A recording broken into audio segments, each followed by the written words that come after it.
Translation.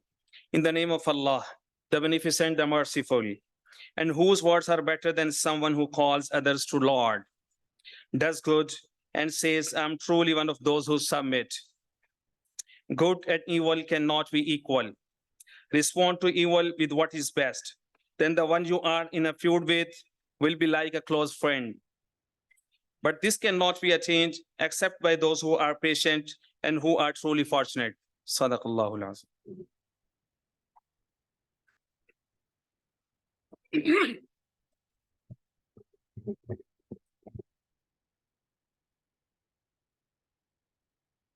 Colossians chapter 3, verses 12 to 16, the word of God says, therefore, as God's chosen people, holy and dearly loved, clothe yourselves with compassion, kindness, humility, gentleness, and patience. Bear with each other and forgive one another. If any of you has a grievance against someone, forgive as the Lord forgave you. And over all these virtues put on love, which binds them all together in perfect unity. Let the peace of Christ rule in your hearts, since as members of one body, you were called to peace, and be thankful. Let the message of Christ dwell among you richly, as you teach and admonish one another with all wisdom through psalms, hymns, and songs from the Spirit, singing to God with gratitude in your hearts. This is the word of the Lord. Amen.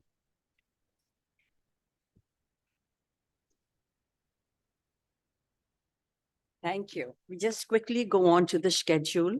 All of you have a copy in your folders, but there's some things that I want to point out. As you see, there's a lot happening in this program. So it is a direct outcome of your feedback last year. And I'm going to read out, 43% of you responded to our feedback survey. And majority of the responses were about, number one, lesser speakers and lesser time for speeches. And a typical comment was, retreat should not be about content, should not be content heavy and a one-way lecture mode. That was a big pointer. Number two, more time for faculty voices. One comment said it all. If a faculty retreat without faculty voices, experiences, and sharing seems to be somewhat absurd. Well, that was real, again, an eye-opener for us. And then the third, perhaps, was really hit home, bullseye. It said, and perhaps Dr. Zia should stop commenting after every faculty voice and can comment once the session ends. Faculty instead should be given more time. I really thank that faculty for this shut up call. And I truly appreciate it because it was very well meant. And I hope I am able to take it and keep it going for this session. So over to you. There's a lot of you with faculty, you all in a survey, came up with remarkable intent saying that we want to speak and speak on different topics, and that was great. The schedule, of course, as you see, is teaching and learning in the light of AI and technology advances. And all the themes that you are speaking to are the strategies that we need to acquire to keep abreast of those changes. Two very simple housekeeping points. The program schedule is a bit tight, so we would like you to keep to the 1 minute. And also the temperatures are hot. Please keep yourself hydrated. There's water outside all the time available, and there will be tea available if you need it. And I think that's about it. So over to Dr. Trimble to welcome you all. Thanks. I think if you don't want to go up. Okay. You will do it there. Yeah, there was 4 yeah.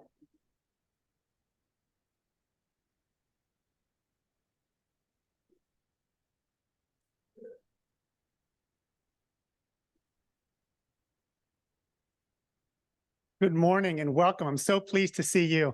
I want to officially welcome you to the faculty retreat. This is the kickoff for the new year. I have been much excited and looking forward to this upcoming year. I think to myself, what will this year hold for us as a community? What will this year hold for you as faculty members? What about the students who are coming to us for the first time? Our returning students, what will it hold for them?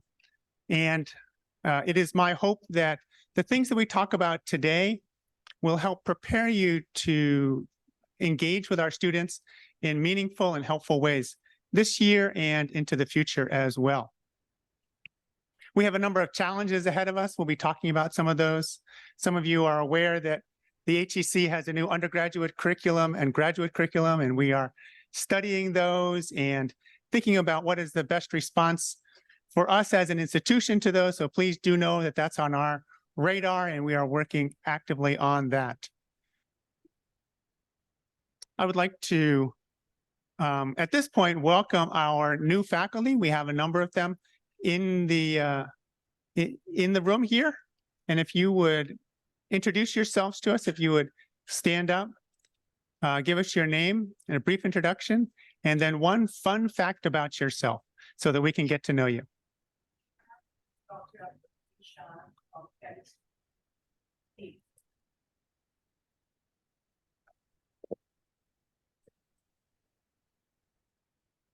Assalamu alaikum. My name is Abdul Zishan Khan, and I joined FCCU as a visiting faculty last year. And now, alhamdulillah, I'm a permanent faculty here in this university. And I did my PhD from King Fahd University of Petroleum and Minerals from Saudi Arabia. And alhamdulillah, it was like a fun, like when I joined here, and I like enjoyed a lot when I joined here, and the things are going well with me. So thank you. And a fun fact? Right now, it's not coming up in my mind, but I will not say anything. Okay. Thank you.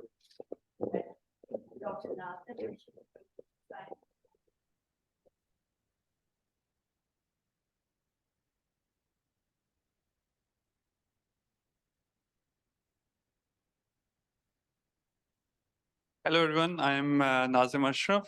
I did my PhD from University of Central Florida in computer vision. I'm joining the computer science department. I also did my postdoc from University College Cork, Ireland.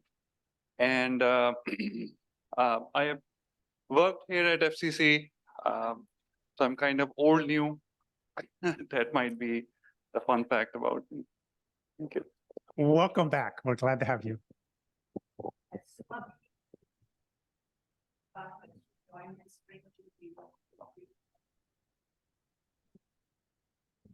Hi, this is Mir. I was not expecting to talk because I think I'm old now. I joined in spring 2023.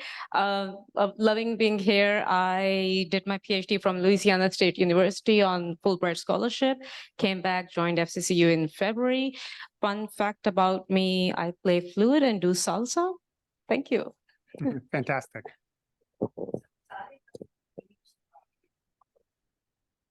Hello, everyone. My name is Mohammad Saleh Habib, and I'm from the English department. I'm an old Formanite as well. I did my bachelor's and master's from the same university, so it feels like a second home for me.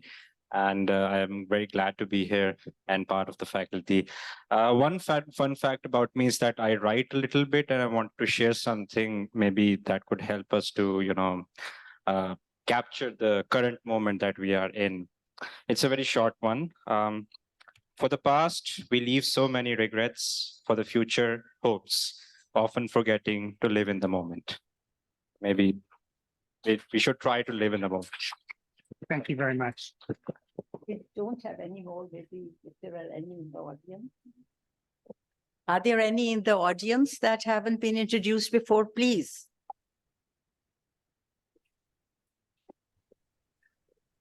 Assalamu alaikum, everyone. This is Dr. Aisha from CLD department. I joined FC in January 2023, and I've done my PhD in linguistics. I've taught in many universities in Pakistan as well as in abroad. Before coming to FC, I was teaching, I was associated with US Consulate, and there I worked there for 5 years. And I'm really glad to be a part of FC because I would like to collaborate and learn from you guys. It's such a lovely and nice to see you guys here. Thank you so much. And a fun fact about me, I like baking. That's it. Oh, fantastic. So is there any more?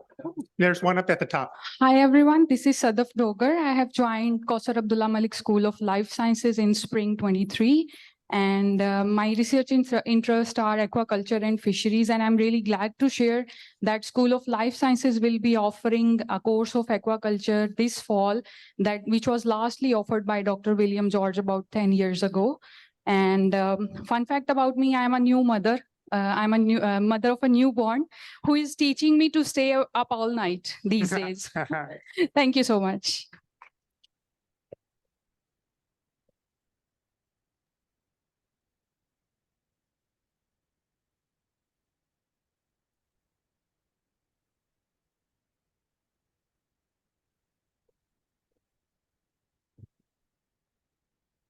Hello, good morning, everyone. My name is Sharun Naseem, and I have done MS Data Sciences, and I joined Computer Science Department in October 2022. And fun fact about me is I like to sing, but my wife don't want me to sing in the public. That's good. Is there anyone else? Good morning. My name is Irtaza Shafat Bukhari. I did my MPhil at the Political Science Department at FC College, and I taught as a visiting faculty member for 2 years. Then I started my PhD at CPPG, which is ongoing. And last year I joined as a regular faculty member at the department, and I really appreciate the freedom of expression that we get in this liberal campus environment. Which brings a lot of meaning to my life. Fun fact, sorry for the shameless self-promotion, but I'm a musician. I've been playing music for the last 20 years, and I've been collaborating with a lot of artists in the FC College community, and I really value the talent that we have at the college. Thank you.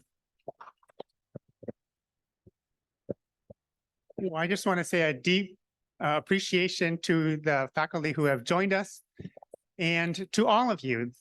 As I look around this room, as I think about the faculty who are joining us in E038 and who are joining us on Zoom. Wow, this is one of the greatest assets this university has, the human resources that we have. And I count it a great privilege to be your Vice-Rector. we could not do what we do without the great learning and passion and commitment that you demonstrate. So a round of applause.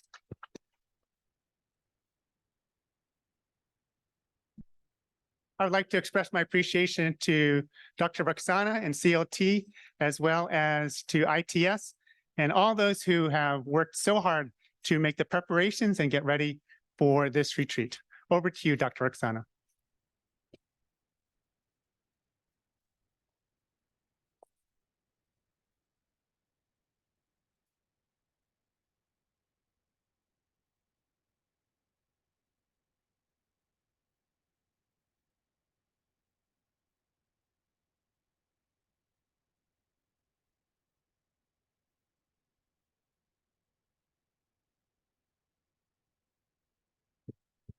Thank you. Thank you very much. Good morning. Thank you, Dr. Trimble, for giving me an extra 45 minutes to double the length of my remarks. No, I'll try to take seriously what was said and not be too long here, obviously. But it really is a pleasure to participate in this annual faculty retreat. Of course, I do want to thank Dr. Trimble and the Vice-Rector's office, as well as Dr. Roxana in the Center for Learning and Teaching. And others as well. Many people contribute to something like this. And of course, above all, everybody else that's here and also in adjacent rooms. I hate to say it, but I waited too long to prepare my remarks. my weekend was all mapped out. I had some certain stuff I had to do dealing with the strategy on Saturday. And then Sunday afternoon, I was going to do up my remarks, and I wasn't able to. So what I did is I called up AI. I thought AI is going to rescue me. I'm joking, because I'm such a klutz when it comes to international stuff that some of the conversations on AI was go beyond me, to be honest, although clearly we've been tracking quite closely what's happening, what the conversation is. But my wife, last night, when I was working on some of the remarks to say, she said, why don't you start off by saying that AI wrote your speech? In some ways, I wish I could say that, but this is a homegrown speech. I do it. I still do it the old-fashioned way. On the schedule, of course, this is billed as the state of FCCU by the rector, and fair enough. That's what I think it's supposed to be. I sat where you guys are sitting when I was an adjunct at Mercer University, my hometown university in Macon, Georgia. The president got up, and so that's sort of an archetype of how one does these speeches. Of course, he talked about the different indicators. He talked about the student population, the faculty population, the budget, the enrollment figures, and he also highlighted some of the main academic achievements by the members of the Mercer faculty over the previous year: the books, the publications, the projects that they had received funding for, and this sort of thing. I will say I try to do that regularly throughout the year, not just at the annual faculty retreat. I hope you receive the Rector's Update, which is one of my ways I try to communicate every month. And I'll admit, part of that Rector's Update is a brag sheet about all the good things our faculty and our students are doing. And I love to do that. And of course, when I say that, some of that's based on things that people send in to me about the books written, the papers published, conferences attended, fellowships awarded, honors received.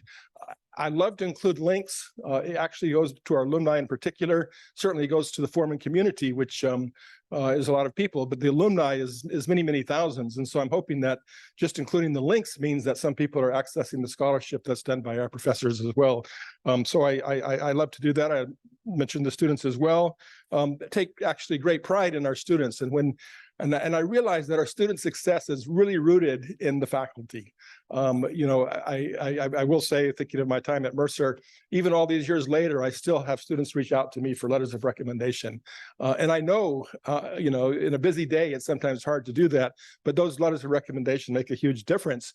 And I think contribute to the fact that our students are very successful, whether it comes to UGrad scholarships or Erasmus programs or Fulbrights, or we had some real success this year in terms of our students applying for postgraduate study and getting scholarships at everywhere from Columbia University to other universities around the world. And again, I try to highlight these in the Rector's Update. As I mentioned, I like it when people send me a note, share a link. I try to include pretty much everything that comes my way. But one of the things is I realize only too well that this monthly, it's usually 5, 6, 7, 8 pages, only scratches the surface in terms of what's happening at this institution. And I know there's articles, there's events, there's things that happen that just aren't in there. But I do use that as a communication tool. And I do like it when people drop me an email and say, this event happened, and I try to include that. Let me now move on to provide a few remarks on the broader context in which we live and work. Viewed from a distance, and I think you all know this all too well, is that Pakistan is in a difficult place right now, both politically and economically. And for sure, what happens in the wider world around us does affect FCCU as well. Political uncertainty is certainly a big concern. I think people know I remain pretty much aloof to politics, but it's sort of happening around you.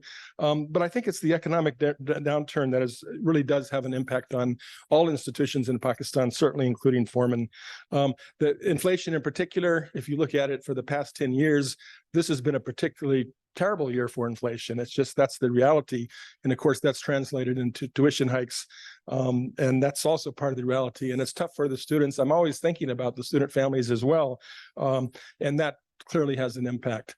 International events, too, continue to cloud the economic picture, in turn adversely affecting Pakistan and pretty much every country in the world. Examples here include Ukraine, but also the economic headwinds, including China, which is often seen to be such a success. They're facing some headwinds, as is almost every other country in the world. And then you think of Pakistan's own neighborhood and, the problematic relationships with the countries that Pakistan shares its longest borders with, India and Afghanistan. Those are big challenges as a country. Pakistan has certainly proved to be a resilient country in recent years, in particular making its way through the ravages of COVID-19. I've mentioned this to some people, but I think it's worth mentioning. I was at a program recently where someone described Pakistan in the sense of, I hate to use this word, but dysfunction at a macro level when looking at the economics and politics, but resiliency at a micro level.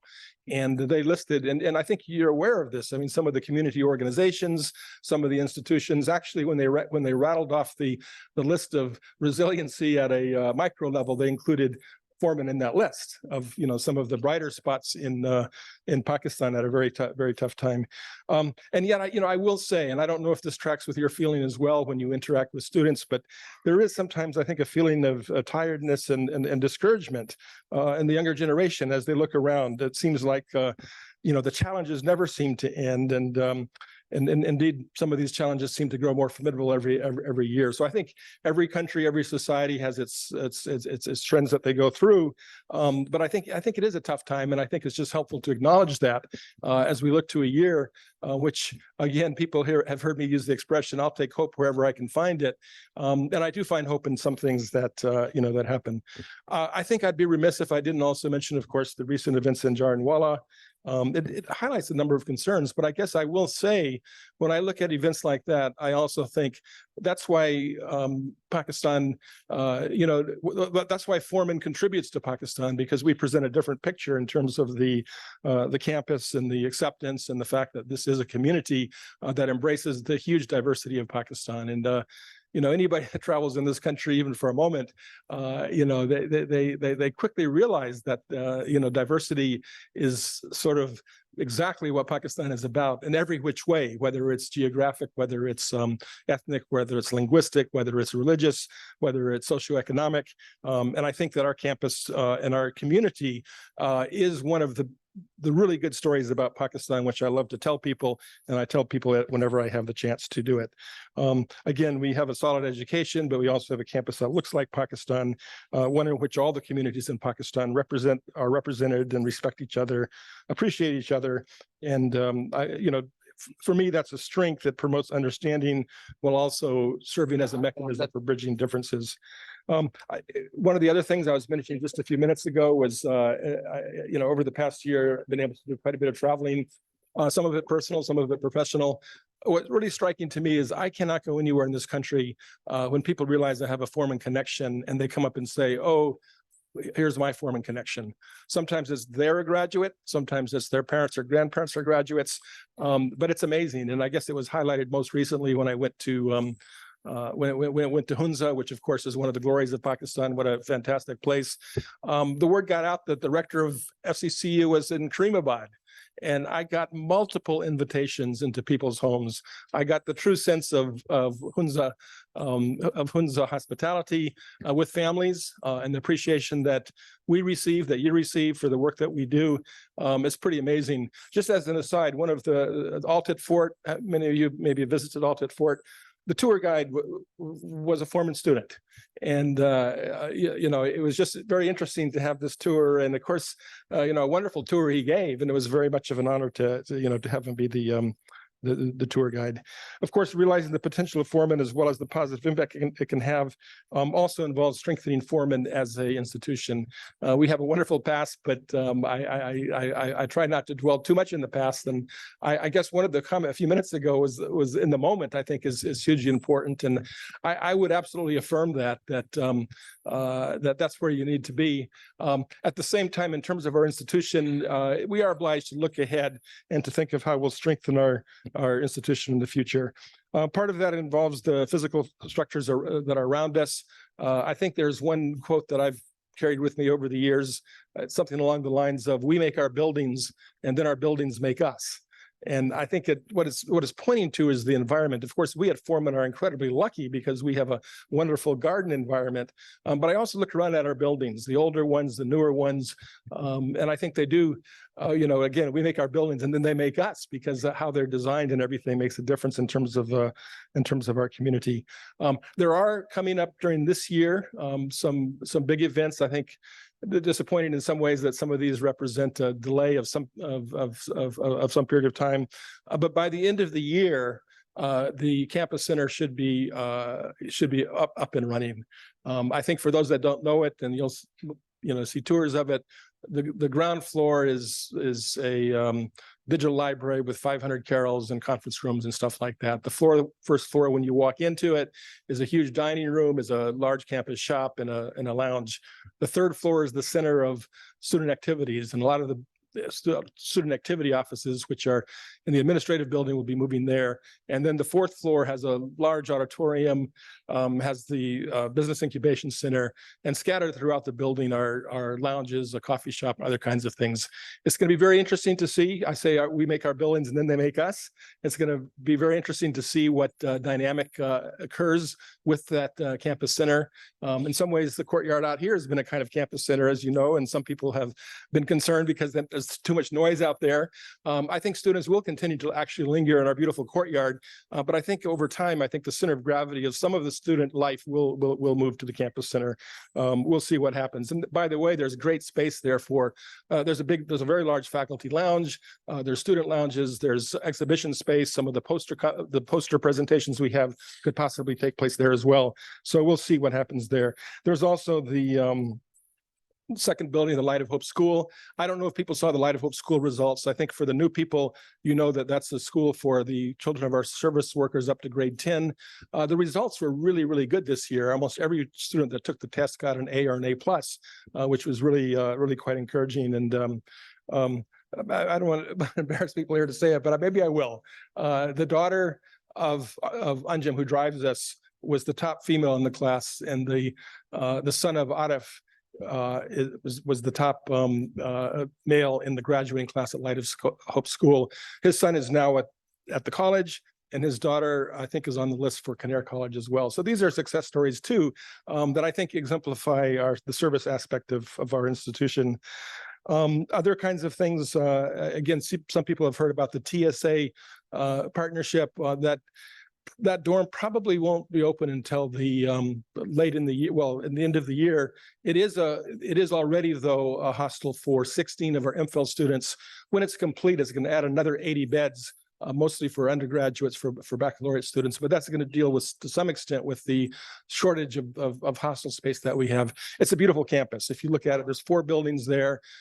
There's actually a space if people want a little bit of an offsite place. There's a new building that has a place for a conference and workshop and things like that. So that will also be one of the assets that we have. You'll see other kinds of things taking place. I mean, the D block, this is in the college renovation, is going to be finished by the time school starts. So on the building front, I think there's some good things that have happened. But one of the things I'm really excited about, and some people who've been here for a while have heard it talked about, but we had the major subsidized loan with the State Bank of Pakistan, which is going to allow us to go solar. It's the technical people here, I'll get it wrong. 2.6, is that kilowatts? Someone told me the LUMS solar factory, if you will, is 1.5. We're bigger than that in the sense that our campus is going to become a green campus. If you look around closely, you'll see piles of some of these solar panels. Over the course of the year, you'll start to see them come up. The CFO and our chief engineers say that the payback period for this is 3 years. I think because you get your own utility bills, that utility bills in Pakistan are going to the roof. And we're hoping that that Foreman going solar will make a big difference in that particular area. Then, of course, there's the long-term projects that are not construction, but I think go to the guts of the university. And one of the critiques I've heard about some universities is that it's only about the physical structures, and then what happens inside those physical structures is a problem. Obviously, you need both. I think in terms of the software, as I would call it, one of them is certainly the NECI process, but not just the NECI process, all of the accreditation process that we go through. As a longtime civil servant, I know the frustration sometimes about lengthy processes, but I think in the case of the academics, the accreditation really does get to the issues of quality, which are so hugely important to us. And then we do have a new strategy underway. The draft of that is sort of coming together, about to share it with a few other people, based on Dr. Jim Appleton, who is the president of the University of Redlands and provided us with some great facilitation as we talked about it. That is moving forward in draft form that will be posted, so people can look at it while it's still in draft form and comment and have their input into it. It's a multi-month process, but our current strategy runs until June 30th, 2024. And before then, we need to definitely have a new strategy in place. But I think it will also focus concentration on some of the issues like buildings and space and other kinds of issues as well that we're talking about. Now is also moving to another part of the remarks is simply some of the facts and figures. I think people are aware of the quality enhancement cell, the fact that they do the foreman profile twice a year. I hope you get it. One of the things we want to do is to spread our information widely. I try to be a spokesperson for spreading information widely. And sometimes I'm surprised at certain documents that don't seem to be as well known as they should be. But this is done twice a year. The most recent one is in May. So I'm going to give a few figures that are a little bit older, looking forward to the freeze date in November, I think it's November, or certainly in the fall, when we'll have an updated campus profile. This is one of the things I have in my desk, because when I have to give briefings about it, I like to use the most updated figures. One of the things, of course, we talk about our 59 programs, including 5 PhD programs and 19 master's or MPhil programs, and then the 26 baccalaureate programs are the core of our institution. I'm almost tempted to ask, what do you think the enrollment is at the institution? Well, in the spring of 2023, it stood at 8,388. Of these, 5,097, say 5,100 were university students. And so when people ask the size of the university, I think you could say, more than 5,000. I think that's a good number to give. 46% of our baccalaureate students are female. I don't know if you would guess that when you look around, but in the graduate school, it's more than 2/3. So in that sense, I think this is a welcoming place for women pursuing higher education in Pakistan. As a matter of interest, 11% of those students came from Pakistan's Christian community, but we also have Sikh students, we also have Hindu students here. So again, every minority in Pakistan is represented along with the majority population. We are, we're situated in Punjab, we're situated in Lahore, we're very much a Lahore institution, we're very much a Punjabi institution. And in terms of percentage, it's 70% of our students come from the greater Lahore area. That said, as you noticed in your classes, we have a steady flow of students from the northern areas, which is wonderful. We have a steady flow of Pashtun students, both from northern Baluchistan and from and from tribal areas and other areas. We have a lot of students from southern Punjab. We have fewer students, but we do have some students from Sindh as well. And I think some of that mix is represented in our faculty too. We have 317 faculty members in spring 2023. Just over half of you had a PhD, and 70 of those individuals had PhDs from foreign countries.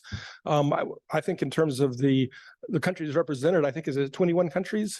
And when I talk about our international aspect, I often say that our faculty that have higher degrees, PhDs from 21 different countries, already that adds to the international mix of this place in wonderful kinds of ways, because they bring that experience, whether it's from China, whether it's from the US, whether it's from Canada, whether it's from any number of UK of countries in the EU.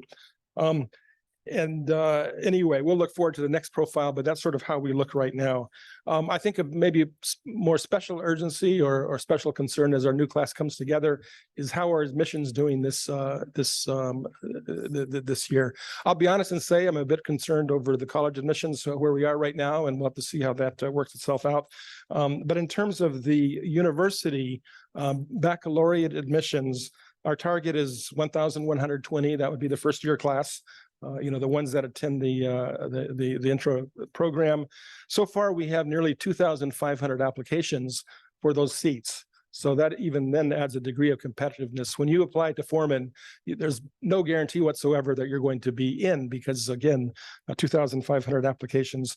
And this is where we are right now. There's a couple weeks to go and there'll be more applications that come in. We've admitted about 1,700 students so far. Of course, not everybody that's admitted will be enrolled. At this point, we have about 850 that have enrolled. So that's our guarantee for a class. That's about 75% of our target. But I think in the coming days, I think we'll meet the target. The graduate target figure is 359. The maximum that we can enroll is 467. So far, 659 students have applied, and that's compared with 616 in 2021. 678 in fall 2022. But again, the application pool is not complete yet. So I feel like we're on upward trajectory in terms of graduate applications as well. Drilling down further, you'll know your different areas that you're in. But one of our most popular programs is clinical psychology. We have 132 applications. We have 20 spaces. For me, it indicates that the word has gotten out that, you know, we're a good place to go for clinical psychology. English, 139 applied, 27 spaces. And you go down, MBA, 65 applied, 35 spaces, and other ones that have had significantly more applications than spaces include food technology, biotechnology, chemistry, and some other fields as well. Others are of concern in terms of applications, but I think what this highlights is that some of our programs have certainly have a kind of high degree of popularity. And those numbers I gave, again, just to say, those aren't the closing figures. That's where we are. That's where we are right now. Earlier, I mentioned the high rate of inflation, the impact that it has in terms of tuition cost. I think I should, as I close, and I don't want to bore you too much with the statistics, but I think it does tell a partial story about our institution, is on the financial aid front. For 2022, 2023, we provided financial assistance to 2,300 plus students. About 1,600 of them at the university level. If I'm doing the math in my head, that's about a third of our students receive not a full scholarship, but they receive some degree of financial assistance. The amount provided reached 338 million rupees, with 258 million of those rupees being dispersed to university students. So I think we maintain, and this is one where I credit both within Pakistan, some of you contributed, and it's always appreciated, to different ways we do that. One of them is through the zakat contributions, other kinds of contributions that people make to scholarships. And I think scholarships really resonate with a lot of people because it's just, that's what education can do. I also have to give credit for Friends of Foreman and our international partners, if you will. That's one of their major areas of contribution, is that allows us to have a very robust scholarship program. I'm moving to just a couple other items here, and this one's a little bit sobering, but I feel I need to mention it. Those that read the last rector's update will hear that I will perhaps recall that I said that the next academic year, I wanted to make the year of health and safety. A statement like that does not emerge in a vacuum. It stems actually from what in some ways has been a difficult summer. We've faced challenges and we faced tragedy actually on this campus in different kinds of ways. That includes the swimming pool tragedy that you will probably be familiar with, but it's also other kinds of tragedies. A near tragedy involving another participant in one of our summer programs that touched a hot wire, and fortunately he was okay, but that's, you know, obviously a concern.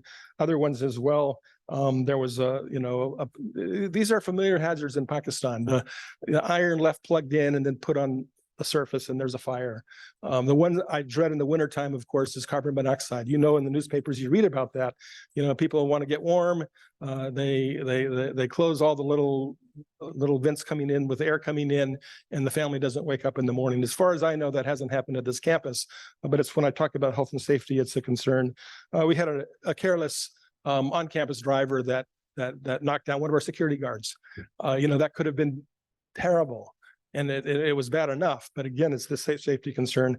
So there it is, 4 of the health and safety concerns that could easily touch any member of our community: water, power, fire, roads. And I guess I took it seriously because of the things that have happened over the summer. But even as the academic year starts, I just want to, ask, for people to be alert. And one of the aspects of this actually is if you see something, ask about it or say, I saw something. So one member of our staff often looks up and sees a workman on a precarious ladder, and he'll say, hey, wait a minute, what's going on there?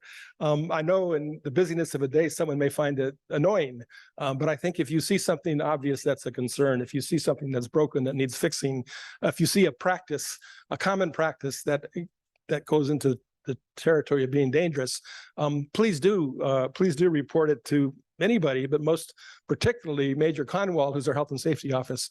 And over the next year, you'll see that I'm elevating that office to a higher degree of concern, because we're a community, we're all in this together. Anything that touches one of our members, it touches all of us, and really do want to emphasize that.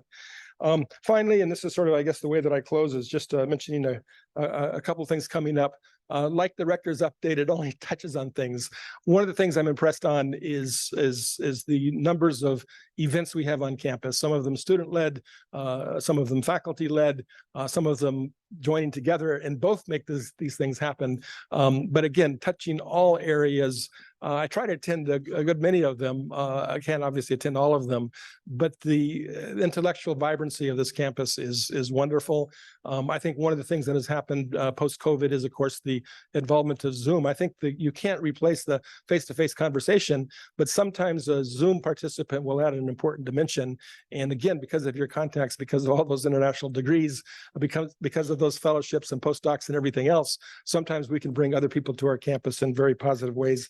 And I love to see this.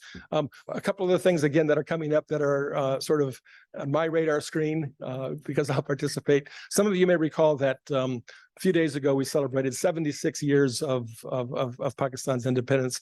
Last year was 75, and that was a special anniversary, to be thinking about. And we did a booklet called 76 Years, 76 Foreman Alumni That Made a Difference. And we drew on our history as well, but we had wonderful examples of our alumni. Of course, looking back, and I became aware early on, this booklet is very top heavy in males that have made a difference. And there were some females. We've had some very distinguished. If you look at that booklet, there's a handful of stories about pioneering female graduates from Foreman that indeed made a difference. But in September, we're going to launch 51 female Formanites who are making their mark. And this focuses more on the younger generation, to be honest. Some of the ones that have been starting their careers. It was going to be 50, and I was recently in Islamabad, and I was reading in my friend's house a coffee table book on 75 years of Pakistan independence that had oral histories of 75 people that experienced partition, experienced independence. And one of them, her first name was Akram. Maybe some people know her, but she was billed in the book as the first female bank CEO in Pakistan, going back to the Women's Bank, which I guess was started some years ago. And I was reading her oral history, and in the first paragraph, it said, I got my master's in economics from FC College.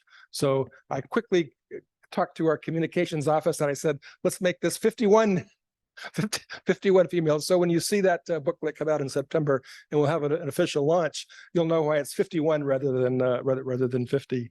Another thing that's coming up is, of course, we've had the dedication, which was the naming of our student center after Jim Tebby, but the actual official opening, and I'm hoping that a good bit of the first 2 floors will be in place by then, is going to be in October.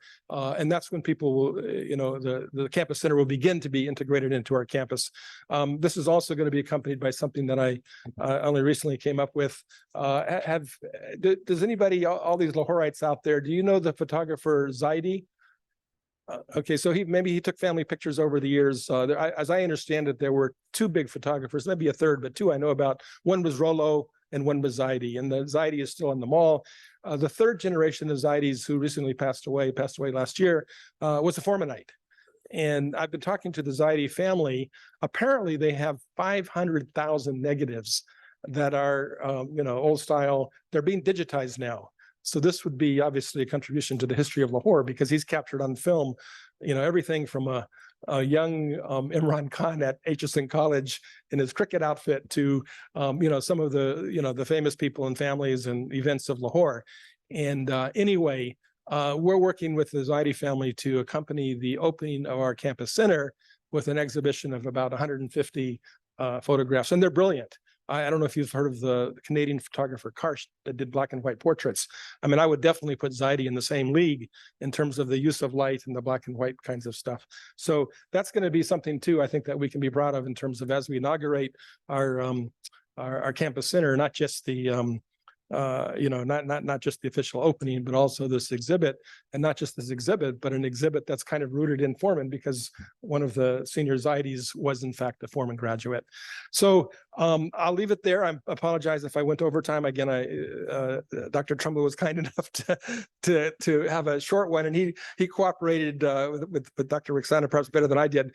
But I know this thing does have a does say questions and answers, and I do feel it's my responsibility to make myself open to any questions, any queries, any comments, even critical ones.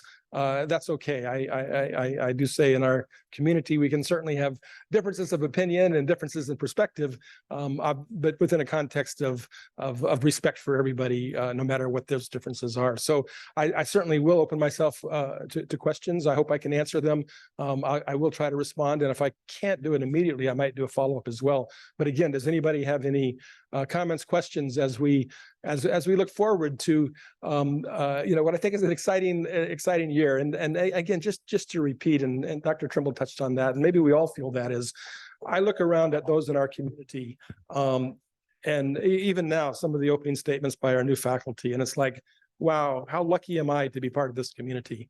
And I really sincerely think that, and that's sort of my modus operandi, is just the depth and breadth and variety and perspectives that everybody contributes. I just love being part of this community, and I do want to express that appreciation. So there's one question up here. Hello, everyone. This is Akhtar Aslam. I just have a very quick comment and a question followed it about the health and safety measures that we take at FC.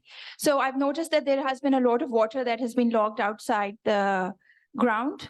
And what is being done to fix that situation, because it is something that's ongoing. And we know we have all, at least in our department, I think everybody has been affected by dengue last year. So we don't want to repeat that again. Right. No, that is a great question. And I don't know if you're talking about some of the water collecting at our gates, which has been a problem. And one of the ones that I think we worked on, and that was an issue with a manhole outside the campus that we worked with the authorities on and tried to deal with.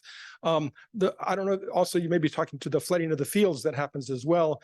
I think that's an agricultural practice. The overarching thing, though, is dengue fever, and that is a huge concern.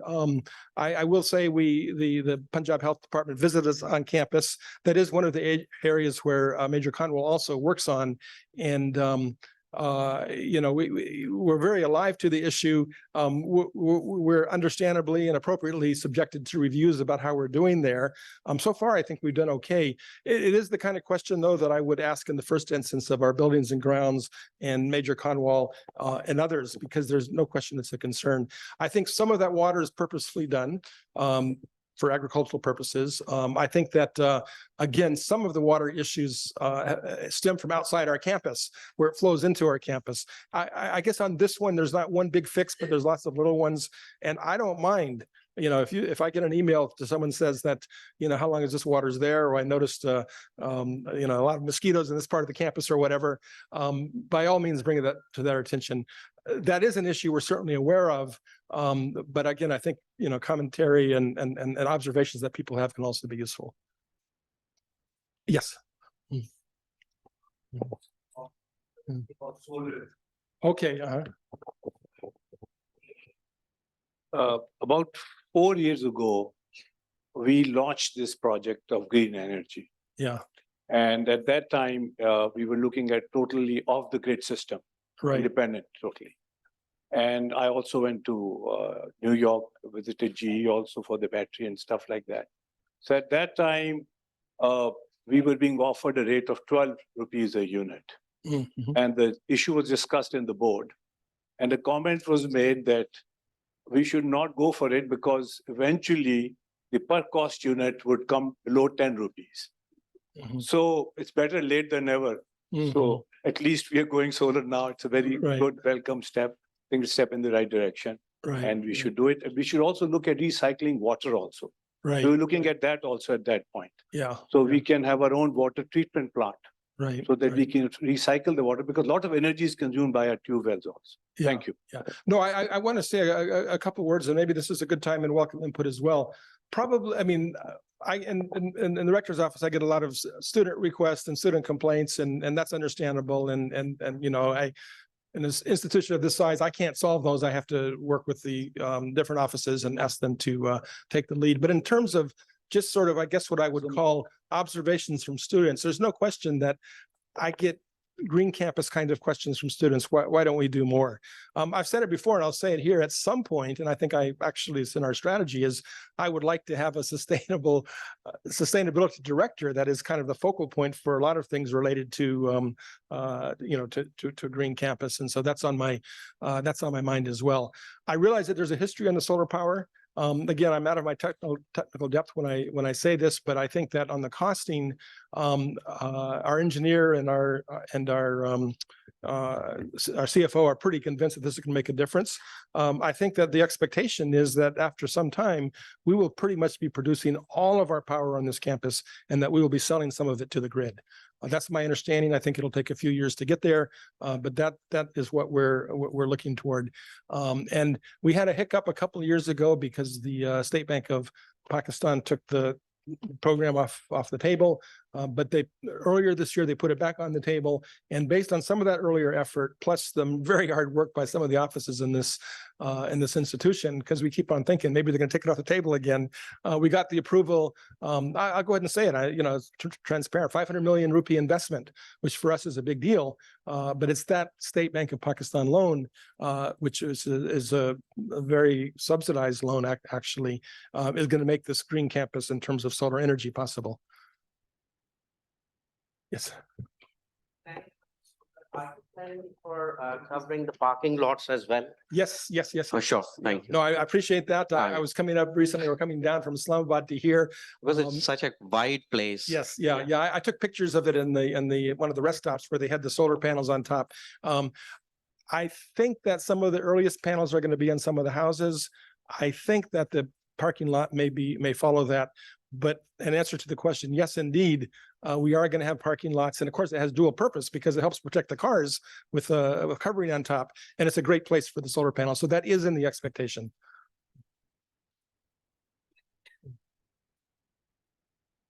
Thank you very much. Sir, my just short comment that sometimes, newcomers to the FCCU, they came and they visit us. The two main roads as we enter from the main gate and towards the Hope Tower and towards our E block and S block, both of them, they are broken. So they didn't get a good impression, whenever somebody is coming for the first time. I think I know the one you're talking about, especially the one that goes, I'm sort of describing it from the administration building into the housing area is an okay place as far as I know. There's some speed bumps, but that's okay. The one you're talking about is the one on the edge of the seatland, which is terrible and has potholes. We've thought of different things, including approaching the chief minister to see if he could move some of his steamrollers and, give us two kilometers of pavement. It is a concern. I'm going to say this very circumspectly, but I'm going to say it because there's another concern here. If we had perfect roads in this campus, we'd have speeders all over the place. I can't, and I mean, also, again, health and safety. We have kids riding motorcycles on this campus. We have adults driving their cars much too fast. And in my heart of hearts, when I think about those big potholes, part of me says, well, at least these guys aren't going fast on this road. And I know we can put up a bunch of, I know we can put up a bunch of speed bumps. And I sometimes joke to my friends, I said, a speed bump can't be put up on this campus without me signing it and approving it.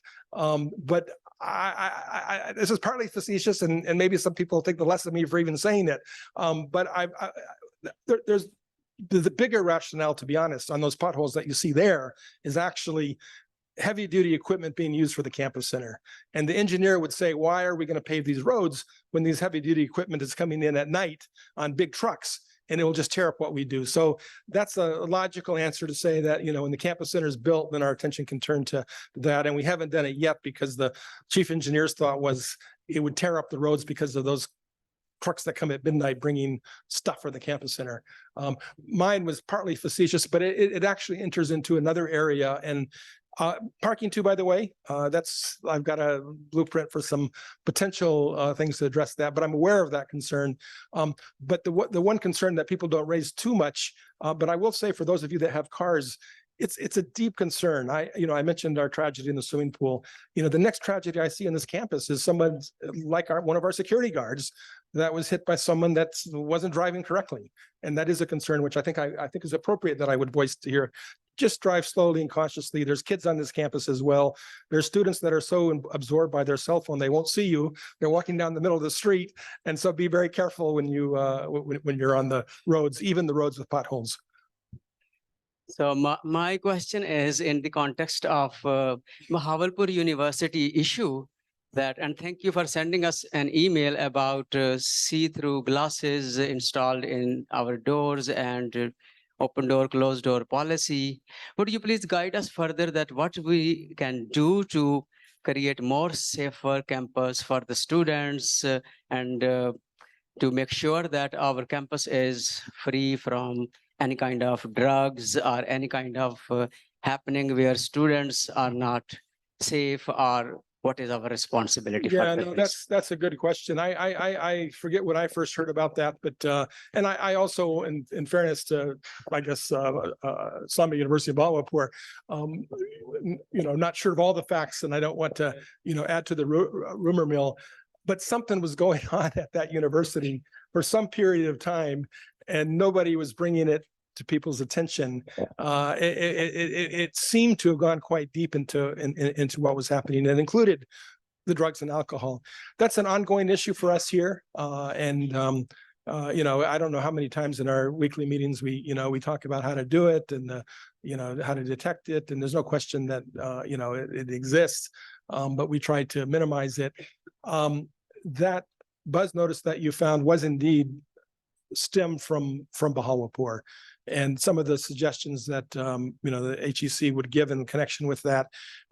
It is this thing about open doors, open windows, transparency, and I guess what I'm missing here are the quick word of advice about how to do it.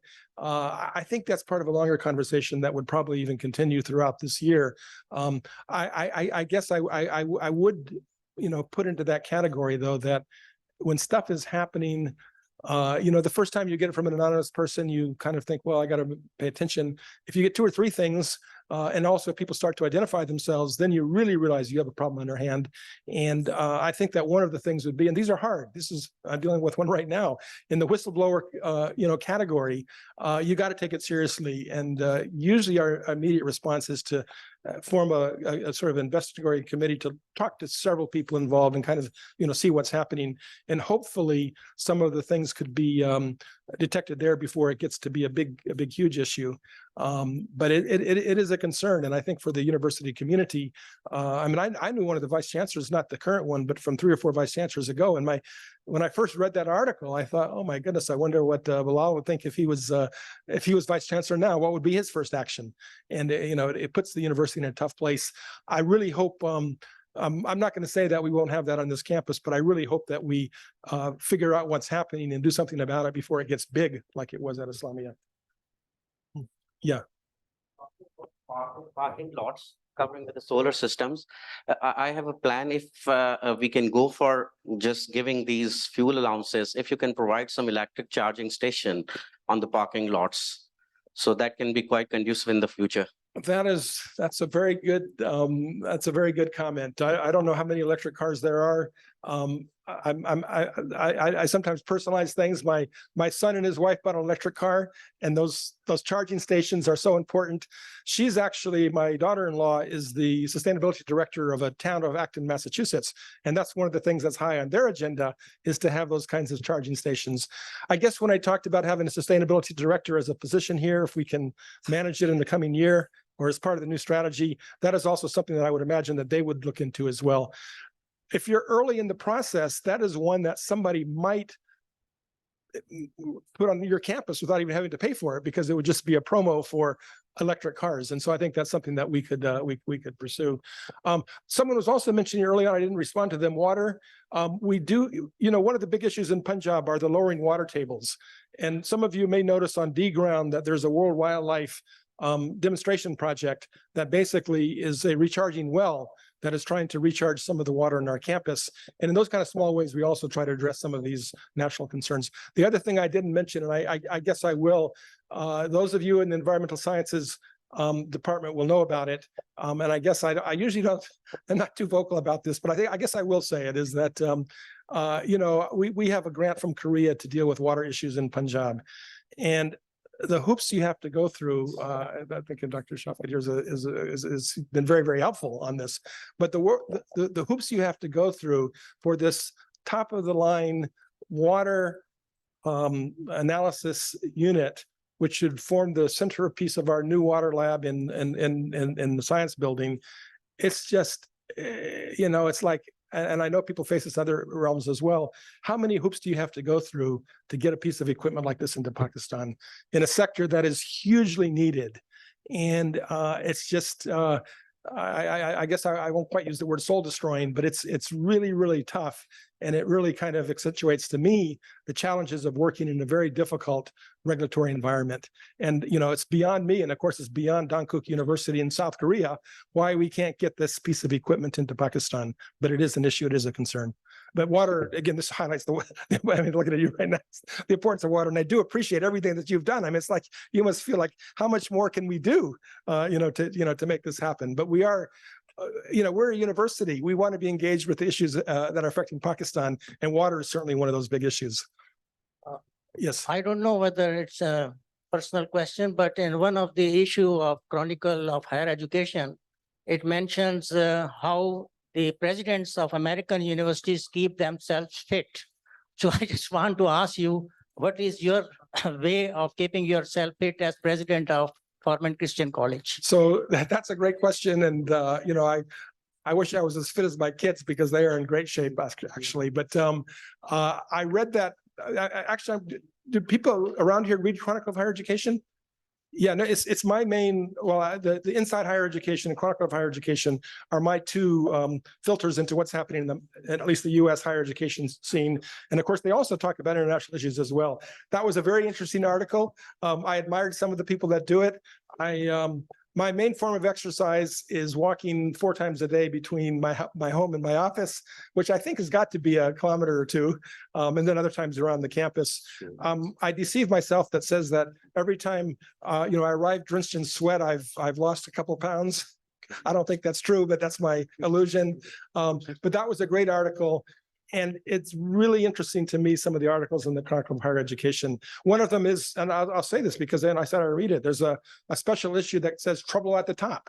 And maybe you saw that one as well, that has all the challenges that university presidents face. And even though the context in Pakistan is different, those articles resonate with me. The fitness one was more a lighter one, but not really, because, and my closing remarks are going to be directed as much about me as anybody else. But one of those themes is take care of yourself. And I think that that's what they were getting at. And that's something that I need to do more of. And probably more than a few people in this room need to do more of as well, is take care of yourself. Yeah. So I'm going to step in here and draw this conversation to a close. Thank you, Dr. Adelton, for all that you have contributed. I appreciate it so much. Thank you. I definitely would not have been able to do that. Thank you. So now we come up to VRO updates, and Gloria Keller will do the honors. Yeah.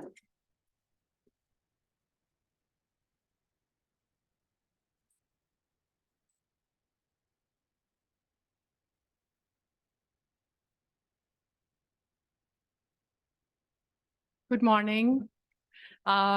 So we had a very exciting session with the rector, and you are interacting a lot. So thank you so much for your presence here today. It is really good to be here on faculty retreat.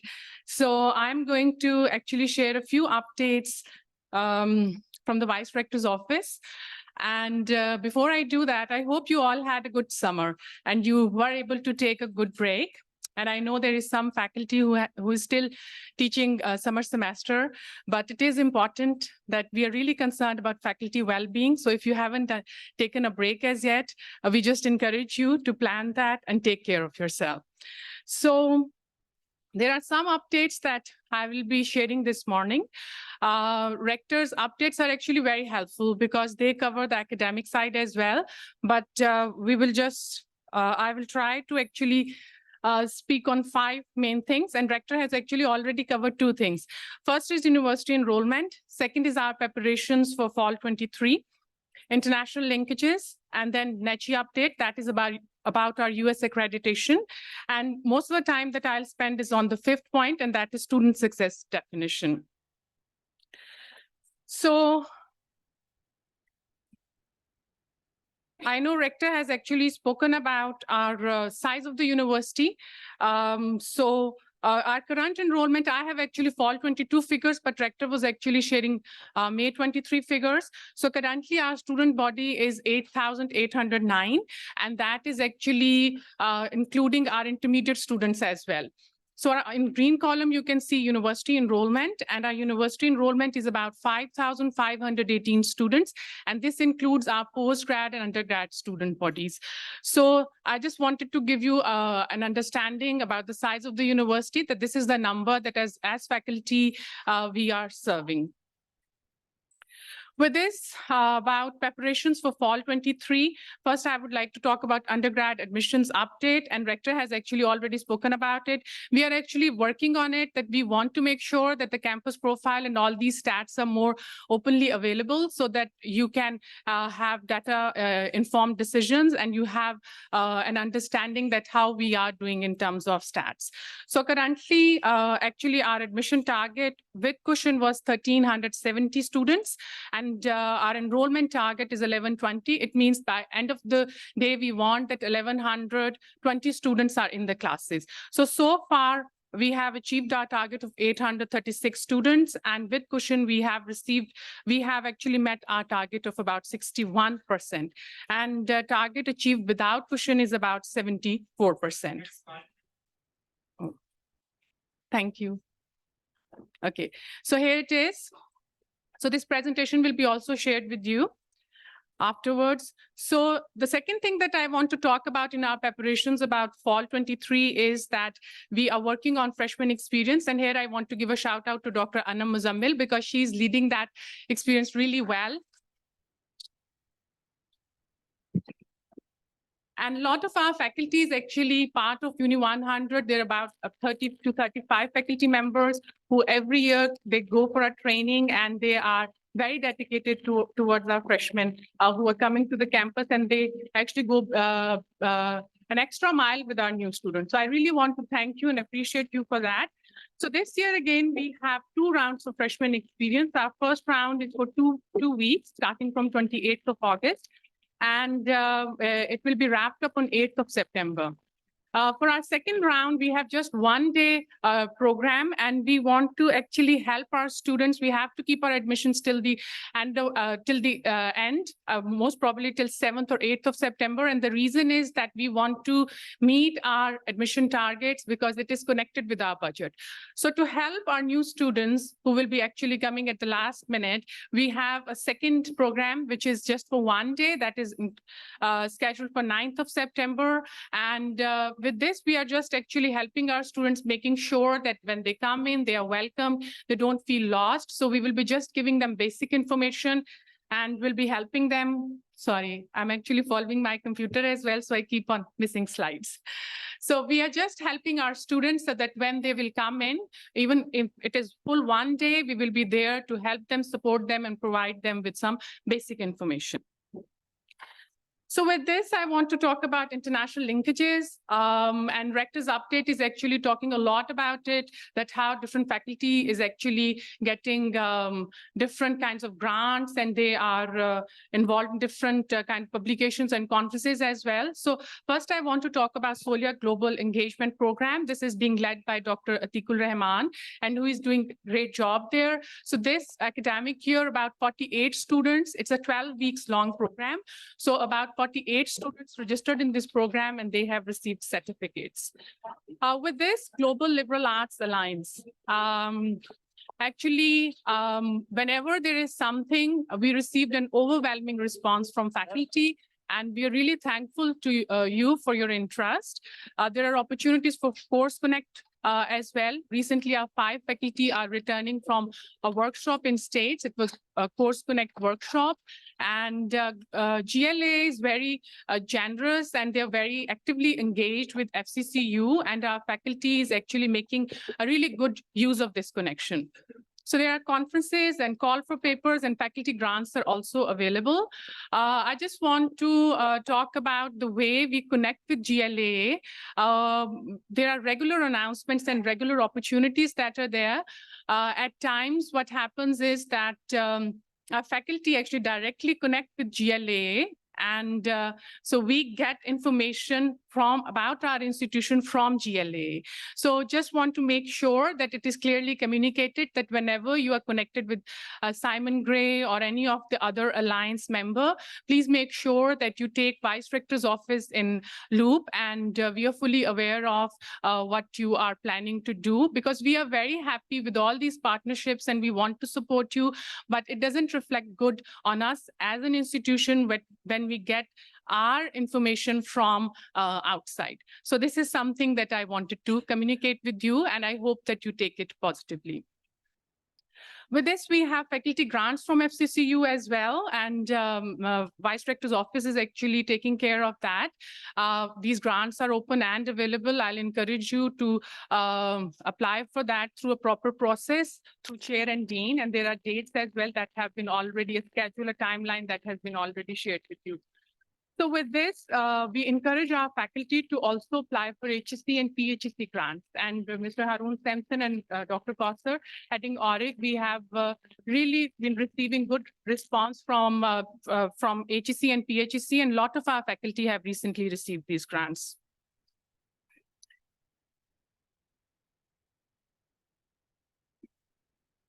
So the next thing that I want to talk about is our New England Commission of Higher Education Accreditation. There is an update on our US accreditation.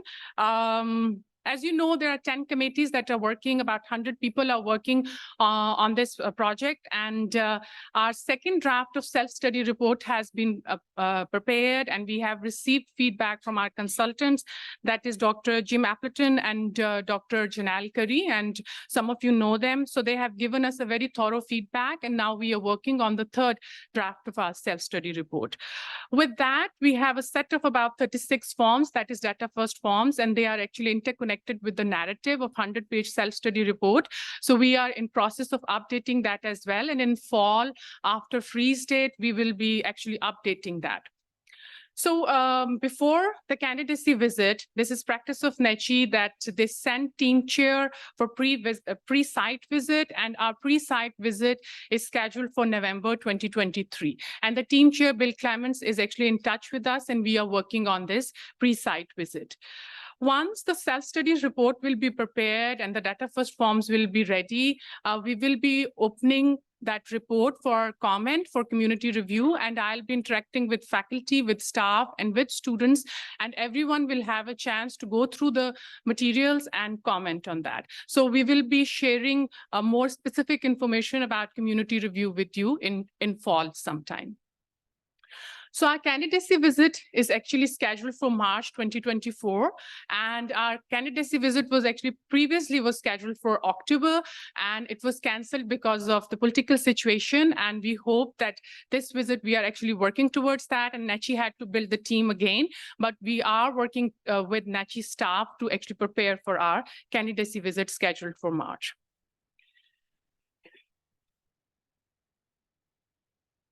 So the next thing that actually I want to talk about is our student success definition.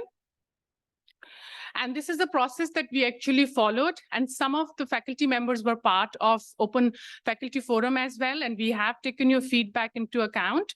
So a committee was formed and all stakeholders were there. We had an opportunity to schedule focus groups from all faculties, and students were there. Students' feedback was taken and faculty feedback was taken. And actually the Board of Governors has also endorsed our student success definition. So it was a big project that how do we define student success at FC? So the strategy, the framework that we have used is that actually we have used our mission, our goals, and our commitments. And I know that the next slide will look very complex, bit overwhelming, because there are a lot of arrows and a lot of information there. There is more detailed presentation as well, but because of the lack of time, I'm not going through that.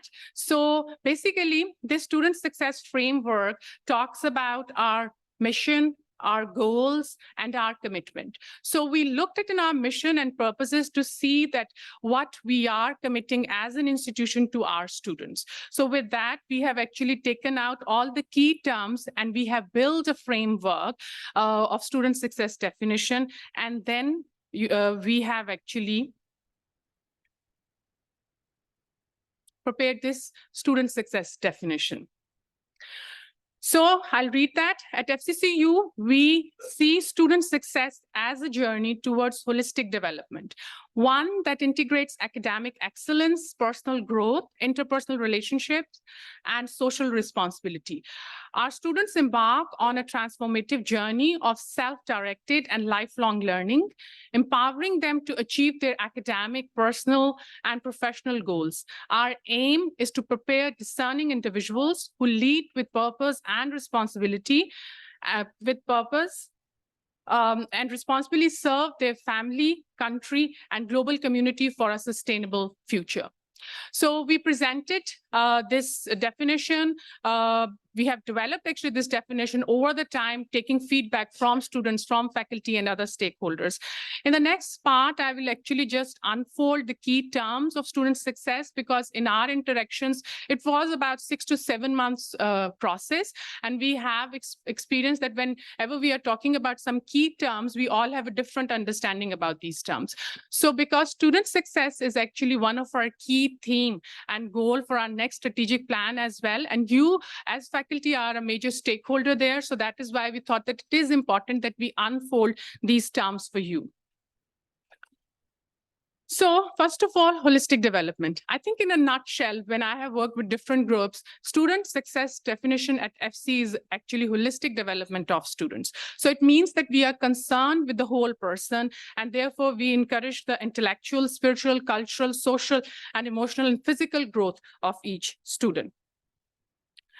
So, of course, with student success, we want our students to have academic excellence and high quality of academic achievements as fundamental component of student success. Personal growth, it is not only about the grades and academic excellence. We actually want to include personal growth, which entails the development of the whole person, self-awareness and character leadership skills, mental well-being, psychological development, and emotional intelligence. So we want the whole personal growth of the students. If you remember our faculty retreat last time in Student Voices, there were some concerns from our students, and even in our focus groups as well, some students talked about it, that they struggle with their interpersonal relationships. So in this definition, we have taken that into account. We are talking about interpersonal relationships such as effective communication, teamwork, and empathy that are crucial for holistic development. Social responsibility, that we do not only want our students to have academic excellence, but also that social responsibility is there, and we aim to cultivate responsible citizens. Transformative journey. So we see student experience at FC not as an event, but as a process. So when students come and enter in FC and when they leave FC, when they graduate, the process that is in the campus, we believe that this process should be transformative journey for them. So that they've actually go beyond simply acquiring knowledge and skills, and we recognize that the journey towards student success should be dynamic, involving personal growth, self-reflection, and self-discovery. So another important component of liberal arts education is self-directed and lifelong learning. So we want our students that they're learning not only stop when they are graduating, but actually they learn how to learn, and they are self-directed in learning, and their learning is actually lifelong. So empowering them to achieve their academic, personal, and professional goals. So when we were interacting with students, initially they were not happy with the definition because they didn't want us to actually just provide a definition from an administrative or from a university point of view, because they were talking a lot about their own personal goals that they want to set and how to actually set them. So we encourage students to set ambitious goals and create a support, and we want to create a supportive environment that will foster self-directed and lifelong learning. Then discerning individuals. We know that we live in a complex world. So at FC, we aim to develop discerning individuals who possess the critical thinking, creativity, and ethical values needed to navigate the complexities of this modern world. And we want our students to live purpose-driven lives. So they lead with purpose. This embodies the capacity to guide and inspire others towards meaningful endeavors to align with clear values and goals. Then, in the end, the last part of the definition, it talks about living responsibly. So we at FCCU believes that responsible service entails a commitment to ethical leadership, environmental sustainability, and social justice, promoting values such as integrity, ethical conduct, and social responsibility. So in our interaction with students as well, we had about 3 focus groups, and it was very encouraging to see that some of the students were actually not ready to take social responsibility. They were just thinking about themselves. But some of the students had a very broader perspective, that they were thinking that education is not only about them, but they were thinking of serving their families and global community as well. So with this is our definition at FCCU for student success. And we are building different tools so that we will be able to measure this student success, and we are working with different offices on that. And we also plan to have this definition and the framework on the website so that we can provide evidence of the student success as well on this on the web page, which will be readily available. So with this, I will just wrap up my presentation. Thank you so much for your patience, and it's really good to see you. And I wish you all the best for fall 2023.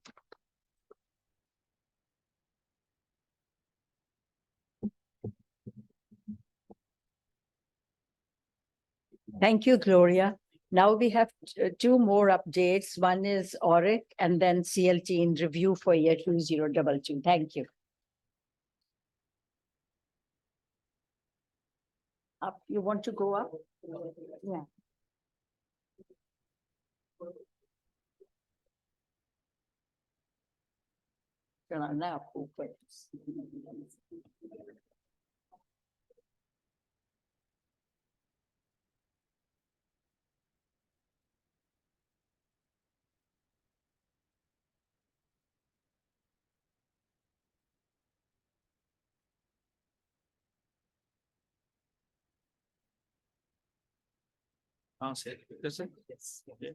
तो एक ही slide है बस, 2 है बस.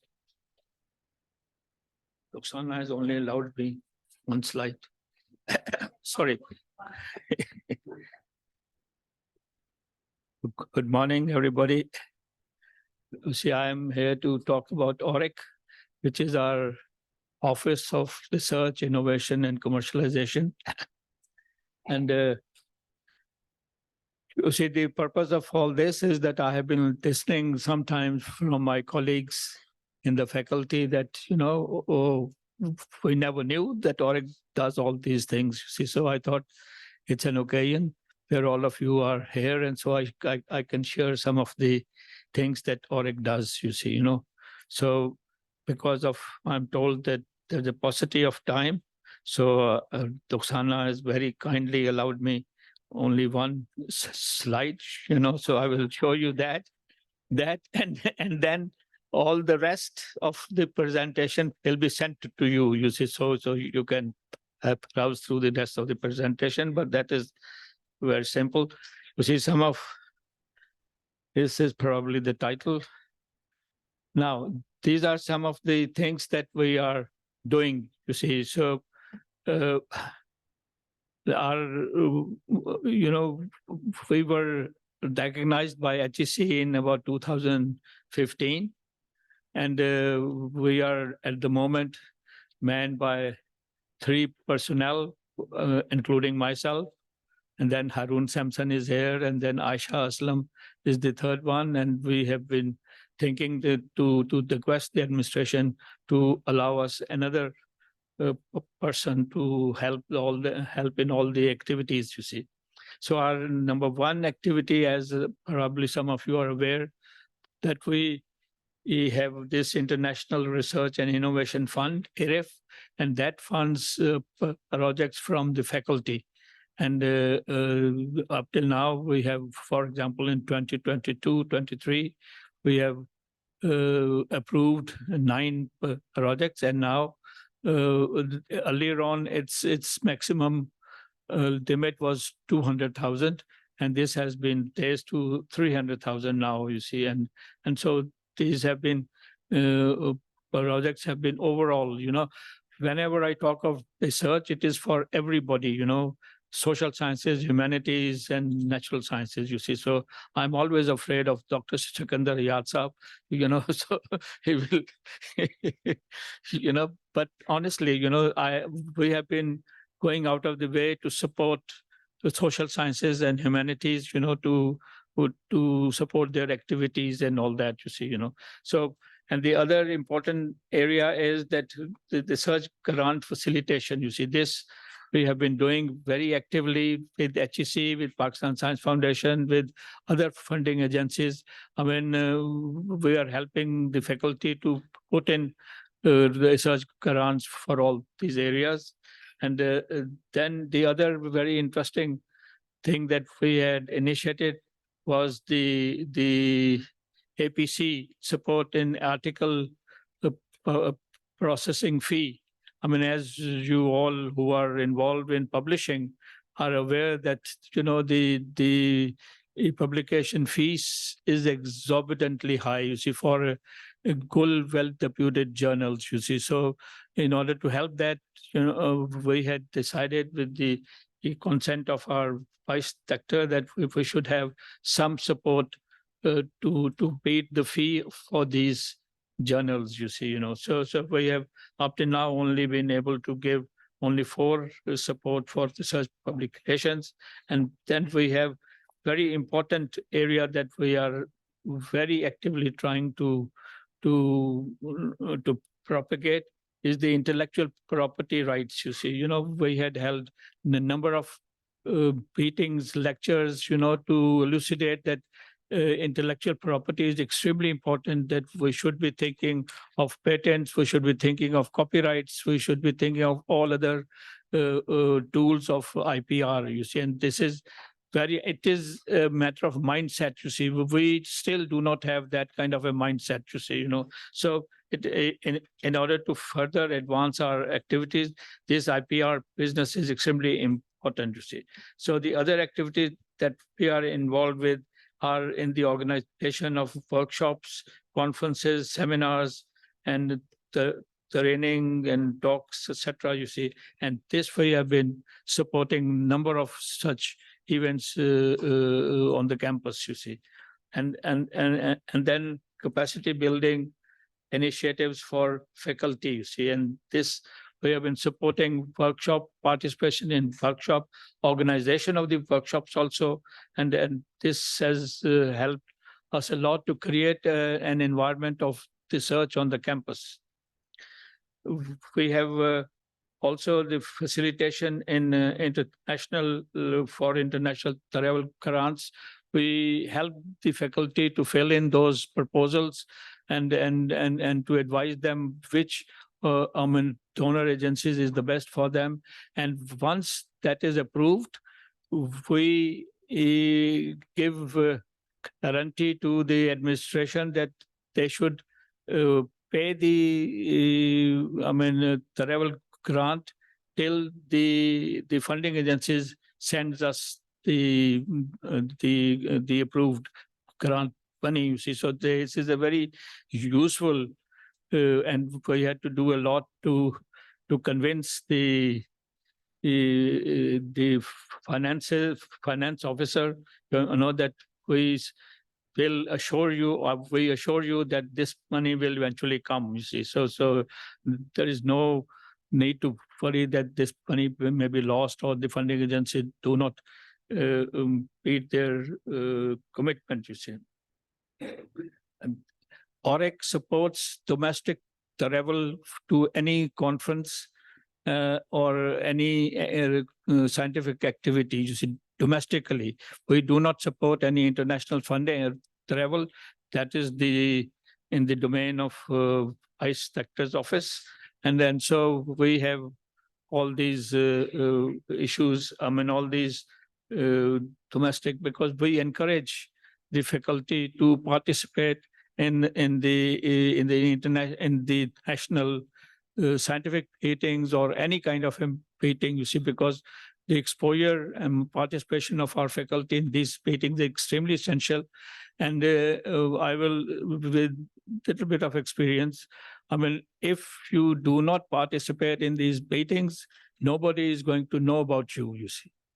So one of the important things that you must participate in all these national meetings are as important as international meetings, you see, So I would urge you, we have the facilities. We have never said no to anybody who has applied for a participation in a domestic conference, you see, or domestic activity, you see, So this is extremely important. It's a investment well, utilized, you see. One, we have been, as it says, that we have been supporting all the research expos. Like we have started a tradition of having a poster exhibitions, you see, poster competition, and computer sciences, the natural sciences, social sciences have been utilizing these poster competition to showcase their activities, you see, and this is extremely important. And then and the last point is that for Forman Research Depository, you see, this is a depository established on our website, you see, and this holds the publication, the PDF format of all the research publications of our faculty. And this is accessible to all our faculty. You can download that PDF articles, you see. So this is a big help, you see. You will not find such depository anywhere, you see, So please use this depository to firstly understand what your faculty is doing. Secondly, it will enrich your own whatever area you are interested in, you see, So these are some of the activities that we are doing. The last is our activities in the entrepreneurship and the commercialization. And this we have, Harun and Aisha have just attended training workshop organized by HEC on commercialization and entrepreneurship. And we are very keen because since the Business Incubation Center will also be operational by the end of the year, I hope, and that we can dovetail all our activities related to commercialization and entrepreneurship through that Business Incubation Center. And we are already thinking of using ORIC to establish a commercial company and so that we can showcase all our technologies developed at FC College for further extension, you see. So these are some of the activities of ORIC, and I sincerely hope that all of you make use of these and because these are something very, very special, you see, Thank you so much, you see. Any questions if you have? Yes. Any questions? Question. No questions? Tuksana does not allow any question, you see, so. Is it possible that you have presented in your slide the repository for the research? Most of the departments are engaged in presenting the thesis of baccalaureate and MPhil classes. Is it possible to deposit, each department can put a thesis into the repository so that can be seen by others? It is possible. So could I request all the chairs and the deans to look into this to have their final version of the thesis to be in the repository? I mean, but these are already deposited with the library, you see, you are supposed to submit a soft copy to the library, so those are already with the library, you see. So it's up to dean to look into this and the departments to see if they can do that. Okay. It's archived for the FCC for all the time to come. All right. So recognized articles in their report.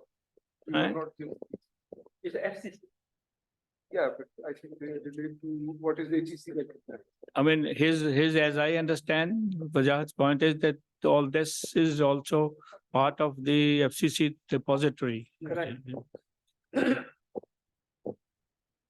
Much. Trying to. Thank you. We'll quickly move on because we are running behind schedule and there's a lot to come. Very quickly, I put in, instead of saying how we do it, I just put in some of the outcomes that have happened because of CLT, and not because of CLT alone, because the faculty groups that worked with us actually put up lots of ideas that later became institutional practice. And now lots of things that you see here are now institutionally handled by other people. So thank you, dear faculty, for being with us and guiding the institutional excellence along the way. Very quickly for this year, just the numbers. And as you can see, we had 156 events in 2022, and there were a total of participants. You can see the percentages here. One thing that we are very proud of is our website. And that's not the FCC website. I pay out of my pocket for the last, I think, $220, more than $250 per year to maintain this website. Unfortunately, a FCC website could not house a lot of stuff that we are doing on our own. As you see, over 60 countries and of the world sort of view our FCC site, and these are the details, and we are very proud of the effect that it's having all over the world, and there are the details along with it. Coming back to our review very quickly, this is the comparison between 2021 and 2022 of the sessions. You can see there are more sessions, but lesser participation, a bit less in satisfaction and new learning, and we hope it doesn't drop anymore, but we will work with your feedback to keep on improving. Very quickly now, I invite Shauna for talking about the profile. We have had the talk about profile of the FCC student, so perhaps you could talk about what are the skill requirements, and I'm trying to find, there you go. What, in your view, are the skill requirements of the future workforce? I think we should keep our eye on why we are here. It's the student, the admin, the academia. We are all working for the students. So I think it's take a moment to start with that thought. Thank you.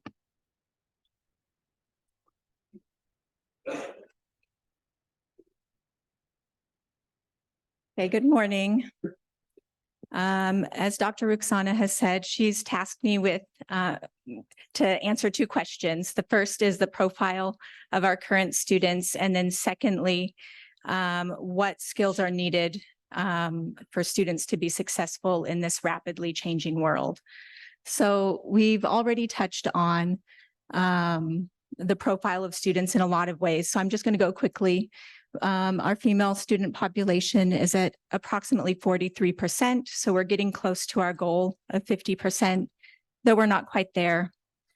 When we look at the religious makeup of our students, I think it's helpful to first take a look at our surrounding community.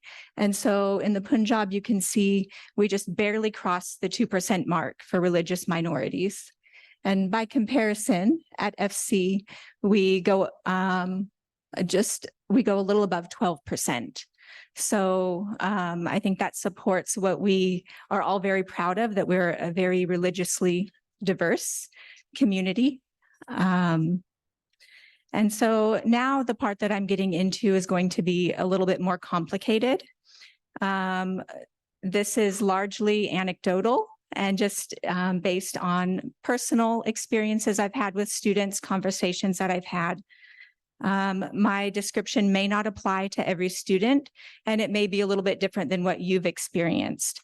But what I'm attempting to do is look at some of the shared experiences that have shaped our current undergraduate students. So I would describe our students as valuing direct communication, authenticity, and relevance. They've been exposed to the concept of self-care. They've had an established presence on social media. And because of this, I'd say that they're more similar to their Gen Z counterparts in other countries than any other generation has been before them. They have a wealth of information at their fingertips. It doesn't mean that all of that information is accurate, but still the information is readily accessible.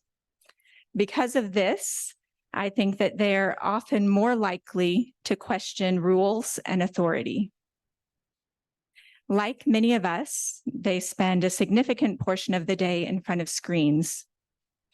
If we look at global statistics, all age groups on average spend 2 hours and 25 minutes every day on social media. And in the age bracket we're looking at with our current undergraduate students, 60% of their waking hours are spent online. So there's more texting, tweeting, posing, and posting, but there's less actual conversation. So this leads me to what I feel may be the most defining characteristic of our current student body, and that's relational poverty. If you don't think that this is a problem, if you just take a moment and look to your right and to your left, I want you to see how many people have their phone either in their hand or on their lap. So we're virtually connected more than we've ever been before. We're in contact with people all day long in one way or another, but these connections are often hollow experiences. So when we do see our friends, we're often not really listening, and we're not fully engaged and fully present in the conversation. It's become easier to engage with others online, but I think a lot of people struggle to engage in person. So the next time you go to a restaurant, if you just take a moment and look around, you'll see how many people are focused on their phones rather than the people that they're sharing a meal with. The ease of online friendship makes it easier to tune out when we don't feel like dealing with the difficult parts of relationships. If someone is going through a difficult time, we can choose not to respond to them when that relationship is online. Unfortunately, a lot of these behaviors, I think, carry over offline. Research has shown that connectedness or a sense of belonging is one of the strongest protective factors against anxiety, depression, substance abuse, and suicide. But as our connectedness is diminishing, so is our ability to deal with stressors. So as a result, we have less of a buffering capacity when we do experience stress. I don't know if any of you have heard students say things like, "This is causing me so much mental torture," or "I've been traumatized by this experience. This experience has put me into depression." These are common phrases that are in both verbal conversations I have with students as well as in the emails that they send. Because of a reduced ability to tolerate stress, our students are also becoming more sensitized to anything that feels potentially threatening. They're losing the ability to calmly consider another person's point of view, reflect on that, and consider their opinion. Our students often have very real struggles with interpersonal conflict. Dr. Gloria also mentioned this, that students brought this up as an area that they themselves see as a concern. I often will ask students what they feel is the most important thing that they've learned during their time at Foreman. And by far, the most common response I get is, "I've learned not to trust anyone but my family." When we experience conflict online, it's easy to simply avoid the conflict, to avoid the hurt and the pain by just not responding. Or we can take the avoidance a step further and we can block the person. But conflict is also an opportunity for personal growth. The process of repairing a broken relationship helps develop empathy and it helps develop resilience. Many of our students have never learned to navigate this difficult process of resolving conflict. These are some of the challenges that I think students in our modern technology-driven society are facing. Unlike most of us who also spend a significant time online, they've been exposed to smartphones and social media at a very early age. And because of this, I think a lot of them have underdeveloped interpersonal and relational skills. So coming back to the question that I was asked to answer, what skills are needed to prepare students for the rapidly changing world? From my perspective, the greatest needs are social and emotional skills. This would be active listening, regulating thoughts and emotions, reflecting, and empathy. And as we lead into our next discussion, I wouldn't necessarily say that I think that this is sad, but I would say that it at least deserves some conversation and consideration as we look at the impact that technology has on us.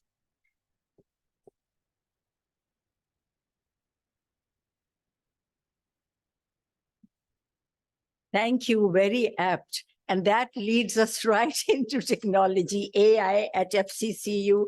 But before we go there, if you look in your folders, we have done some very good, Shauna. We have done some research and we have put up some frameworks as a comparative table. And you will see that this P21 century, P21 skills come up as the most comprehensive framework going forward. But there's also a McKinsey 2023 diagram, and I think that's very, very helpful. So please consider that when you're planning for your source programs and courses. Dr. Trimble will lead the next section on AI at FCCU. Dr. Trimble, over to you.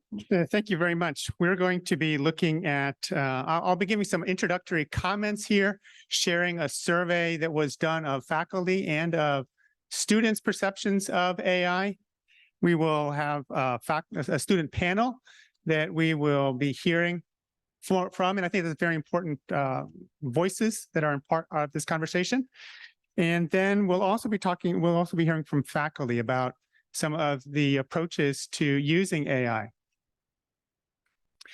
All of this is designed in a way that we're hearing from a wide variety of perspectives to learn from one another. And it's not just a single talking head, certainly not mine. But I am going to provide a little bit of a frame as we get started. So next slide, please. What is AI? On IBM's website, they call it, they have a specific one where they're talking about artificial general intelligence, theoretical form of AI, where a machine would have the intelligence equal to humans. It would have a self-aware consciousness that has the ability to solve problems, learn, and plan for the future. That's a little bit scary. That's a little bit beyond what we're talking about today, of AI having self-consciousness. I think that the two other definitions at the bottom there from Britannica, ability of digital computer-controlled robot, perform tasks commonly associated with intelligent humans. Thank you very much. And then finally, I like the one by Tech Radar, computing hardware being able to essentially think for itself and make decisions based on the data that it is being fed. And so it's a function of data, decision-making, and using that data in ways that resemble what humans are doing. Next slide, please. There's a difference between generative AI and predictive AI. Generative AI is generating or making new information. It's, of course, not technically new, but it's based on the accumulation of vast amounts of data, but generating new content, like writing a term paper or writing a report. Predictive AI has been around for a little bit longer, I suppose, and this is more the use of AI using an algorithm or some sort of formula that is making predictions. But what we are talking about today mostly is well, it's a lot of different things about AI, but it has to do with generative AI. And this is particularly came to the forefront last November when ChatGPT was launched. We've had considerable conversation in small groups around tables with one another. We've had CLT training on ChatGPT. And the reason that's really has propelled the conversation is it became considerably easier for the average user, whether that's students, faculty, or others, to engage with generative AI. At this point, I want to switch over to the other PowerPoint, please. That is the CLT survey of students and faculty. So can you please switch to the other PowerPoint, please?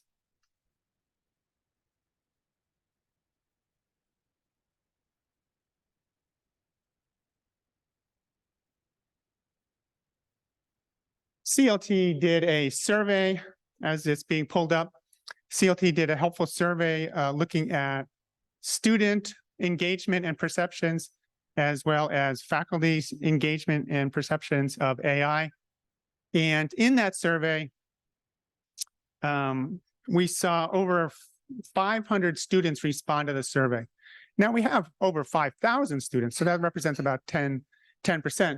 But the pure number of students that responded to the survey was considerable when we think about the responses of 500. Now, those 500, are they representative? We're not sure. Certainly, it's not half of the students responding, but 500 is still a very large percentage, and it corresponds with a lot of other surveys that are reporting on student engagement with AI. So we shouldn't dismiss the opinions and perspectives of 500 students quickly. The survey that was done of faculty, we saw about 46% response to that. So a very strong response to that survey. So thank you, CLT, for doing this survey to get the voices and hearing from a broad number of voices. Next slide, please. So what do we see here? What are the sources of knowing? How do people know about generative AI? We see that social media was very strong for students, 71% mentioned that. For faculty, the highest ones were discussions with peers, social media, webinars, and YouTube videos. If we look over here, I think the next slide will bring a circle here. Thank you. That the familiarity with generative AI is between faculty, either moderately or very familiar with it, and students even more so. And so we're seeing that this is not something that is peripheral or hiding in a corner. People are very familiar with this. Okay, next slide, please. Frequency of use. We're seeing that although there are some people who never engage with it, most people are using it to some degree. Seeing very strong use from students, most of them saying sometimes, and quite a few saying very often. And so if we look at the chart there on the right, then of the students who know and use it, 64%. So roughly 2/3 of students are knowing about it and using ChatGPT specifically, not just general AI, generative AI, but ChatGPT. And here with the faculty, almost half of you are knowing about it and using it as well. Good. Next slide. This slide is helpful. It highlights then the use and understanding of other forms of generative AI. And the faculty understanding of ChatGPT was the strongest. Second then was Canva. And if we look for over at student use, ChatGPT, the strongest there, 64%, and Canva at 53%. We see that 38% of faculty don't know what Canva is. Okay, fair enough. So let me tell you what Canva is. It is a design software, one of the most powerful and flexible design softwares that's out there. And the most recent iteration of Canva uses generative AI to help with the design process. Next slide, please. This question asked, what is the percentage that is using AI for different tasks? And it's a little bit dark, but that top pie there in the dark brown has 21%. So 21% of faculty in this survey responded that they're using AI for lesson planning. That, of course, wasn't asked of students, but a lot of faculty using it for lesson planning, writing and editing, research and data analysis. Same for students as well. And students, 29% of them using it for self-tutoring of what seems to be a very appropriate use of this technology. Okay, next, what are the perceptions and opinions regarding the use of AI? So that first part of the survey is what's actually being done. What do people know and what are they doing? The next slide, please. Here's some opinions. Has more benefits and drawbacks. Interesting comparison between faculty and students when we look at this. Similar looking at in terms of the benefits, 45 and 44. But if we look at those who see drawbacks, then 42% of faculty saying that, 3 times as much as the students are saying that. So students are pretty much saying either neutral or agree. Faculty polarized then on the benefits and drawbacks of generative AI. Should it be used, sort of the practical question, then should it be used in teaching and learning here? Most of the faculty, even if they might be polarized in this, are saying yes, 62% saying yes or neutral. Very few are saying that it should not be used. An acknowledgement really that it is the future and we need to engage with that. Next slide, please. Here were the top 6 responses to the challenges of using generative AI, ethical privacy concerns, incorrect and biased information. This is important to realize that when you ask something of ChatGPT or other generative AI, it's not necessarily giving you the truth. It might give you what is commonly out there. And so it could be incorrect or biased. Lack of policies for appropriate use. We'll get to that a little bit more. Hindering creativity and critical thinking. Okay, next slide, please. What to consider for effective use of generative AI on campus.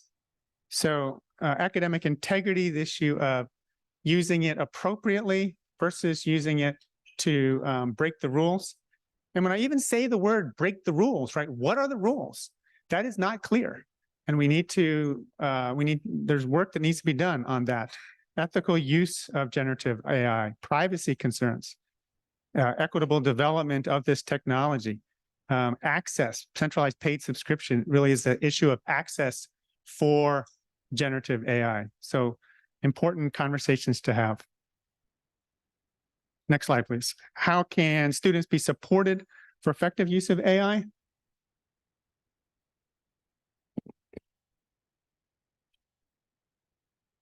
Faculty and students have very different opinions here about guidelines for use of generative AI.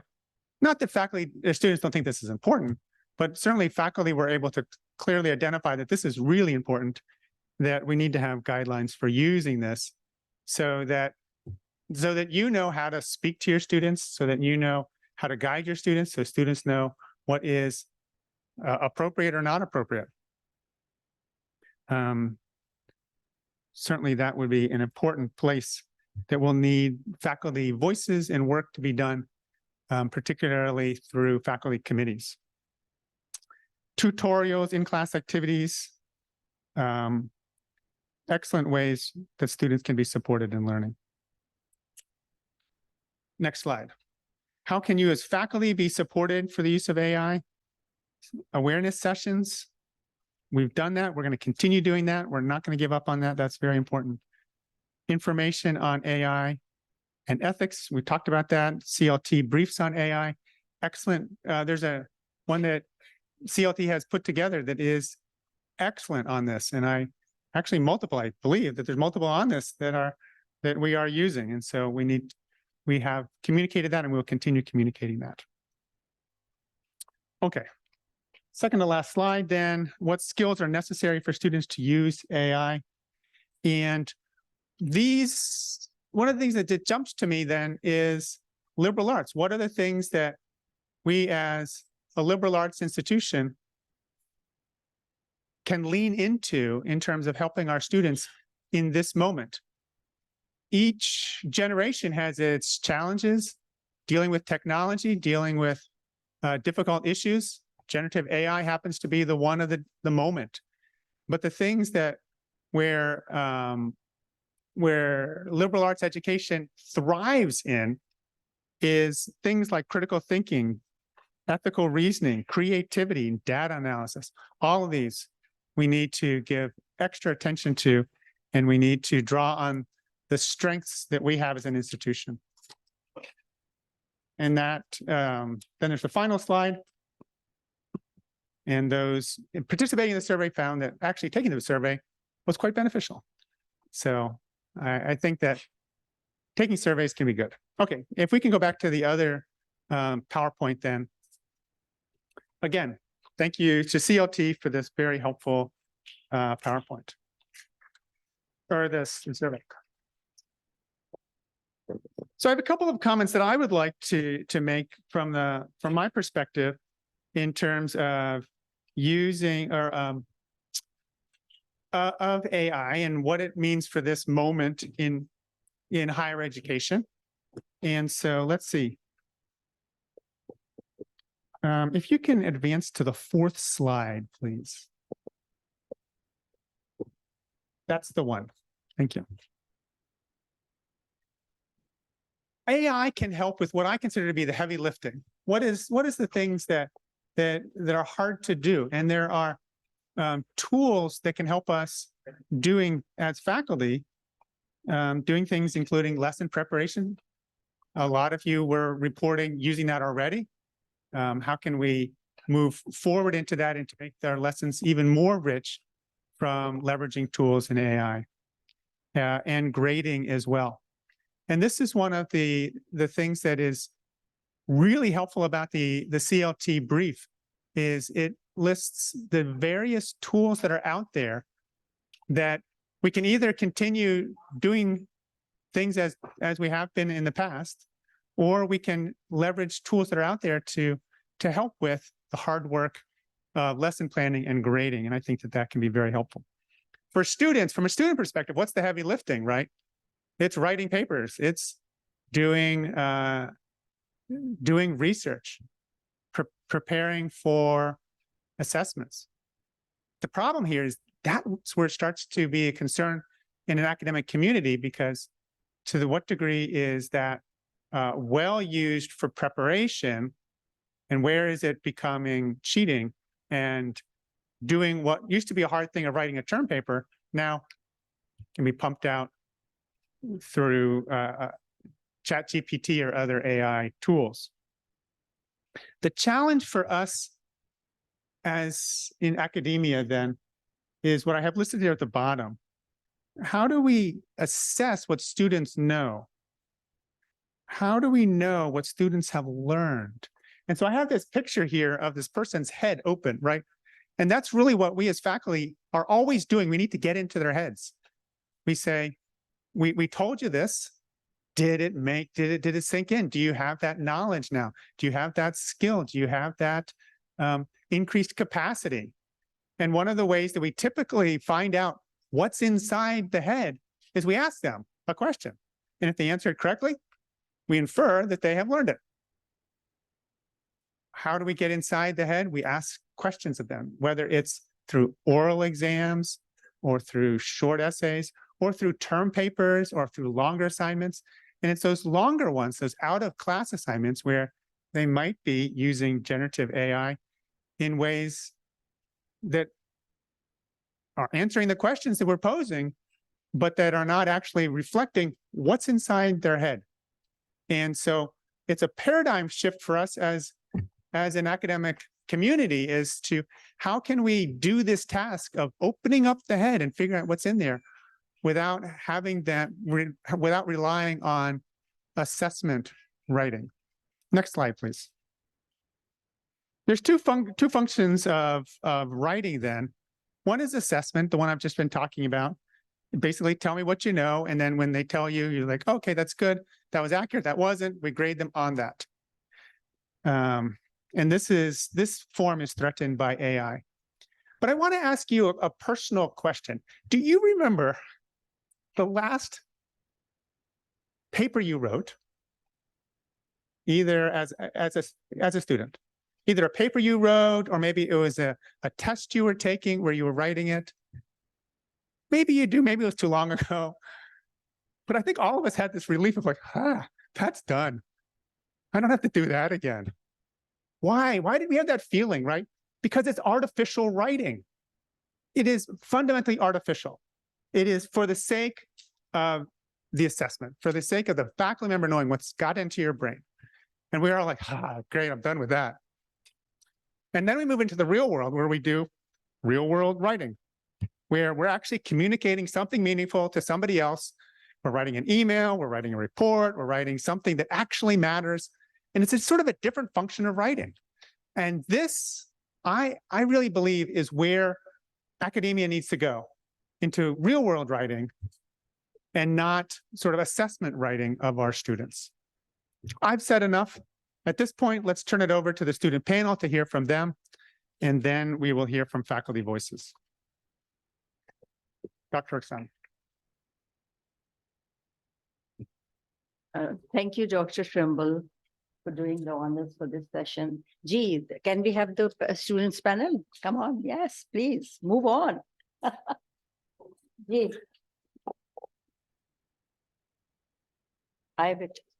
We drew in the survey, when we sent out the survey, we asked faculty and students to show if they wanted to contribute towards AI discussions on the sort of the forum, FC forum. And the students sort of agreed, please come to the front, not at the back. The screen is not going to go up. Please come to the front. Come on, be innovative. Don't hide. Gee, come on. SDGs. So you are going to start off with your names in the order that you speak. Introduce yourself and please say what you feel like about AI and your experience with AI on the campus, right? That is what you No, you are here. You don't have a mic. Please get give a microphone. You can pass it on.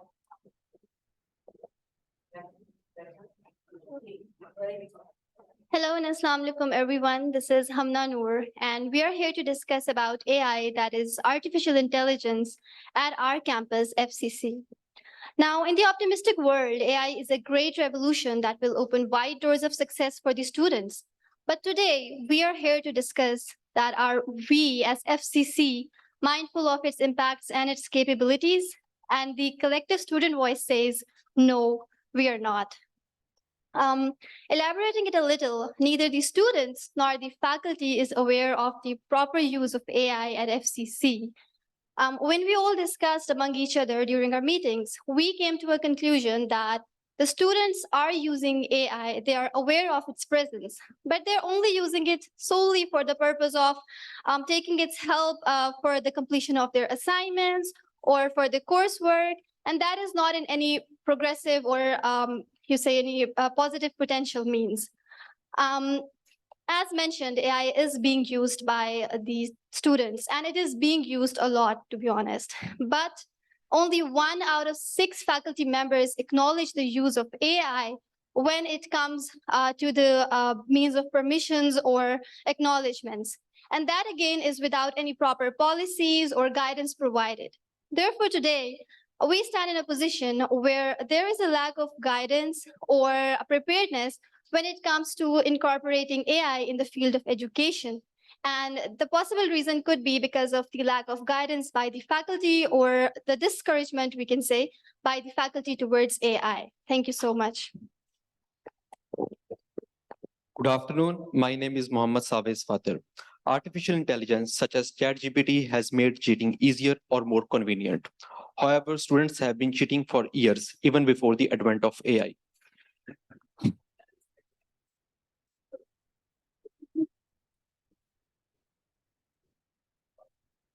They have hired others to write their theses, research papers, and assignments for them. This has now become a profession. Students on this campus, alongside international and local companies, are advertising their freelance services openly, even distributing brochures in our campus parking lots and academic blogs. These networks operate with impunity due to a lack of accountability. Students always find ways to cheat. Students are even involved in cheating of at-home GRE and TOEFL. However, students with better resources can get better outputs with paid applications and services. Even in plagiarism, there is not a level playing field. In our collective opinion, AI is a powerful tool, but it can be a threat if we use it in the wrong way. Thank you. Over to you. Hi everyone, this is Ikra Amin. As a computer science student, I wanted to do a final year project that used AI or machine learning to make a fun app. Unfortunately, I realized that these such projects require a lot of counseling and computational resources that FC does not have. Like I remember, we had some seniors who were doing some robotics project, and they were facing a lot of issues in even trying to acquire basic hardware for their project. Even software tools were limited by licenses, and we had to use pirated softwares, which just does not make sense for such a big institution. So logistically, financially, and resource-wise, there are just too many issues that need to be addressed and need a collective effort from the students, faculty, and the administration. So I was really interested in cross-domain projects, and fortunately this year I received an internship with a professor at a medical school in the United States, where our focus is developing intelligent tools with a component of AI for analyzing genetic data, which is sort of like a collaboration between the clinicians in the hospital and data science experts in the school. Unfortunately, our university does not have a framework for cross-domain projects and collaboration between different institutions, which actually exposes gaps. These challenges aren't just personal anecdotes. They reflect a larger issue, both within our university and our region. Thanks.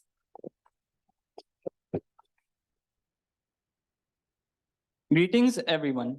I'm Shafi Ahmed, and I'm here to talk about something exciting, the awesome teamwork between educators and AI.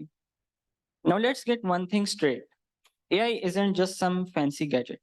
It's like having a buddy who's super skilled at tailoring lessons that totally click with each class's vibe, especially the lessons that make you go, aha, I get it now. Teachers, you all are the heroes here. Imagine sprinkling some AI magic into your lectures. You can totally jazz up your classes by showing how AI is changing the game. I mean, who wouldn't get pumped about that? We all know the time vampires, memorizing heaps of content, drowning in paperwork. Well, guess what? AI scoops in like a superhero, taking care of all that nitty-gritty stuff, which eventually leaves more room to dive into exciting stuff like critical thinking. Hold on to your hats, as the coolest part is personalized learning. AI is that smart friend who knows exactly what you are into and set you up for a remarkable learning journey. Picture this. AI steps in and lightens load of educational chores. Let's high-five AI and make education a wild ride, where we all learn, grow, and excel. Thank you. Hello, everyone. My name is Mariam Bashir. While my primary passion lies in the world of molecules and reactions, but today I'm excited to talk about artificial intelligence. At first, we were hesitant and didn't know whether to say it or how to say it, but we decided to open up due to our fondness for FC that pushes us to highlight what is needed to be done for it. Understanding that learning to work with AI among other tech is becoming incredibly important. We as a panel felt that our skills aren't sufficient. As we are now working at different disciplines at different places, we have realized that our emphasis was primarily placed on theoretical knowledge, and unfortunately, we found ourselves somewhat lacking in practical skills. Practical application and hands-on experience were not given as much attention as they should have been. As a result, we might need to bridge this gap and actively seek out opportunities to gain the practical skills of AI. That might be one way to resolve it. Even though AI is everywhere and will take more places in future, it cannot replace humans. So our faculty is irreplaceable. Our instructor make things more exciting and fun. They bring a human touch that goes beyond information delivery. We need you in our classrooms. As Albert Einstein said, it is the supreme art of the teacher to awaken joy in creative expression and knowledge. Thank you. Good afternoon, everyone. First of all, big kudos to CLT and the FCCU admin for letting us spill the beans about our AI worries. I'm Fatma Ghani, part of the student squad that stepped up when CLT's AI survey came knocking. And for 2 weeks straight, our brains have been in overdrive, trading ideas and stories to give you full scoop from our side of the fence, as shown in former speeches. Now, we've spotted a few cracks in our FCCU armor, and as uneasy as we were in sharing them, we're not going to sugarcoat it since we're on a mission to buff up our institution. So far, we've told you how FC needs to amp up its resources and bridge the gap between theoretical knowledge and practical application to help us adapt to the ever-changing digital world. We've talked about ethics and strengthening the implementation of policies concerning academic integrity. And finally, we have asked for a greater student involvement in these processes. Now let's talk AI. We know that it's very slick, but it has its quirks. Generative AI, it has potential for personalized learning and saving time through the automation of tasks. But we also know that it has a knack for bias and a penchant for misinformation. So as a revolution beckons promising to reshape pedagogy and learning, in our opinion, AI should be treated as an ally, not an adversary. It's here to support us, not replace us. So remember, when it comes to AI, let's keep the human touch real and the innovation surreal.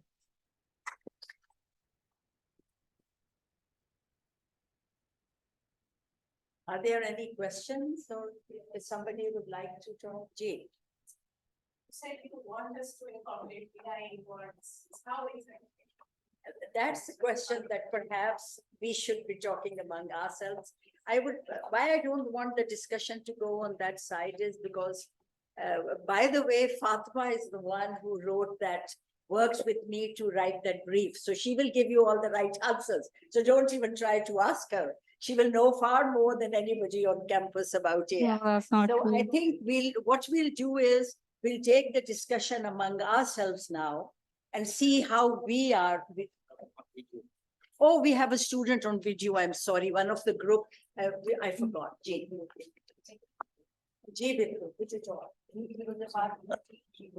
Hello, everybody. I'm Sherali, and today I want to talk about something that is been on my mind, and that is how AI might be affecting our thinking and creativity. You see, as we get used to tools like ChatGPT, we might end up relying on them too much for stuff that once used to make us think. Think about those quizzes and assignments we do in classes. AI can do them super well, but what about our brains figuring things out? The traditional assessment tests that we do in our classes, they are not useful anymore. But what we can do is to sit and think about skills that we need in the age of AI in order to make our brains sharp. For this, our teacher can structure our assessment in a way that AI cannot do. And it is not that we don't like AI, but we want to be really good at things that AI cannot do. Despite of all this advancement, the empathy, creativity, and understanding of human emotions that you all offer makes them irreplaceable in creating a holistic and effective learning environment. Thank you.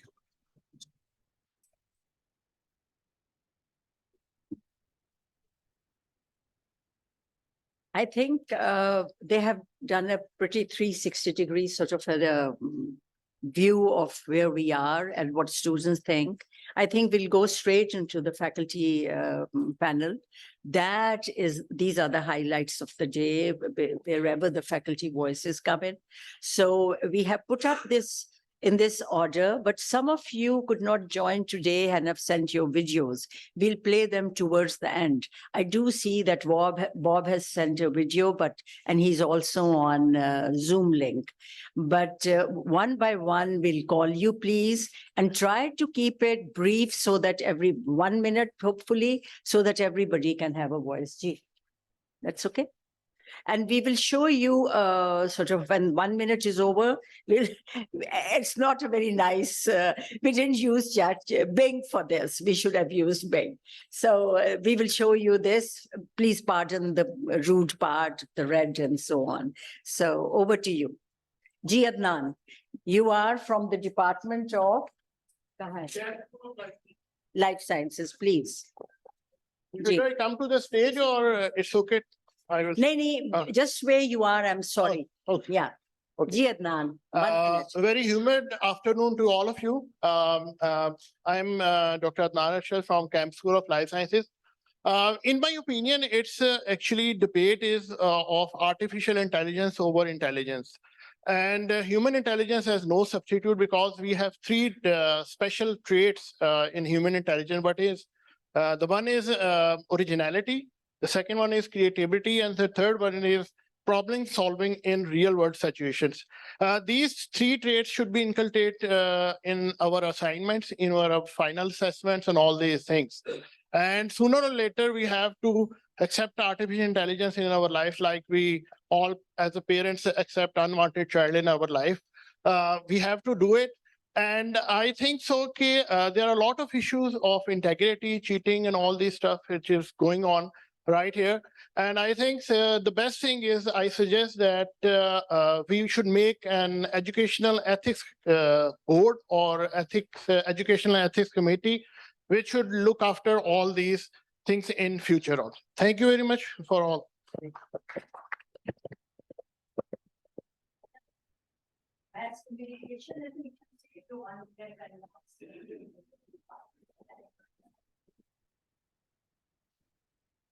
Good afternoon, everyone. This is Dr. Anna Muzammil. I'll just share my experience from Spring 23. I used some of the AI tools in my class. Of 24 students, I would say that we co-learned a lot of things. So since the class was such that the assessment required students to make visual assignments, they were supposed to make a brochure, they were supposed to make posters. So we used a couple of tools, including Canva, but I also explored with my students AppyPie and Designs.ai and Brand Crowd. So they were very helpful because they were actually improving the visual expression of the students altogether. Whatever they want to put out there, they only have to worry about their words. The design, the templates were already available. I was a little skeptical about ChatGPT to be frequently using in classes unless we have this ethical board in place and we see that how it could be integrated. But we did use ChatGPT in our classes before exams. When I asked my students that, okay, these are your 5 sample questions, and then just go ahead and give the prompts to Bard and ChatGPT and look at the answers that it can generate.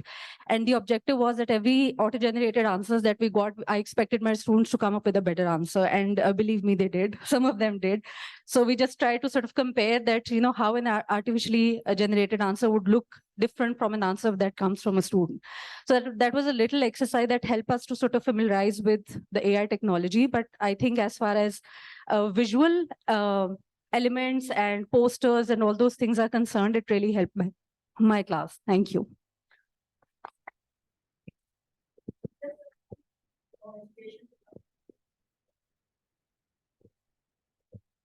Hello, everyone.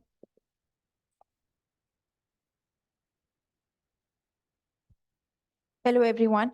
I've been using ChatGPT to support some of my teaching functions at the university. One thing that it really does well for me is generate a very high quality performance task based on some of the objectives that I have given to it. This helps me save some time of thinking and figuring out what I want my students to do that particular term. But there is a catch to it, and the catch is that the tasks are often not contextualized to my particular classroom. So instead of having to make a task from scratch along with its rubrics, its task instructions, details, student support, whatever, ChatGPT can help me do it. But I spend my time improving the task and making sure that it is appropriate to the students that I have in my particular classroom, that it is localized in the FCCU context, in the Pakistani context, and that whatever different things that it is suggesting are really something that represent the teaching experiences that we have had in that particular course. So that is what I wanted to share.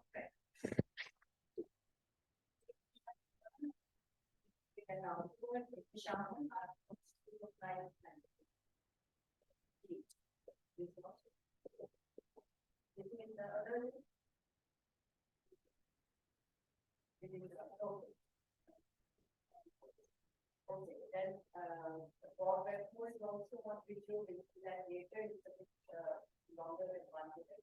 Romel John from School of Management. Hello, everyone. I'm Dr. Romel John.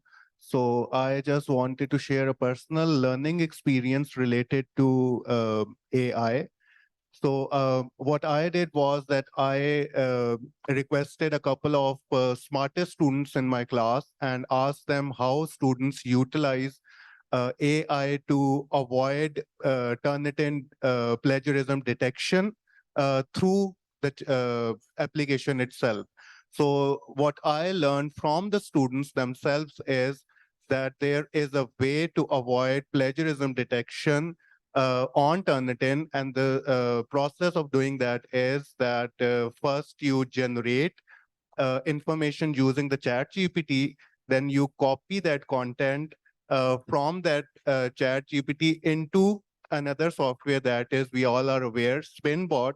They told me not to use Quillbot because that is identified in the Turnitin software. So you use Spinbot.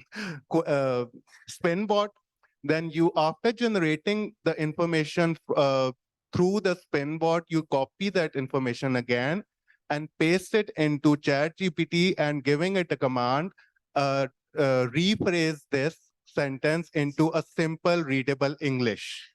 And then you copy that content and paste it in a Word document. And when you run that document and turn it in, you will get 0 plagiarism and you will get 0 AI percentage as well. I have personally tested it and it works. So just wanted to share this experience with everyone in the faculty.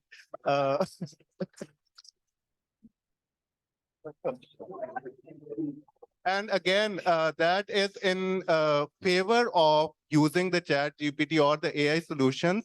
And as faculty members, we should not, if we can't beat it, we should join it. So we should be aware. Yeah. I would like to add a bit to this. Spinbot is not as amazing as it sounds. One of my students did this on Spinbot, and there was this company, Sapphire Spinning Mills. The report I think it made it gemstone rotating factory. So I mean, you have to be smart to use Spinbot. Not everybody's cup of tea.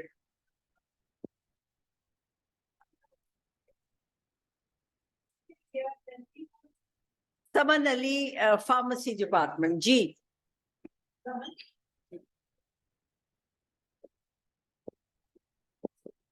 Hello, everybody. As AI is changing the world and pharmacy is no exception.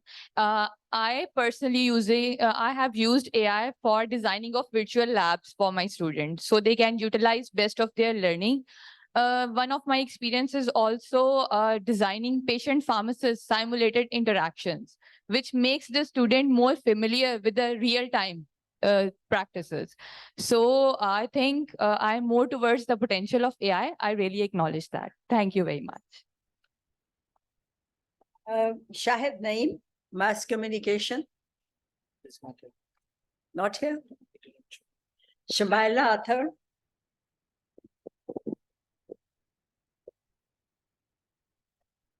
Hello, everyone. I'm Dr. Shamaila Athar from the Department of Sociology. Teaching has been revolutionized by AI. Time is one of the most precious commodities for us. And with so many things to get done, there's just not enough time during the typical working day to accomplish it all. So I've been very excited since I heard about AI, wanted to know more about it, but never had enough time.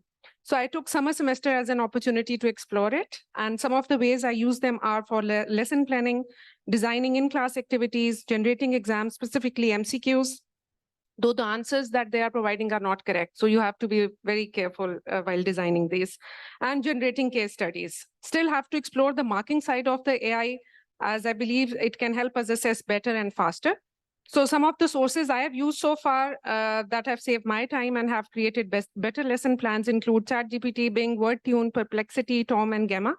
So in the end, I would like to say that don't be scared of it, as someone very wisely quoted that technology is of immense importance, but can never replace teachers. So let's not try to exchange their places. Thank you. One for you over there, G. So now we go on to Shujaat Ali from Pharmacy again. Hello, everyone. Good morning. So there are two perspectives, being a teacher and being a researcher. So being a teacher, if you're not aware of AI, especially, I'm not talking about all AIs. Of course, AI is like a vast field, but I'm talking about the chatbots, where, it is a generative text. It gives a data in the text format. So here then it comes the ChatGPT. And if you're not aware of how to use ChatGPT, how to give a command to ChatGPT, then ChatGPT because works mostly on the basis of assumptions.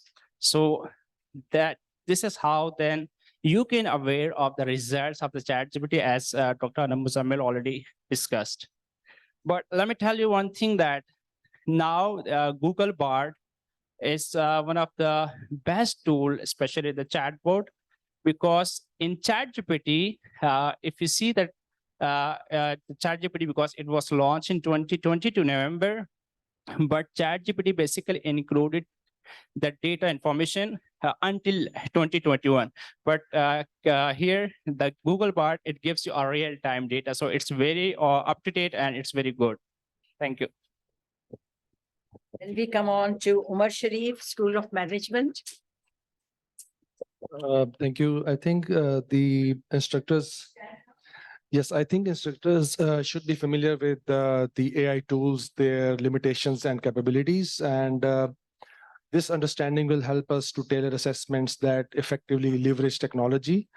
And one way could be to design assessments that are case-based or, real-world scenarios where students get to put their own knowledge.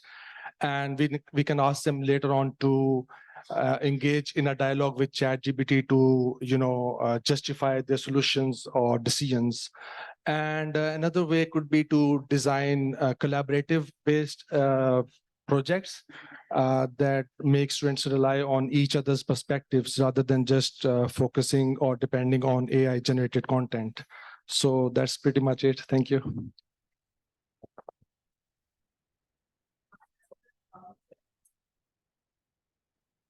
Pharmacy faculty using it and wanting to comment, not here.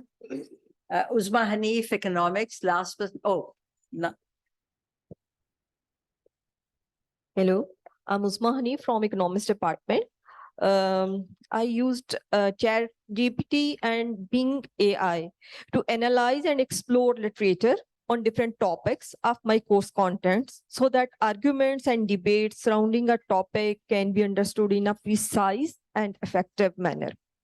I also used AI to develop rubrics for assessment, but use of AI requires some prior knowledge and experience as well. At times, AI provided some wrong facts and slightly incorrect formulas of economic models. Thank you.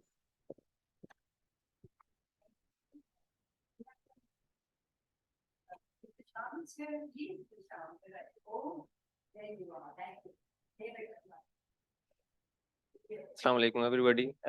Sorry for being late. I used the generative AI in various sort of things. Even I use it to generate my home budget, kitchen budget. Even sure, I do not have. So, but since I'm an industrial consultant for the food companies, so they asked me to prepare a proposal for the company or so. So I just now go to the ChatGPT and write a prompt, and it gives me the all of the ideas and the budget and everything that can be used. So we don't need to fear from the AI, but we should be teaching our students to use it responsibly and how you can use it positively to serve the community. So that's all from me. Thank you.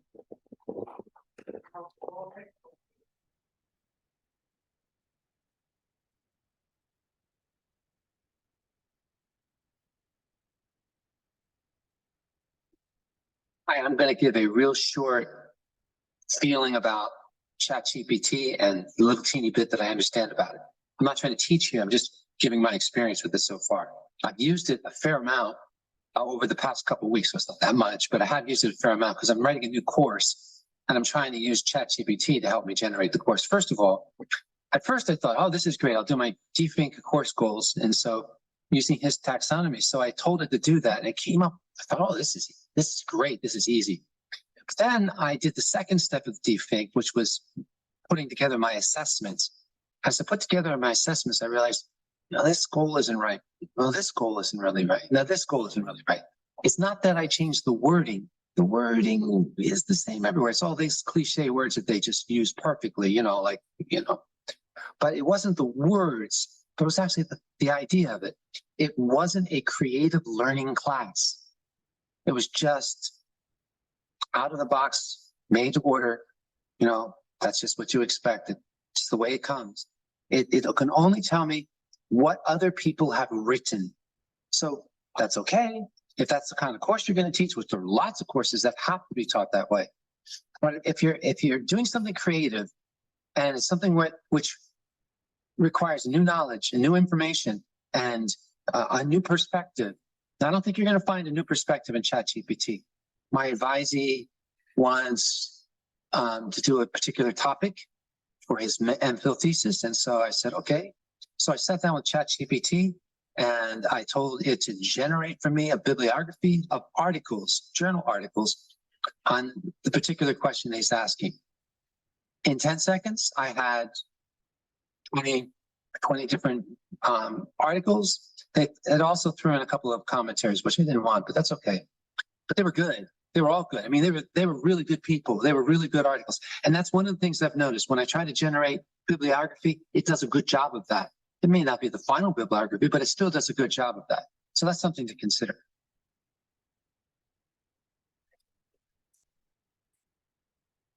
Great. So you heard all your, different opinions from among you. Just to add that I just read an article, I think 2 days ago, and they have got AI that actually scored 99+%, I think, on creativity tests that are already out there. Of course, everything can be not 100%, it's flawed.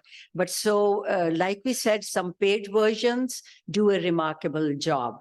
So those are, and every day is a different, it's by leaps and bounds. The knowledge is growing, the scope is growing, the collective when it comes together, then it's a lot. I think now we have a little bit of time. If you want to ask questions and you want to explore answers among each other, we can have another 10 minutes of that. G. Dr. Trimble, something? Hello, this is Dr. Koratulan from English department. This is not a question, it's more of a comment. Thank you so much, everyone, for sharing all those wonderful experiences about ChatGPT. And I have also myself experimenting with ChatGPT, and through trial and error, I've learned a few things. I also attended the session organized by EMICOL on the use of ChatGPT, and all international professors were of the view that the responses which ChatGPT generates, they are of mediocre quality. And I totally agree with them.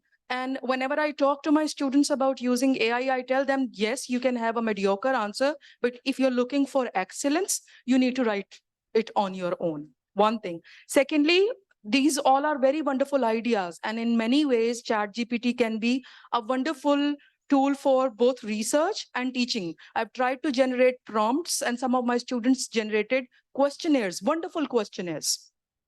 But I think what is needed is we need to train our faculty, because the best universities in the world are now accepting it, embracing it, and they are training their faculties to use it for the advantage, as well as for making their teaching and learning experience excellent. So if I can have some training in chatbots, I came to know about chatbots from my students, because before that it was all ChatGPT.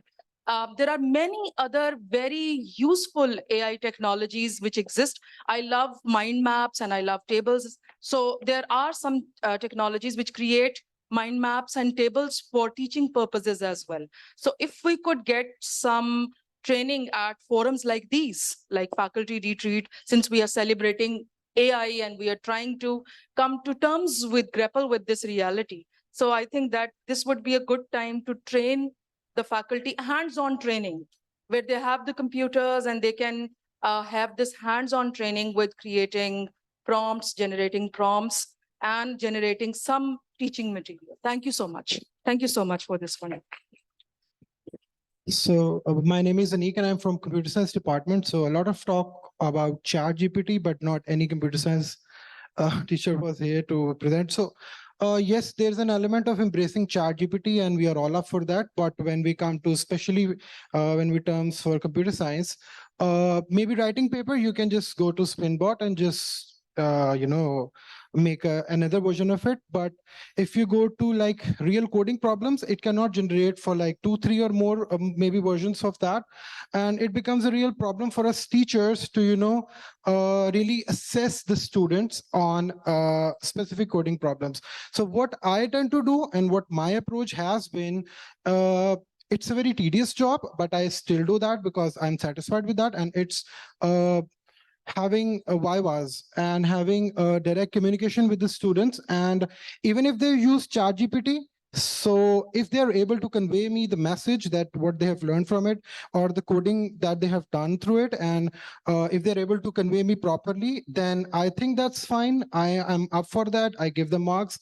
I say, oh, that's fine. But if they are still not able to do that, then they have done it wrong. They have used ChatGPT in a wrong manner. So it's a very tedious job. I use TAs and all for that job to really incorporate all the vivas and all the things, even for project.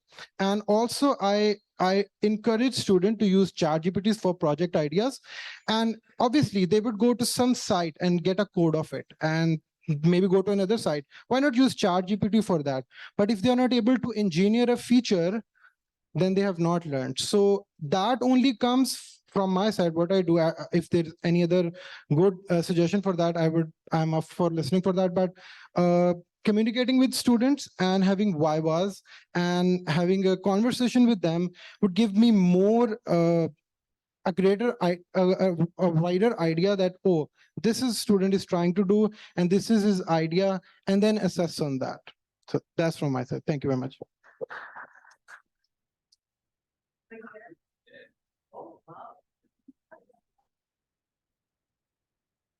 Assalamu alaikum. My name is Mustafa, and I do have a prepared note, but since Dr.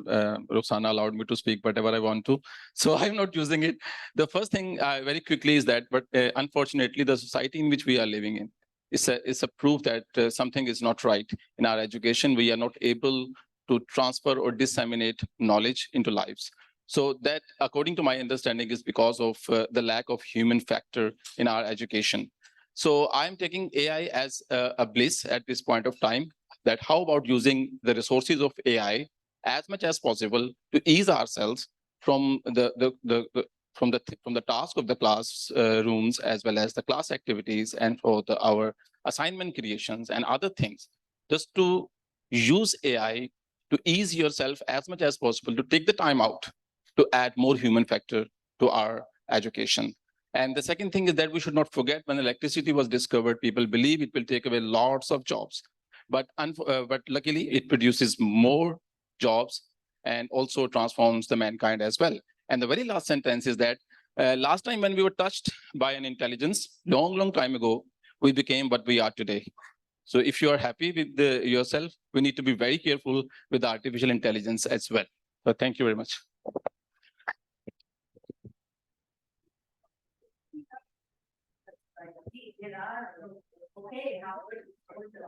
Okay, so may I go forward? Okay, thank you. Beyond just technical aspects of AI, as I see that it has other implications as well, maybe social implications, religious implications, civilizational implications, or political implications. By and by, we will be learning that this artificial intelligence is not just a tool like any other software or computers or mobile phones or calculators. It is more than that. Now it has the command over language, and now it can create literature, which usually human beings have been creating. Now it will be the role of the AI to create many things, and it will be having a great impact and dent on our civilization. So that is why we need to think more academically and intellectually as well. Not just that how to create a good course or course objectives or this and that. That's to start with. But intellectually, we need to think more that what kind of future implications this artificial intelligence is going to have with our culture, or with our society, or with our thinking, or shifting paradigm to see the world and our worldview as well. So I think that it is a further research question for the faculty as well. Thank you.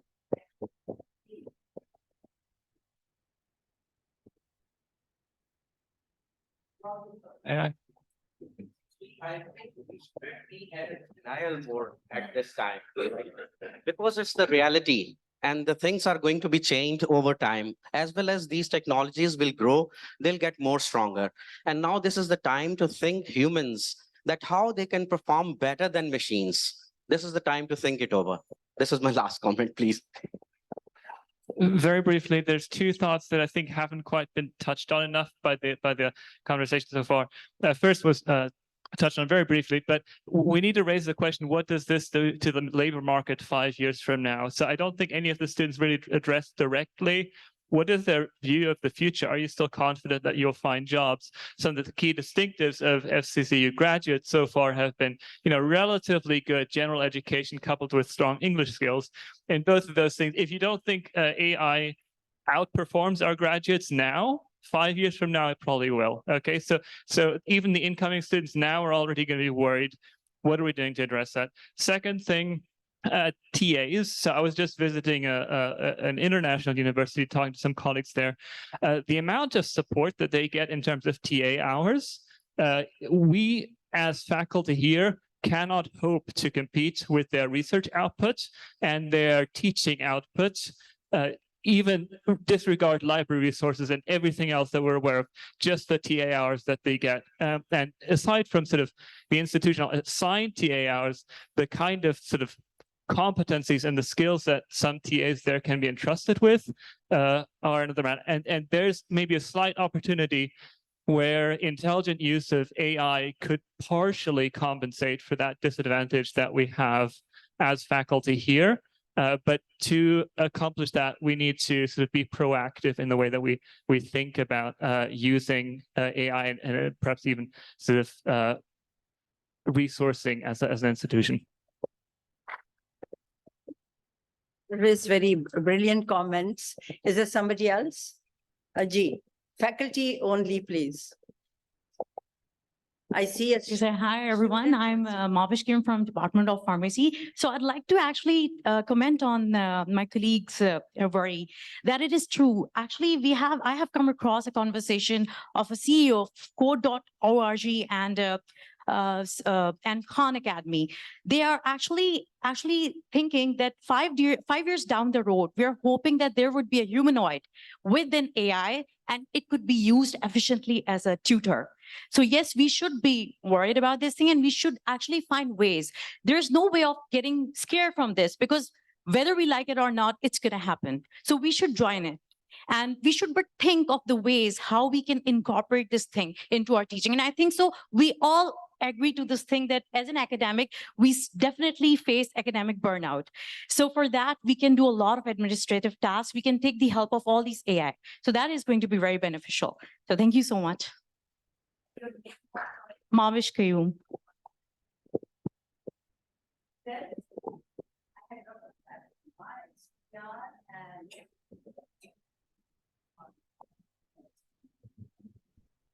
Just a comment over here. Our role as a teacher has been upgraded to a coach, I think. Second, it's no more now quality controls in the form of a product, assignment, or project. It's more of quality assurance. Yeah. How they are doing it. How we can manage, let them write with their hand on a piece of page in front of you while interacting with them. Once they submit their assignment, my routine is let them write something about that. Then I multiply both the marks. Those who have get it done from anybody, they get 9 out of 10 in the assignment, but in the quiz in front of me, they got 3. 12 out of 20, 60%. So we can very easily manage these things. Lastly, monitoring and control is no more the requirements by international bodies. Support. Unfortunately, we cannot support our young students the way they want us to support them. This ChatGPT is a very good thing. They're getting marvelous support from entire the world. Our job is once they take something out of it, we should help them in putting creativity into it. My humble submission. Yes. Yeah.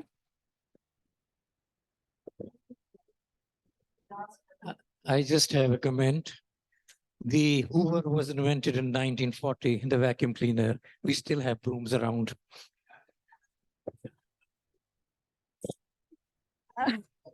I guess there's somebody else. Yeah, okay. Just very quickly I thought we had time. If we don't, we can call it a day. We have 2 minutes. We are very thankful for one of our Leha She was a work study student with us with the graphics. I just gave her an idea. Dr. Addleton's briefs, made me think about what could be done to make the new faculty feel at home. So isko beta jaldi se, jaldi. I don't have the access here. Just going to show you what this student did, and she did it on Canva again. And beta chale, there were messages. So we are just going to go through it. Jaldi beta, jaldi, jaldi. Just so there are some copies, but we'll be sending that. Jaldi, just move the pages. Gee. Yeah, I am sorry.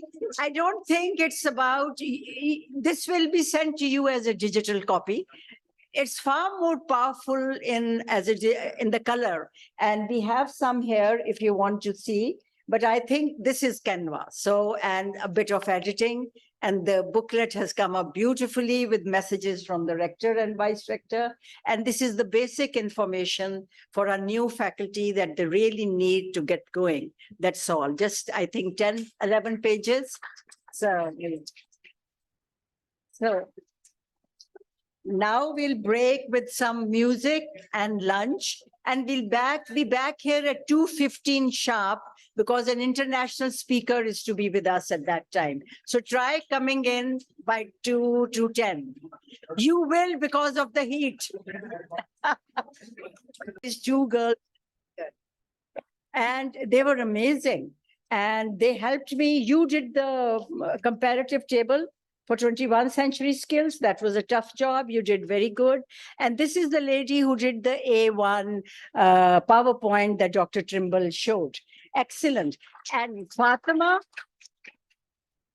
Ghani was the girl who did the AI writing with me. And they were very good in taking directions, and they did a fantastic job. I couldn't have done it better myself. You really did it better than I could have.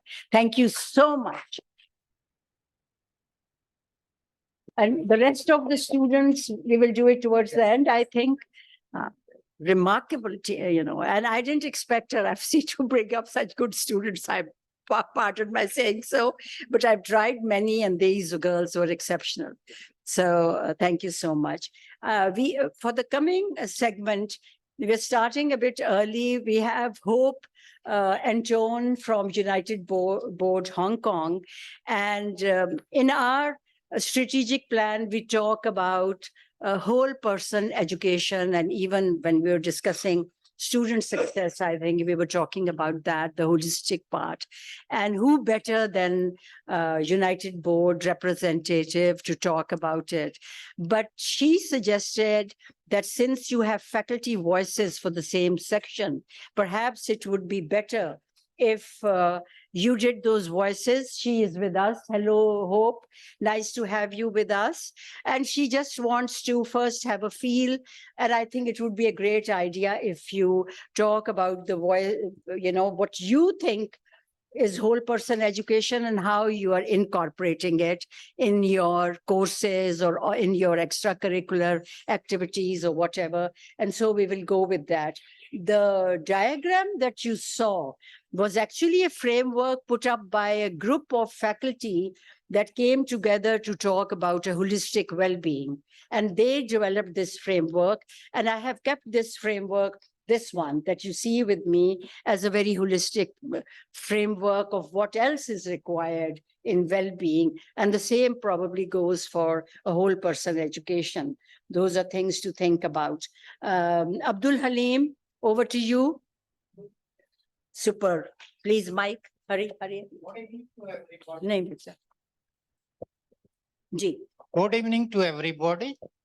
I incorporate the whole person approach in education by incorporating the most important component of said approach, the experiential learning, whereby the students are engaged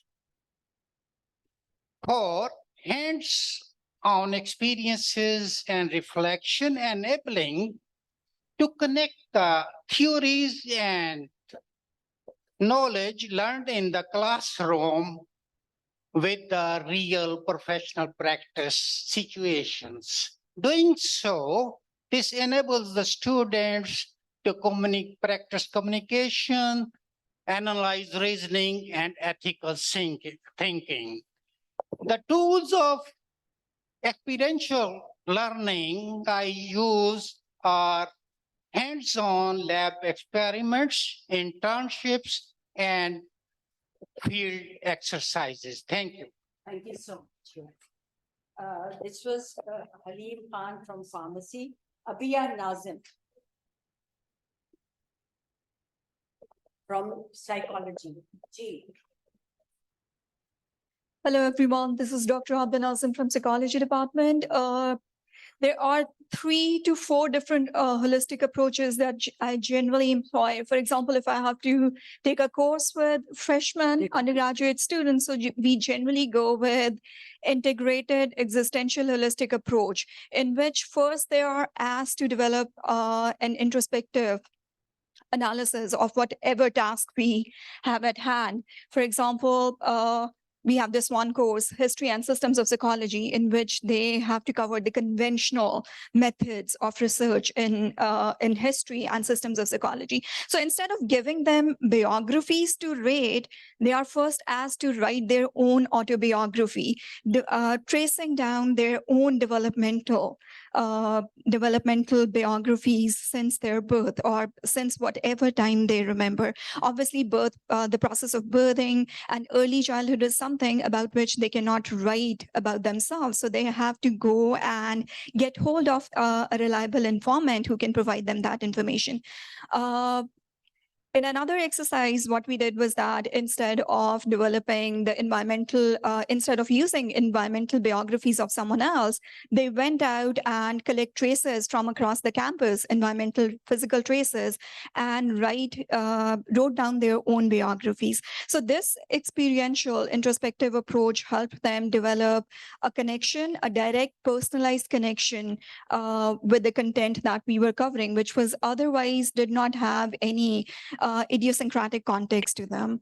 This was just one example from what I do in my courses. Thank you.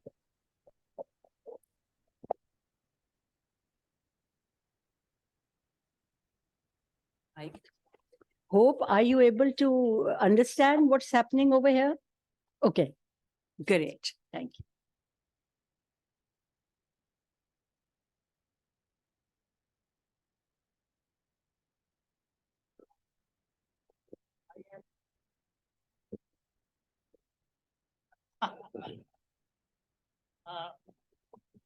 Well, in 1 minute, I will talk about the problem of having a thin attendance in classes after the pandemic and the importance of attending classes in person. In the last 2 semesters, a certain percentage of students just decided that they want to do courses from their homes or dorm room. Engaging in class discussion, participating in group activities, and asking questions in real time provide a dynamic learning experience. This experience cannot be replicated through remote learning. While textbook and PowerPoints and now GPT are valuable resources, they should be complemented rather than replace the experience of attending classes. Subjects like biology require the performance of lab activities and field trips. I suggest that there are 2 basic methods for increasing class attendance. First, make being in class obviously valuable to student learning. And second, hold students accountable by keeping track of their attendance. In the end, I will suggest that if students learn that coming to class makes their life easier or better, in the long run, they will more likely continue coming to class. Thank you, and let us make next semester a rewarding and enriching experience together. Thank you.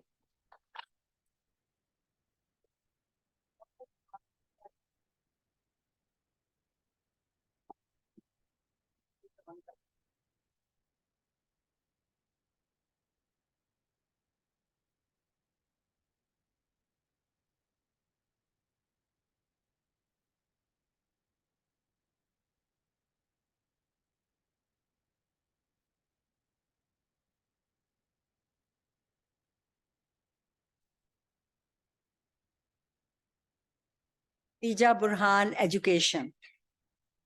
Yes. Do you want this to come on? Yeah. The slide, you wanted this slide. Yes, I wanted a slide. This is what you. Have you shared the slide? Oh. Now we are on that.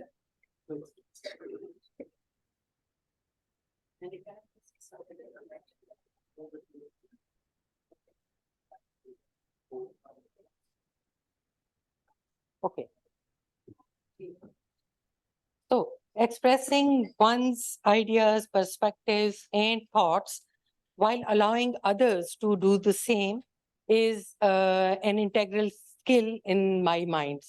So what I do in my classrooms when there is a group discussion or brainstorming session, that I provide my students with this format. The names of the members are there, and what they do is that during the discussions, they record the flow of the communication and the direction of the communication and the spread of the communication in this chart.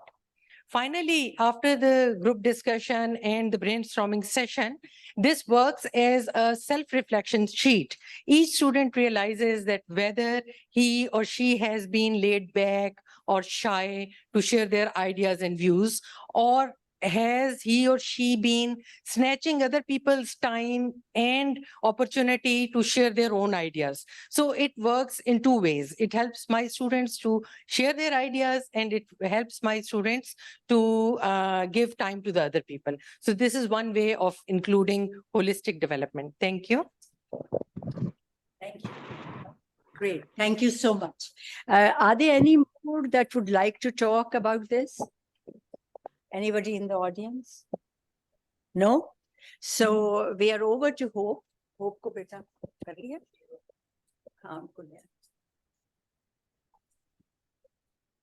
Oh, Julie, please, if you would like to, why not?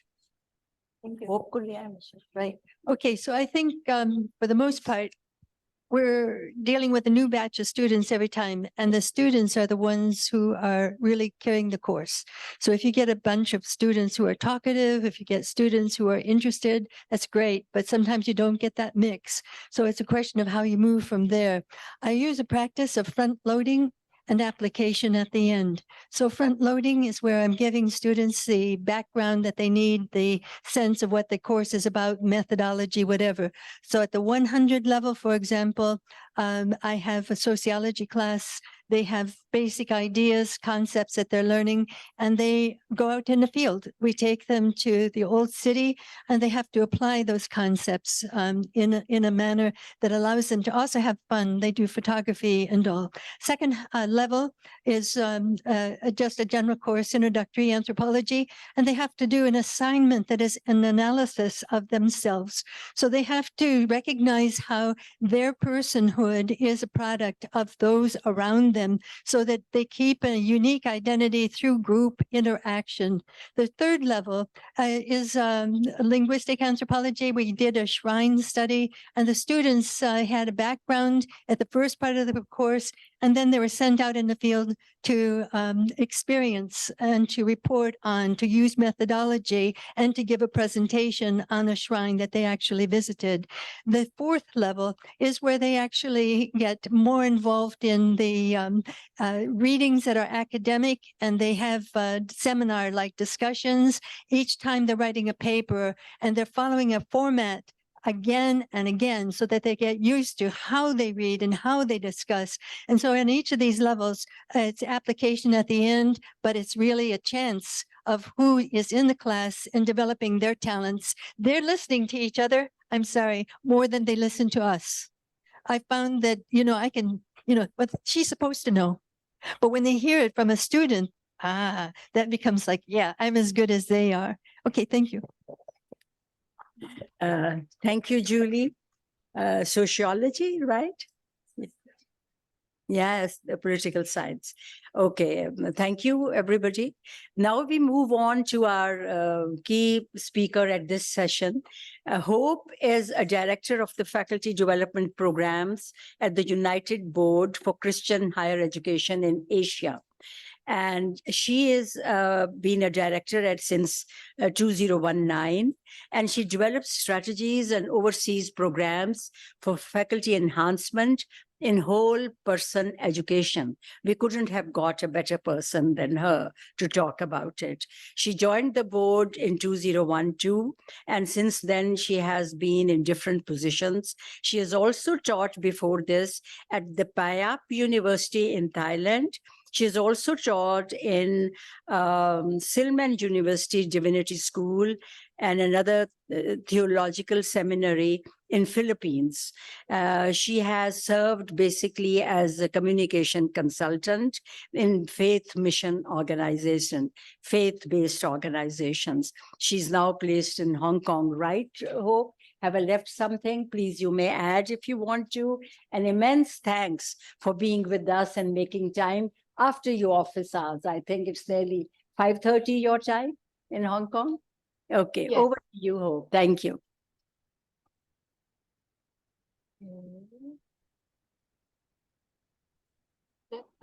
Good afternoon, Foreman Christian College. I'm very happy to be part of this, your retreat, and to share something from our experience at the United Board. Let me try to share the screen. Can you see this?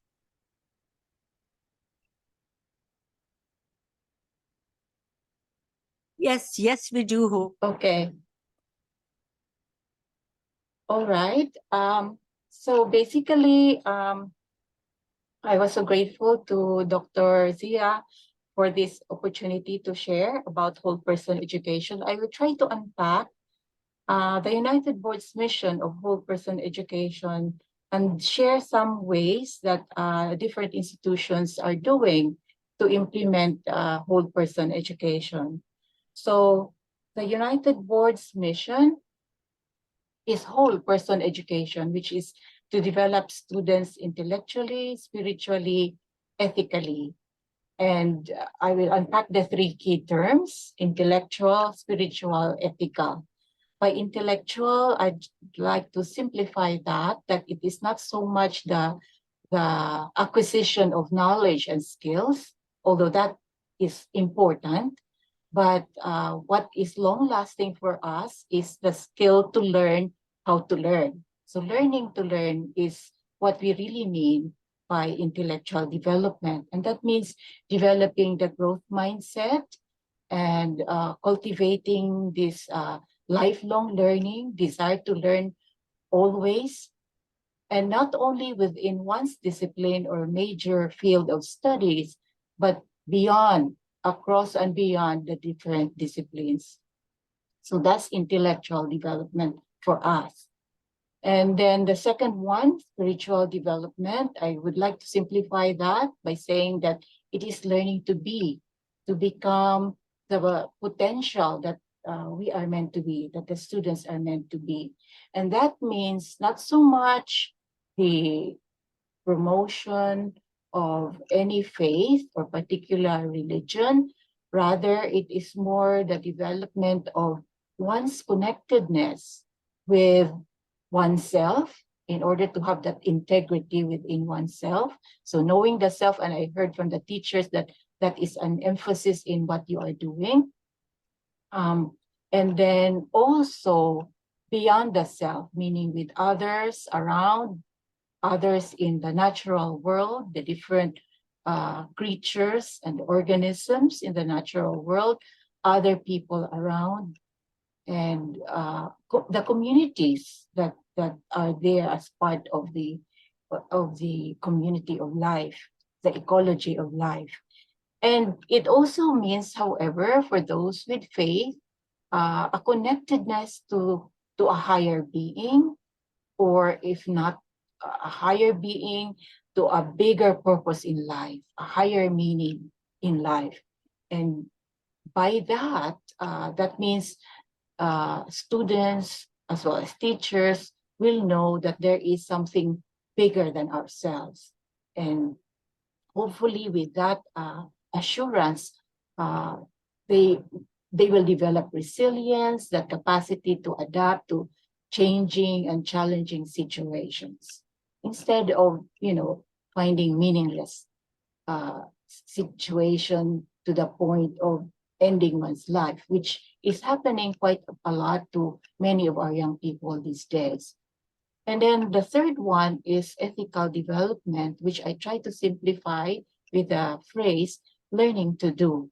But what it means is that learning to do to make decisions, because in life we are faced with so many dilemmas, we are faced with so many challenging situations. What do we do with these? How can we make use of what we are learning, whether it's in different disciplines, in order to make these decisions for what is right, what is just, what is fair, what is better. And then, of course, there are always challenging and conflicting values, because what may be good for me as a person may not be good for the greater group of people, the community. So we have to make this weighing between one's personal good as well as the social good, the greater good.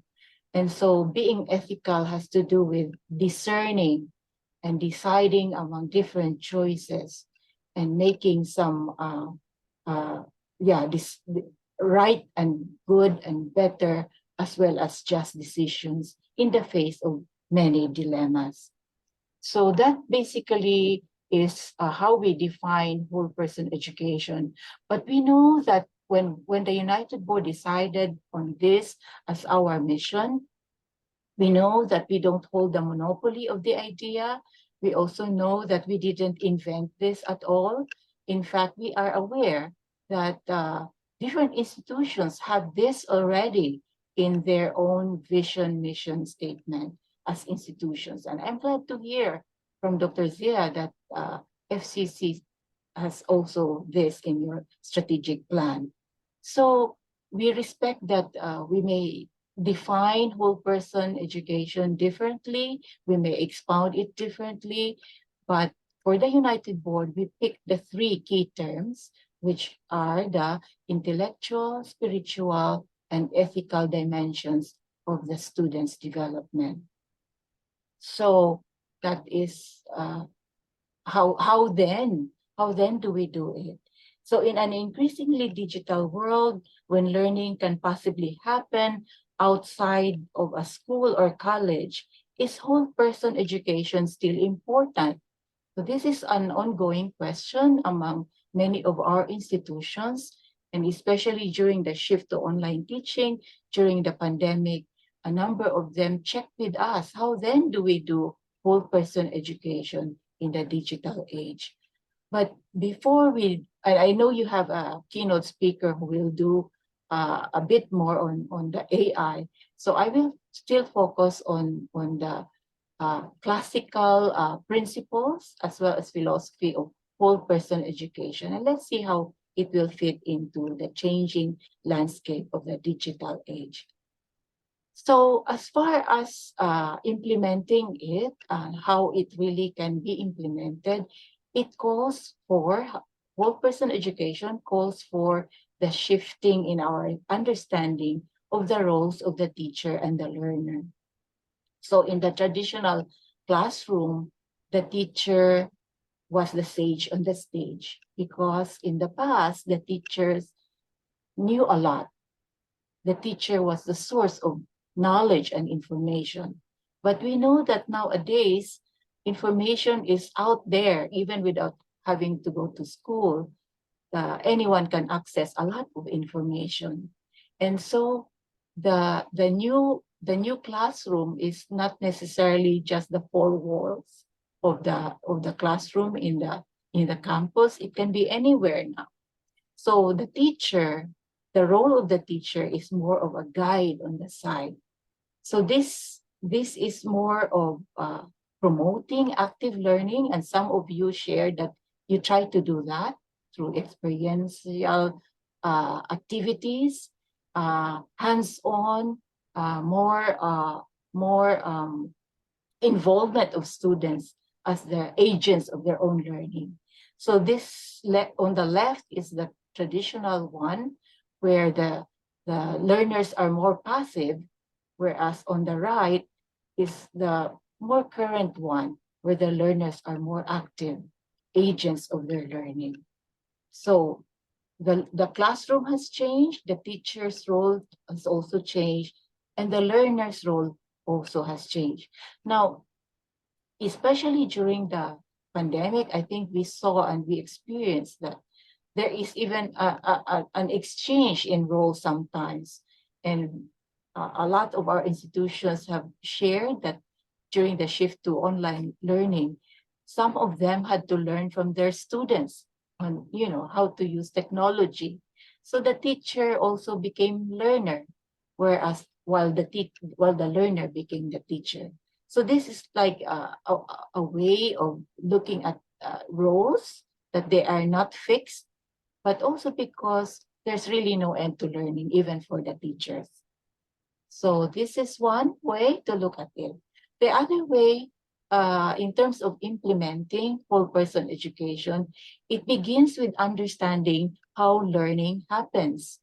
And by understanding how learning happens, we will ask this question as teachers. How should I teach students with different learning styles? So on the right is a visual that I got from the internet. It is actually from the National Training Laboratories Institute of Applied Behavior Science, the learning pyramid, which is quite an old one, but people still use it. There are still many educators and educationists who make use of this. So there is still some truth to it, that different learning styles affect how we learn and how our students learn. So knowing these different styles would really be important. And according to this pyramid, the more the senses are involved in learning, like the ones at the bottom, right? Teaching, practice, discussion. When more senses are involved, there is better retention of the learning. But if only a few of the senses are involved, like the lecture, only hearing, right, is involved, or reading, only, seeing the words, although something happens also in the process, but there is more of a passive learning there. And so when learners are more passive, there is lower retention of the learning. So for us as teachers, there is this need to be aware of the different learning styles. And we can even start by checking ourselves. How do we really learn? What makes us learn easily? What makes us enjoy learning? So we can really check, starting with ourselves and knowing that there are many students in our classroom. That means there are just as many students and as many different learning styles that are also there. So knowing this would help us when we implement whole person education. So this is about techniques and methodology, but even behind this, behind knowing techniques and methods of teaching, it is also important to learn how we should structure the curriculum, because in terms of learning today, I think you are all familiar with the trend to go for the outcomes-based education. A lot of the countries in Southeast Asia that underwent a number of reform in their education now are pushing for outcomes-based education. Now, this outcomes-based education is similar to what is called in education the backward design. So in planning our curriculum, in planning our lesson plan, we begin with our goals for the learning of the students, not the goals of our teaching, but the goals of the learning of the students. And we start with those. How do we achieve those goals. And Bloom's taxonomy is also an old way of a framework for looking at how learning happens, but it is very useful, and it was revised in 2001, developed in the 1960s, but revised, I think, in the early, around 2001. And through this, we see that we can check whether we are focusing only on, when we do our planning for our curriculum, are we focusing only on what students will remember and what they will understand? But how about how they will apply and analyze and evaluate such learning? And how will it even lead to creating, which is innovation? So the first three lower words will develop lower order thinking skills, whereas the top three would develop higher order thinking skills. So to summarize, if we teach, this is from John Dewey, if we teach today's students as we taught yesterday's, we rob them of tomorrow. So in order for us to teach them, in order to prepare for tomorrow, we really need to build on these 6 ways of looking at teaching and looking at developing the learning outcomes for our students.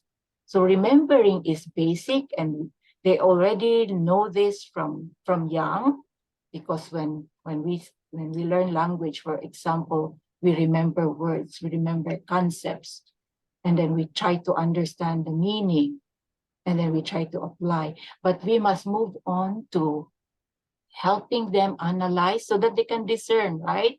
Weigh things and make good ethical decisions. Evaluate which is wrong, which is good, which is better, and which is best. And then leading to creation. So I'm sure those of you in education know this already, but I want to also show how other institutions are doing this. So another way of looking at whole person education is that it also bridges the gaps, because our educational system has been developing based on certain gaps.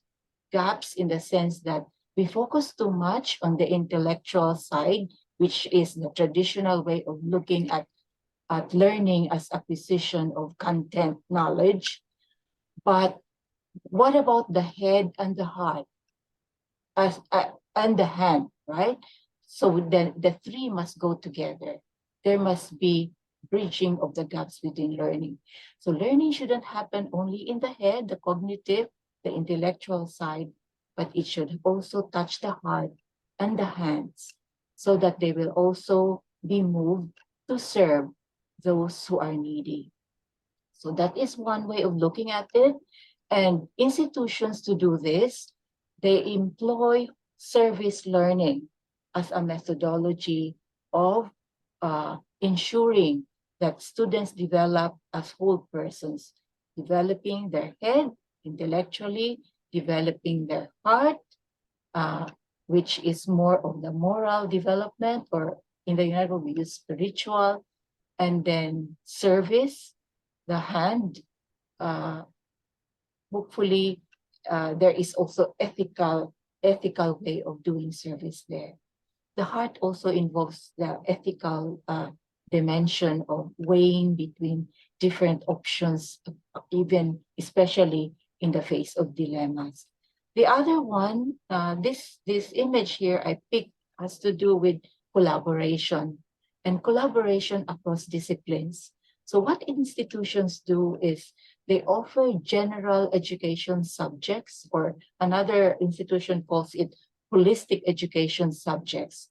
These are interdisciplinary subjects that are required for the first-year students. For those who are able to offer many GE, or general education subjects, and they offer a lot because they want to give many electives for students to choose from. So these are taught by collaboration of teachers from different disciplines, and these are also addressing certain issues that affect the community usually. Current issues like globalization and what that means for the different communities. And then they link service learning there in order for them to include service to a particular community of their choice. So this is collaboration, interdisciplinary collaboration. Now, this picture here is about the gaps between theory and practice.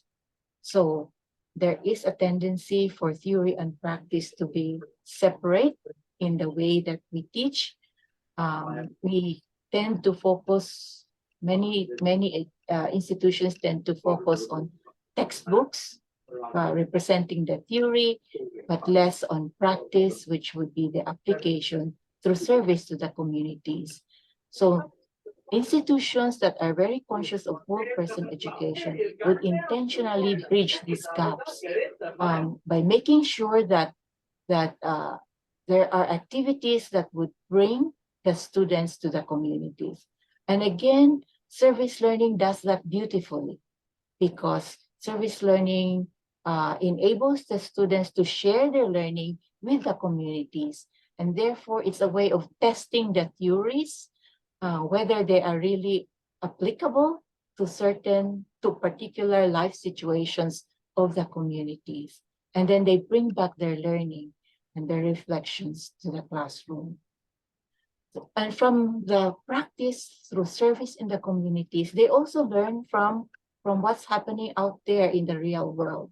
And that also enriches the teaching in the classroom. So that is this particular drawing. Now, this one is a picture I just picked to depict the partnership between the campus and the community. And of course, that can mean, the community can mean not only the needy communities, but the other stakeholders in the wider community. That can be different enterprises, NGOs, or government organizations, even business enterprises, small, medium enterprises. Partnering with them will also enrich the teaching in the classroom, the learning in the classroom. So more and more institutions are doing this, and especially when these groups are also very conscious about the United Nations Sustainable Development Goals, then there is really a good enriching of the teaching and learning. And then finally, this one is integrating the three functions of higher education: research, teaching, and service or engagement. And this is the reason why we have a grant program called the Integrated Scholarship addressing the Sustainable Development Goals, because we really want that our institutions intentionally integrate these three functions that seem to be competing with each other. Institutions tend to prioritize research and place more funding for research. And then it has nothing to do with the teaching and the service. How do we actually make sure that these three functions interrelate and are integrated so that teaching can really be whole? So this is how they do it, how certain institutions are also doing it right now. So this is, for me, how we try to explain what we do in the United Board. And I was really glad to hear that you are already doing a lot of efforts in terms of what you're doing in your classes, shared by the 6 teachers earlier. But I will just add that for some institutions where it is not possible right away to set up a service learning center, oversee this kind of methodology, you may start small by having a group of champions who believe that service learning should be a component and a methodology of your teaching. I think it's really worth the try, and you can also participate in our service learning training at the United Board. I also wanted to say that some institutions actually include service learning as a credit-bearing course. But others in the bigger institutions here in Hong Kong, for example, they don't use service learning as a credit-bearing course, but as a graduation requirement. And it is because I think the institutions are just busy with research type of activities, that doing service in the community would take a lot more time on the part of the teachers. And so they have a different center to oversee service learning. But this is the center that also brings in the whole person education component to the communities and enrich the students' experiences, and also enable them to travel to more places than just their home country or home institution. So other institutions also develop, they make use of whole person education not only in the academic part of the work, but also as a philosophy for the whole institution. And that means when the institution will accept that whole person education will be their philosophy, they will also make sure that their teachers get to attend different trainings. They will make some budget items for this type of training. And then they will also ensure that when they return from their training, they can do eco training for the rest of their colleagues, as well as hopefully their neighboring institutions. So this is our approach when we do whole person education. Thank you so much for letting me share with you. Yeah. Thank you, Hope. Thank you. Very kind of you. I do realize that community engagement, service learning, sustainable development goals are the way to go. So our next section, if you want to stay on, I do not know if you would, is about integration in courses of community engagement, SDGs, and of course, so we will start off with a lead on this, I think, Altaf. Yeah, there I did. How can I miss you? G. Altaf will talk about this slide. Just yeah. So I have 3 minutes. Yeah. To make sure. Yeah. This is the slide. Yeah, this is the one I understood. Okay. So there is a lot that we can talk about. Thank you for giving me the opportunity. 3 minutes of fame to now. So I thought about a lot of things, and one of the things that I think that is important is empathy that students have, and I've learned over the years, many decades, honestly, that this is something that lacks, because universities are not simply places of learning, but these are also places where students feel at home. It's a great equalizer. So when you are on campus, you'd normally forget your communities. It's well known in Pakistan that doctors don't want to go back to their hometowns to serve because they want to stay in big villages, things like that. So I think when we talk about sustainable development goals, all the other main 7, out of which higher education is one, cannot be served unless you have empathy for the communities where you come from or where you live or wherever you are. So, and also students also tell me that that it's not easy to integrate into life outside of the campus. It's not simply FCCU, but also in Peshawar, everywhere, because it's a safe space. If you can just put the story, so we'll just wrap it up in time. Yeah, so I give this one assignment. This is the final assignment in one of my courses. which is international journalism. So what we do is basically, the aim is basically the students do what we call in journalism legwork, that they go out and do something. That's not mine. Okay, just leave it. I think I have sent the wrong one or something like that. I don't know. Oh, no, I think I've sent the wrong. You don't need to. I'll just explain. I have 2 minutes. So what we do is that I ask students to, I give them 8 different areas, which don't include any conflict areas. Like it could be community, it could be music, it could be travel or whatever, cuisine. So we don't go into conflict areas. I ask them to choose and send me a pitch, meaning pitch is in journalistic terminology, a story idea, and explain to me where their sources are, who they will connect to gather information, and also to have a local story and then give it a global connection. So in one way, you can also avoid cheating or stuff like that, ChatGPT stuff with that. And so what students do is whatever they like. But it should be community driven. And then I ask them to interview individuals going into the field. And my experience shows that when you tell community, most of the students will just go out and say, okay, here in FCCU. And I tell them not FCCU, just go out and do it. So they go out because otherwise they won't get any marks. So they go out and do that.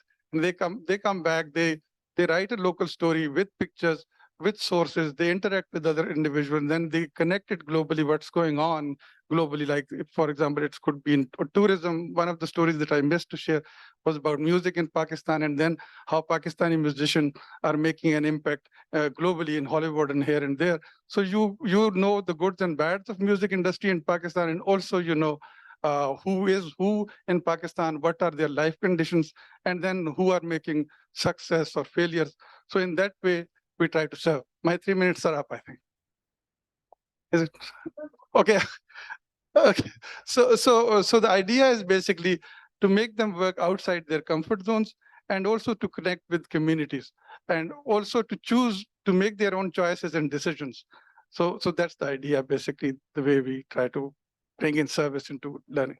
Your journalism assignments, I think, is very powerful. And I'm sure lots of other faculty are doing that too. We have Madiha Noor now going to talk about in economics, how she does community engagement integrated in her course. Yeah.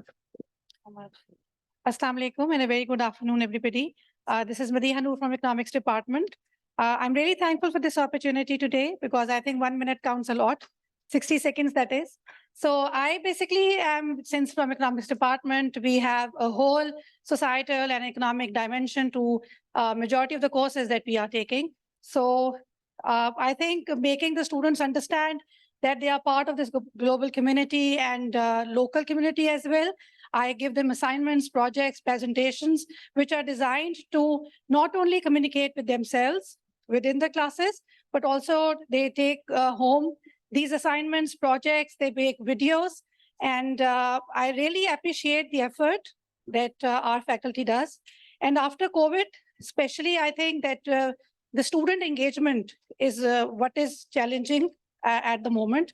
And especially in the times of AI, I give them very subjective approaches to the personalized experiences that they have in their field. And it really makes a difference. And the comments that they make, they really make me proud. So I would really encourage you to make sure that they are engaging in the practices. Thank you. Thank you. Sadia Khalik, Health and Physical Education. You're not here. Salman Bilal, G, School of Management. Yeah, very first thing in community engagement is it's not management, it's engagement. So engagement requires not only the explicit form of your knowledge, but the tacit as well. So tacit includes the biases, the experiences, even the grudges, whatsoever with those people. The first and the foremost thing is they have already trusted us and showed heaps of respect by sending their future in front of us. The only thing is to reciprocate by trying to know why they are here. So it starts from why. Somebody is here for their postgraduate studies because they would like to go abroad. Somebody is here because he or she wants to know about management and business for the business being run by his parents and so many other cases. So we enable them in business education by giving them opportunity to envision the change which they want to see in their future business. And we help them by enabling with strategic enabler in form of workbooks, in form of role plays, and similar artifacts. So this is our routine at business department. Thank you so much. Thank you. Shahid Ashraf, Urdu department. बेटा आपके पास ही, आपके पीछे. मैं अपने मुशाहदात को 2 निकात में बयान करूँगा। पहली बात यह कि हमारा निज़ाम तालीम डेफिनेशन और फार्मूले के ताबे है, लेकिन ज़िंदगी इन दोनों से बहुत ही मुख्तलिफ और जुदा चीज़ है। ऐसे स्टूडेंट बहुत कीमती होते हैं जो इनसे बाहर निकलकर देखने और जानने की सही करते हैं। मेरे मुशाहिदे में है कि ये स्टूडेंट्स बहुत जल्द अपने रास्ते का इंतखाब कर लेते हैं और दूसरों के नक्शे पाव पे चलने की बजाय अपनी मंजिल का खुद तयन करते हैं। नंबर 2, किसी भी डिसिप्लिन का स्टूडेंट अगर लिटरेरी ज़ौक़ रखता है या कम अज़ कम उसे फ़नून लतीफ़ा से दिलचस्पी है, मुशाहिदे में है कि वो गुनगुनाना जानता है, रंगों से खद्दोखाल बनाता है या फिर वो धुन तरतीब देता है, तो वो तसुबात से मुबर्रा हो जाता है और फिर कुशादा दिल भी दिखाई देता है। मैं ये समझता हूँ कि FC स्टूडेंट्स जो हैं ये मुख्तलिफ कौमियतों और सकाफ़तों का गुलदस्ता है। बहुत ज़रूरी अमर है कि उनको फ़नून लतीफ़ा और लिटरेचर की तरफ लाया जाए ताकि वो माशरे के बहुत मुफीद और काबिल शहरी बने। Thank you very much.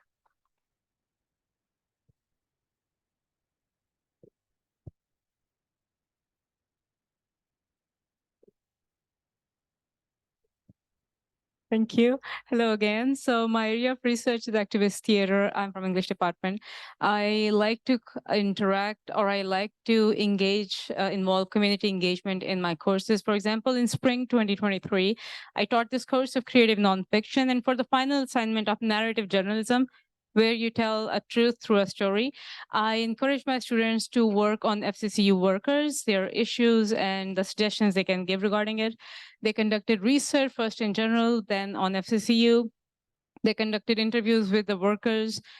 Along with submitting their final assignment, they presented those issues as well as their suggestions in a seminar, and those suggestions were shared with the rector's office for further action. Similarly, some other assignments they worked on were religious diversity as well as climate action and change in FCCU. If anyone is working on those issues, especially regarding SDGs, shoot me an email. I would love to collaborate. Thank you.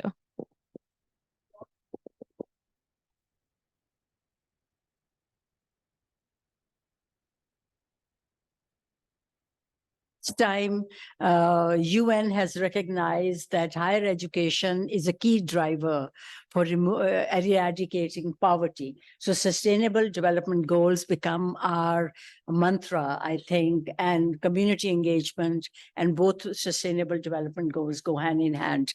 So over to the audience. Aftab Bashir, you're the first one. Ji, perfect.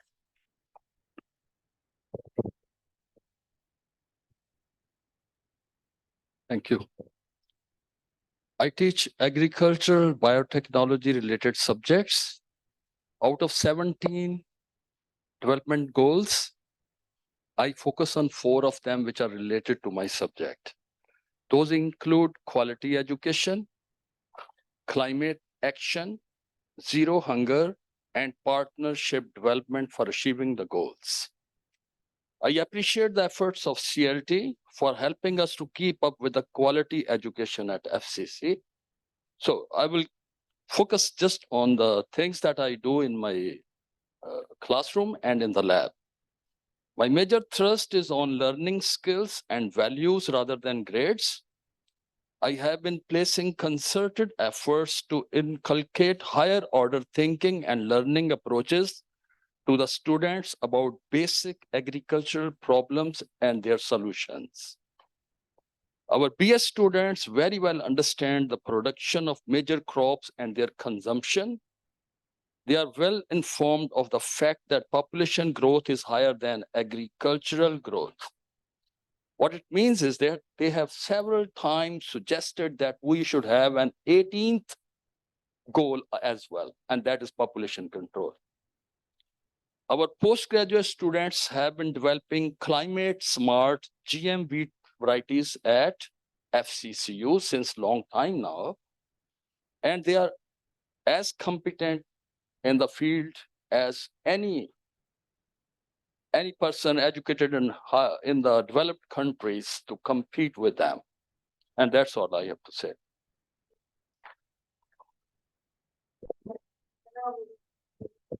Sorry, Arfa Zahra was to be with us on Zoom, but apparently she's not there right now, so we'll move on to Irtafa Nasir.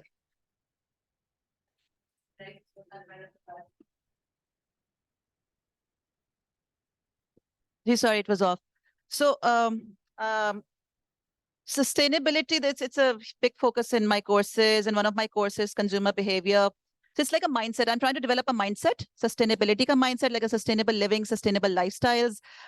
There's this approach called the triple bottom line approach in business, whereby we don't just focus on profits or making money, but we also focus on the environmental, the social impact of what we do in business, right? So I try to incorporate that in my course. I mean, I don't do it 100%, but in many ways. So what we do is we develop businesses. Most of them are creative enterprises, and we try to focus on, local sourcing, recyclable or recycled, upcycled materials. And we also focus on minimizing waste and minimal or eco-friendly packaging. So there's a conscious focus on all these factors. Also on, creating and making things locally, using local talent, local resources. So kind of like trying to reduce the carbon footprint, but consciously focusing on these things. So Koshish, what I'm trying to do is to encourage these kids to be more socially conscious, be creative, be more self-reliant, and be problem solvers, as opposed to, money-making machines, what we usually do in business. And, think about the impact of their actions, the social and the environmental impact on their actions.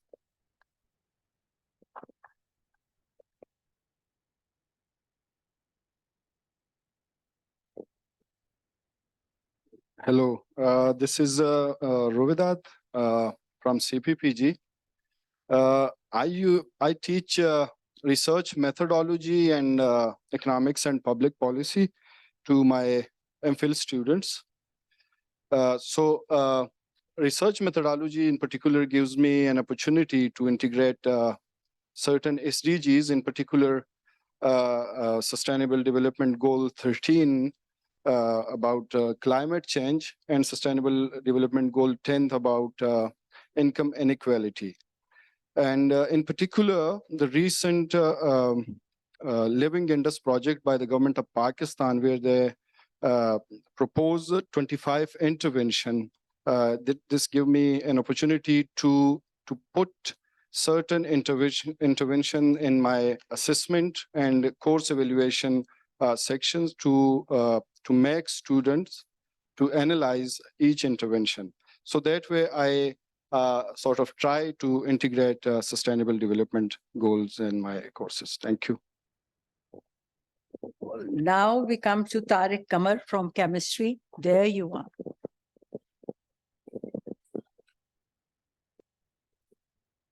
While keeping in mind the shortage of clean water and clean energy, it is highly desirable to come up with some new and you can say environment-friendly plans. In this context, I advise myself and my students too to come up with and to go with benign by design approach. Benign by design approach. In this way, I also encourage my students to, being a chemist, I advise my students, we can design some non-toxic, environment-friendly chemical structures which can be used as a efficient material for water decontamination and hydrogen energy generation. I usually integrate this concept in most of my courses, which ultimately help students to understand these sustainable development goals and achieving of few goals related to clean water, clean energy, and reusability of available resources. Thank you. Thank you so much. Now we come to Zafar Manzoor, Economics Department. Gee, I don't see Zafar here. Gee, oh, there you are. There is a strong interconnectedness between various sustainable development goals, and education, and especially higher education, plays a very pivotal role. Through innovative entrepreneurship case studies, we can inculcate ambition in students to become job creators rather than job seekers, and provide innovative solutions in a sustainable manner to societal problems. Furthermore, inculcating such case studies in our course outlines and in our courses can encourage students to create a business model in such a way that it becomes sustainable in the long run, with a clear emphasis on green and circular economy.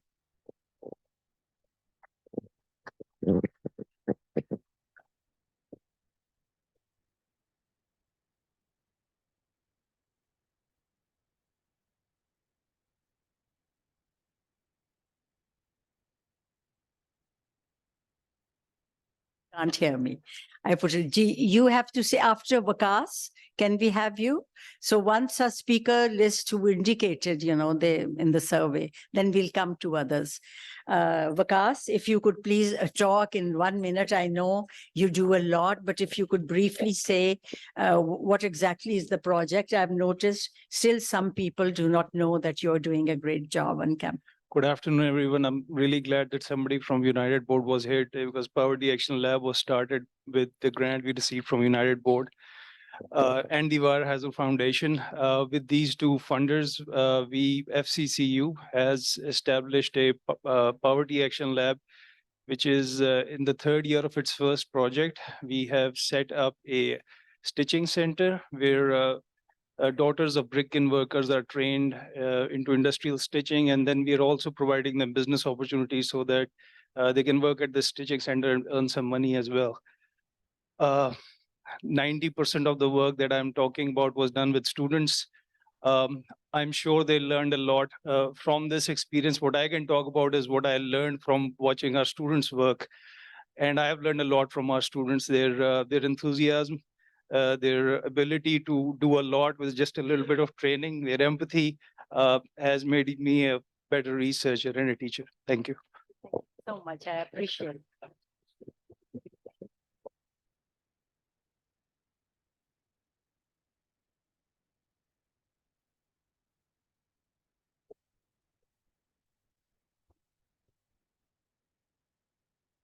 From mass communication. Mass communication, okay. Yes. So I teach a course on, I teach a course, communication campaign design. That is a course where students work on developing, learning, developing, creating, and actually executing behavior change campaigns.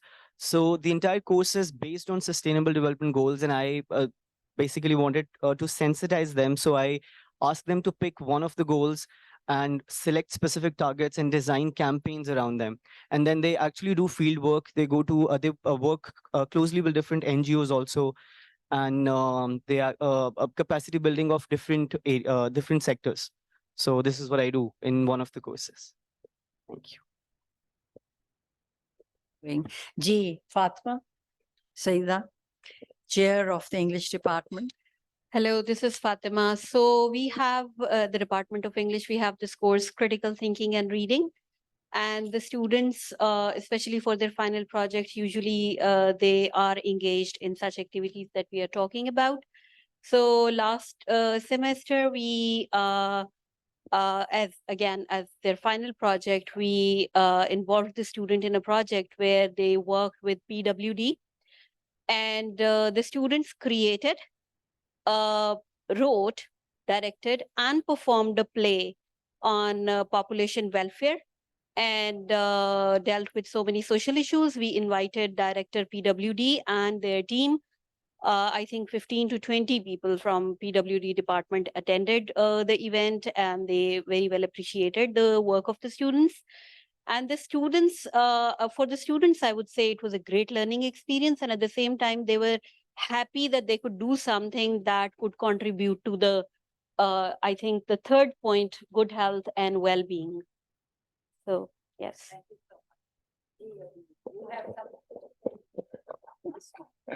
I have so many things to say, in fact, because I attended a conference on sustained communities. We both together did, right, Dr. Zan? I think it's very important to also, Dr.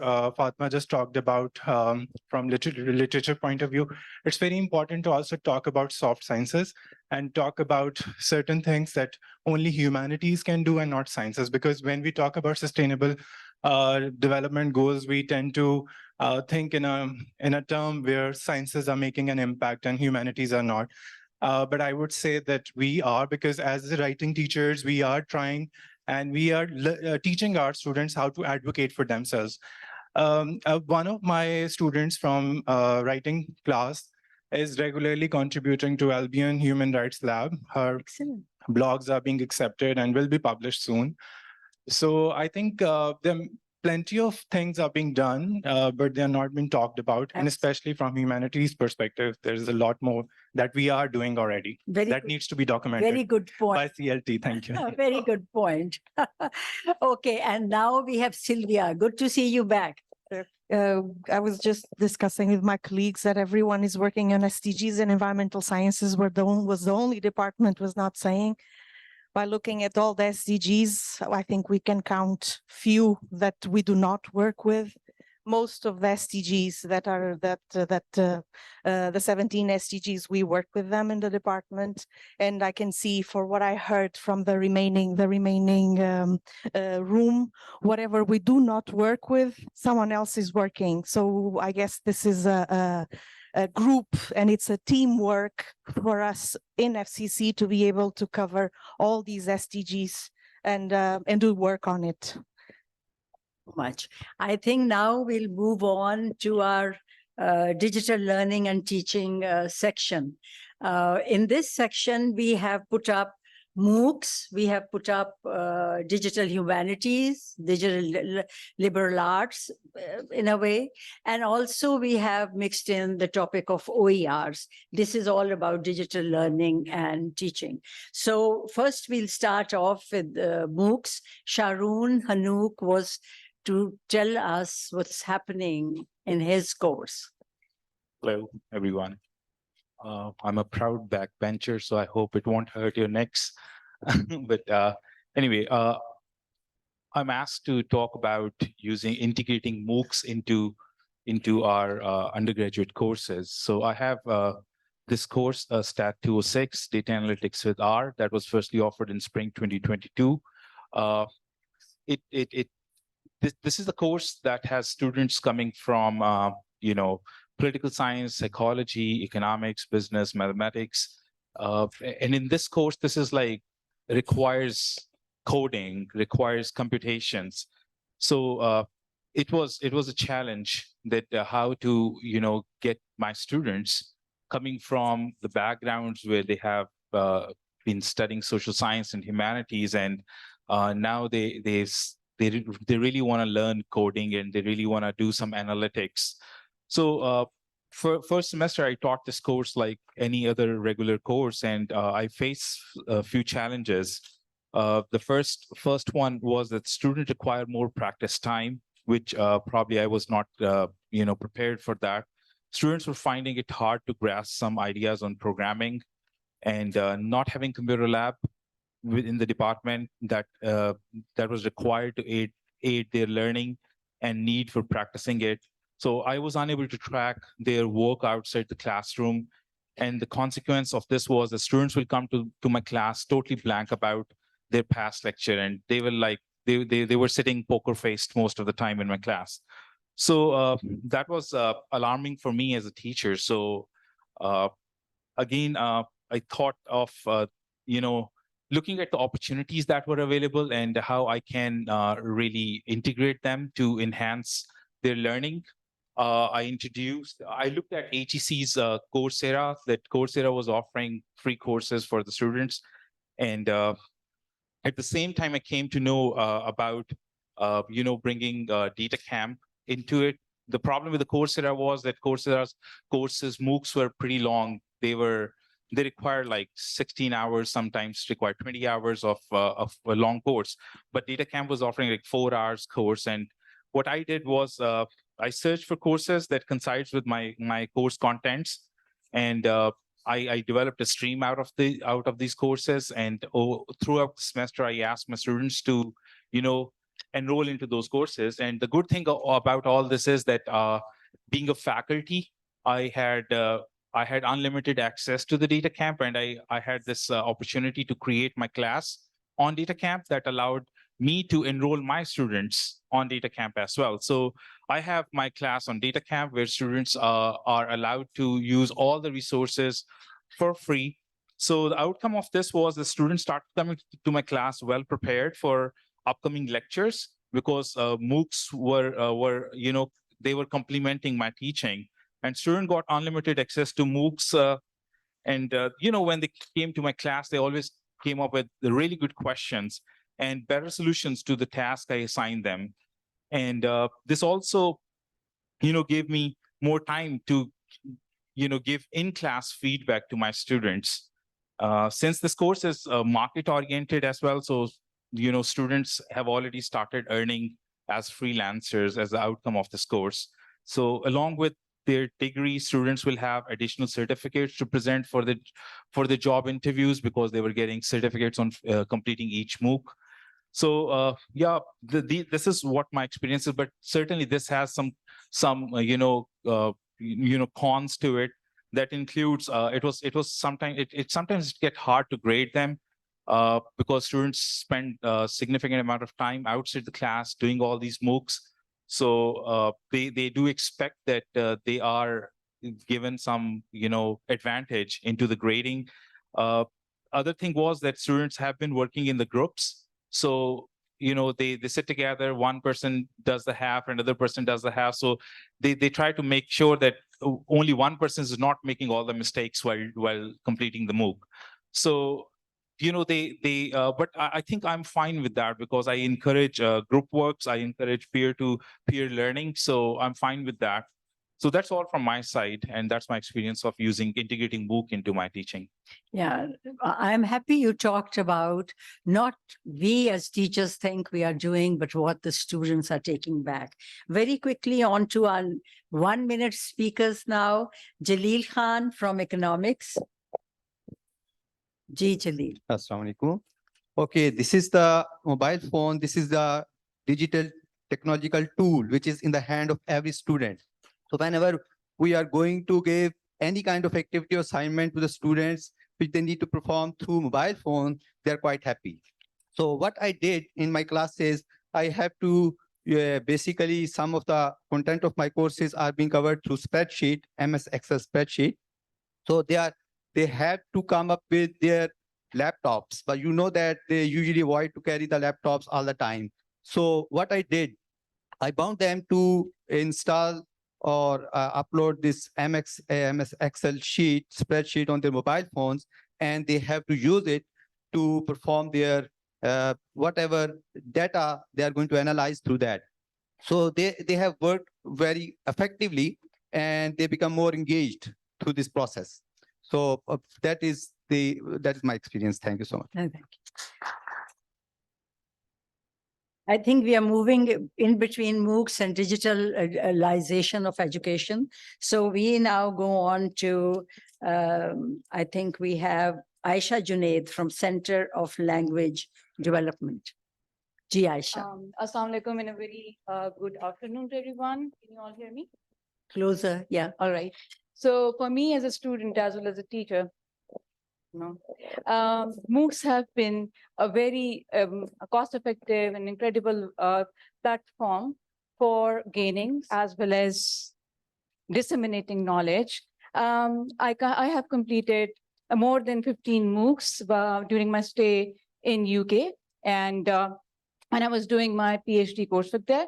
And I've done those from state universities, America. And the thing is that I still have an access to those MOOCs, which I use in my teaching for the sensibilities of the, I adapt those MOOCs according to the sensibilities of my students. And last year, I served as a local community officer as well as an ambassador of American English in US Consulate, where I got this opportunity to train more than 200 teachers. I have conducted many MOOCs, such as English for Professional Development, English for Journalism, amongst many other MOOCs.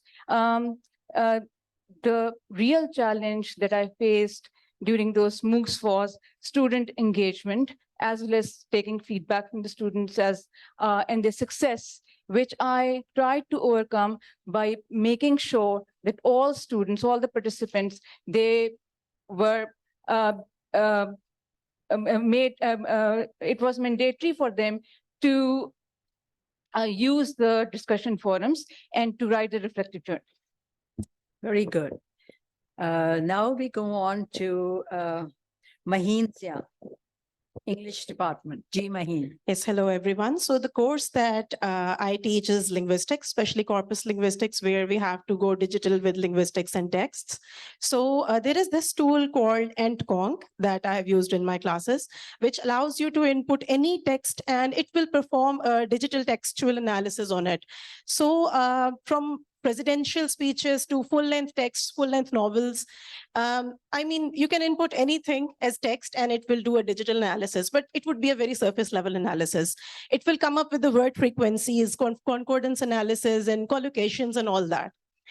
So this time we experimented with comic books. So we picked the text from there using OCR, that is optical character recognition. So if you have ever seen a comic book, it's in form of strips where you find text on panels, I mean, written in clouds and written in text balloons. So we picked text from there using OCR and students have come up with some very amazing projects. And second thing I would like to talk about is this one option on Moodle that I recently discovered. It's called Logs. So it has helped me keep an eye on my students. So I know when they have logged onto into their Moodle accounts and when whether they have viewed the activity that I uploaded or whether they haven't logged in to Moodle anytime. So it has helped me keep an eye on my students. Good. That's like seeing a comment history on your documents. G. Hello, everyone. I'm Mavish Batul, and I want to talk about this course that I teach to mass comm students, which is called online journalism. So this year, I utilized a few resources from this very popular MOOC, which has been developed by Reuters and the Facebook Journalism Project. What I did is that I utilized resources like video tutorials, and then tools, and then some interactive content, and even the exercises from the MOOC. And I incorporated my own resources with that, especially case studies from local news websites and portals, because essentially those are the employers that these students would go to after their graduation. The response has been quite good because students did not only learn those tools from the Reuters course, but they also know how to apply them in the local settings. And yes, they also earn an online certificate that they can post on LinkedIn. Yeah. So that was my experience. Excellent. Thank you. Good. So now we have Zamura Dawan from Political Science. Ji Zamura. Hello, everyone. Actually, I started my journey with the digital tools in political science discipline, which is a very unique formula. And I started with MECOL Consortium by taking all the digital tools training and everything. And I incorporated in fall 2022 in one of my course where I designed a project, Pashtun Voices Stories of their struggle in Punjab, because we have a lot of Pashtun students on campus. So it is important from the final year student, Pashtun students, what kind of audio ordeal they have gone through throughout their presence here on campus. So their interviews are going to be archived in FCCU library, first oral history, video interviews, bilingual, all transcription, all description in 2 languages, Urdu and English. And the second one is Story Map JS. I introduced it in spring 2022, where the student learn how by using Story Map JS software, they can make their case through the political, timeline and all of those things. So this was from the digital tools. Yeah, I know we started off with digital humanities. And I think a lot of you are doing something or other in digital humanities, have been very regular in attending AMICOL conducted sessions. We don't have that expertise on our campus right now, an expert. G, so we'll go on. Any other speaker in G? This is working here. I'll just take a minute. And this is something that I've been a lone crusader on for the last 8 years at FC College since I joined the MPhil program, that we're talking about digital liberal arts and digital in the real sense.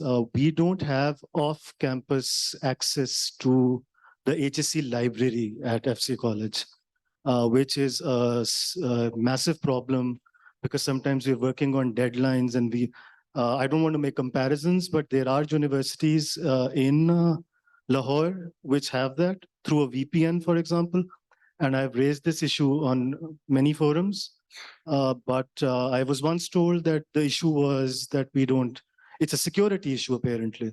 I don't know how security is linked to the online libraries. I mean, JSTOR and Taylor and Francis. I mean, because then what we're encouraging is that we use Sci-Hub and we use LibGen and we're pirating content, which is a bigger security risk if you think about it like that, right? So maybe somebody could take note of this and try to figure it out and find a technological solution for this issue. We have the librarian coming on next, so you can do that. But the point is, I think, do you have library access from home? So that is another, it doesn't directly, you have to ask for a separate, you have to make a request to be able to access your own library from home. So I think those are things probably that are all linked together. So are there any more speakers? No. So we'll move on next to the OERs, the third category that we had listed. I've asked Madhya from the library first to do a 3-minute sort of spiel about what the library is doing in this area, and they're doing a lot of work. So over to Madhya. Can you do it? Okay. Yeah. Because Ms. Madhya is here and I acknowledge their services, because whenever I send them an email, within half an hour or an hour, someone responds and sends you the article that you're looking for. That's excellent. I mean, it's very impressive. Yeah, that's true. And I must acknowledge their services. Absolutely. Thank you. Thank you. Good evening, everyone. I'm Madhya from Library Department. I welcome you all at FCCU. Here I'm talk about OER, Open Education Resources. Before I start my presentation, I would like to thank and appreciate Madam Ruxana Zia, who initiated this project and brought up this idea at FCCU. And also, I would like to thank AMICOL platform through which we learn and meet the experts of OERs. So due to the shortage of time, I speak quickly. Let's start with the brief introduction of OER. Basically, next slide, please. Basically, open education resources are learning, teaching, and research material. It can be in any format, in any medium, but under some copyright that has been released in open license. So these resources can be reused, remix, redistribute by others. So these resources are some these qualities. If we please next slide.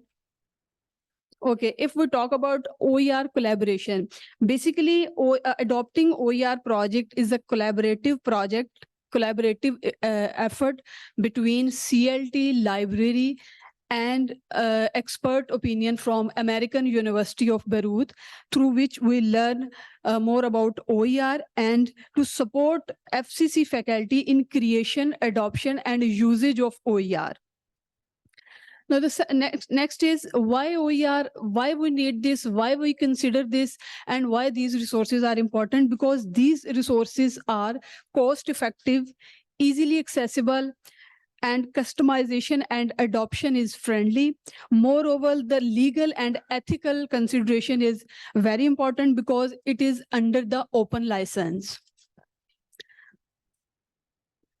Very quickly, adopting OER at FCCU, it's a long journey, but initially at the beginning of this project, we had conducted an awareness survey at FCCU to know the current practices of our faculty to making the course material and their awareness level about OERs.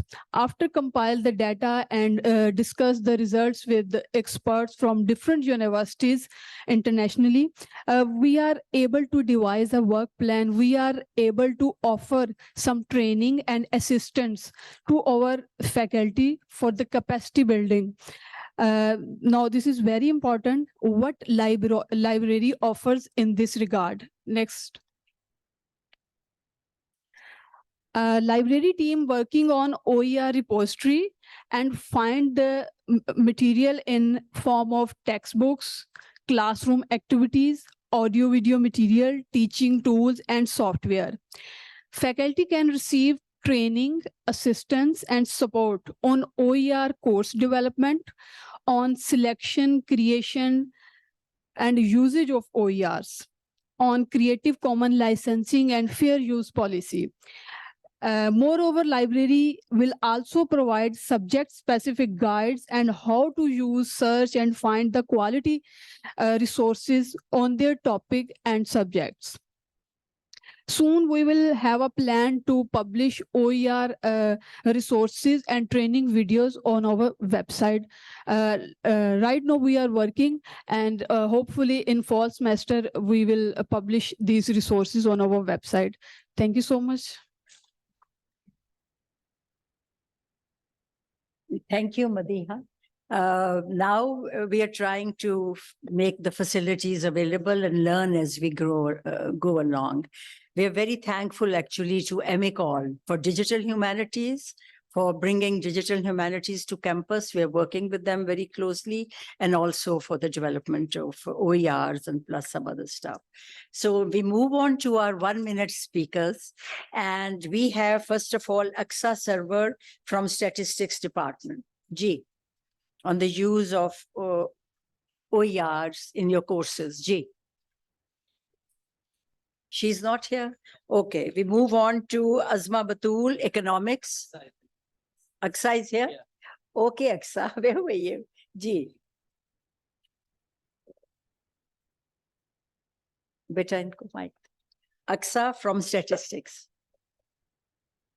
She's one of our resource persons also for the research course. Thank you. Thank you so much. My name is Aksa Sarwar. I'm from Statistics Department. I have found open education resources to be incredibly useful in my teaching because they allow me to provide the wide range of resources to my students, and also it's free of cost, so they don't have to worry about the cost as well. Integrating OERs into my teaching has empowered me to provide diverse and up-to-date contents that caters to the various learning styles. They also promote collaborative learning and adaptability, making education more inclusive and diverse. So it's quite easy for me to use these resources in my teaching. Thank you so much. Great. Now we go on to Azma Batul, Economics. We don't have her right now. Dildar from Chemistry. G.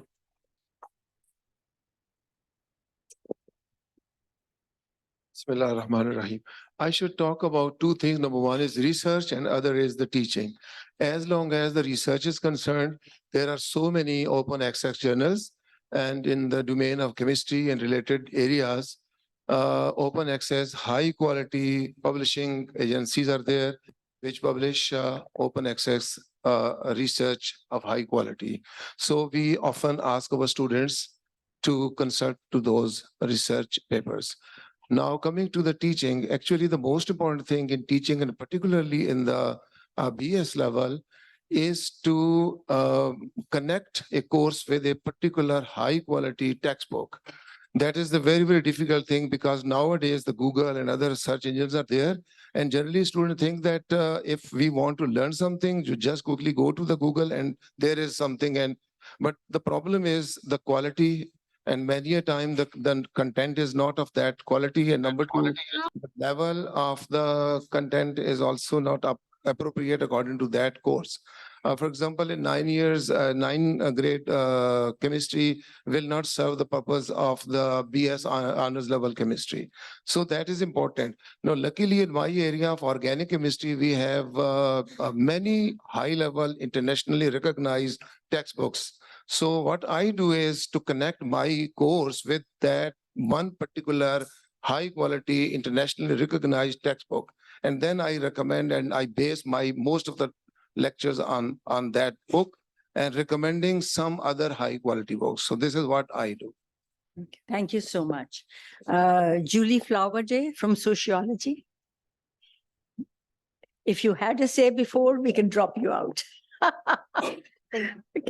I listen to everyone. I have so much to learn from you, but I just point out that a lot of times students don't know how to begin with a question. They don't imagine that they have something new or different. They presume that everything's been done and they're just going to get into it, right?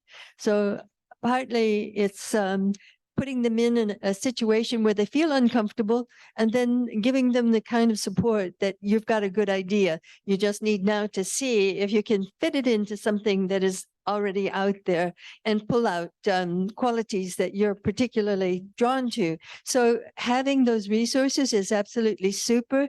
Getting them to feel comfortable using that is great. And I appreciate it. Thank you so much. Realize the beauty is that you can modify them, a lot of time to your own context. That's the way, without any copyright issue. I'm not going to call Mavish and Mustafa right now. Once the other speakers have spoken, if we have time, I'll come back to you because you already have already spoken once before.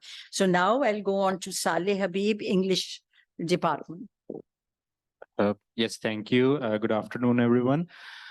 So I think that all of us know the importance of OER, especially in the digital age. And I'd like to share something that I did in my previous semester. I was teaching research methodology for English language and literature. And I had a special session with my students on the use and how to find relevant articles for qualitative research on JSTOR. So I had just a suggestion that specifically for the thesis students, those who are registered for the thesis courses in university-wide, they can have a special session with the library where they can actually teach them how to access these sources and also how to find the very relevant articles for their research.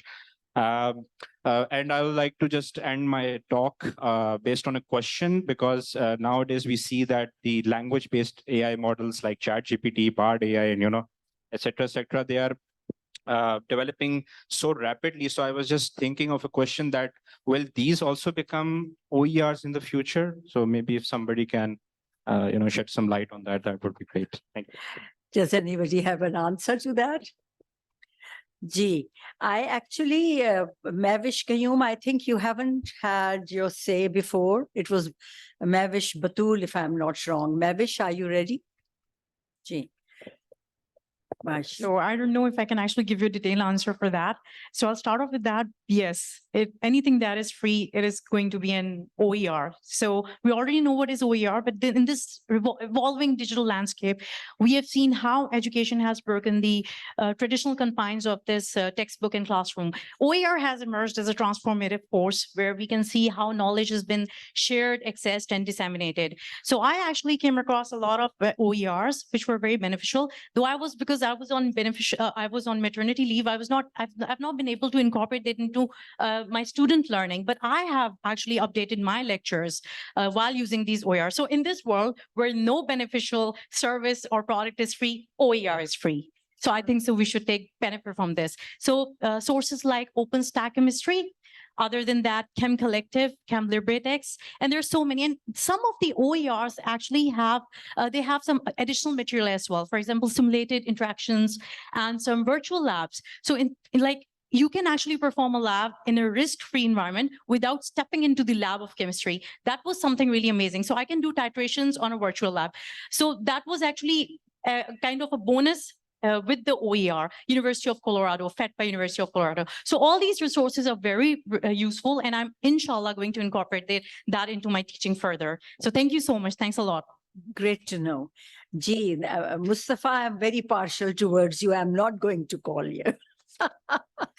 And afterwards, if you please. Saleh Muhammad. Did we do Saleh? Yes. Yeah, we did. I'm sorry, Sabah Iqbal. Sorry. She's a part of our advisory committee as well. Ji Sabah. Assalamu alaikum and good afternoon, everyone. I'm really very excited for the upcoming fall 23 semester. We are teaming with prestigious LUMS institution for an amazing learning journey, where a collaborative venture between WebWorks software and LUMS promises an enriching journey in education. We shall use WebWorks software to make our teaching and students' learning even better for Math 111. That is the first mathematics course in computer science department. And this tool will blend technology into our studies and help us understand calculus even more deeply. Also, we are big fans of open education. We are focusing on something called open education resources. These are free materials like Ms. Madiha just mentioned that will help us learn better. And the combination of WebWorks and LUMS will help us use these resources to learn a lot. And we are going beyond the traditional ways of learning. And with technology and open education, we'll explore new ways of understanding things. Our math department can't wait to guide students through this exciting experience and see how much students grow and achieve. Thank you for giving me this wonderful opportunity, and let's make this fall semester awesome with lots of learning and possibilities. So thank you. Mathematics department. Saima Majid, psychology. We don't have her? No. So Mustafa, over to you. We have time, and if somebody else wants to add to the voice. Okay, so in life sciences, most of the time when the students go for searching their relevant papers, they find it difficult because most of the papers available out there, they are in the subscription journals. But there are some sort of Robin Hood type of websites out there. They help the students to get the access of something which they can't have even without subscription, like Sci-Hub and etc. They are doing some sort of bypassing the proxies of some other universities and allowing us to download the papers which we can't download without subscription. So I think that is also should be included in some sort of open or OER, I believe.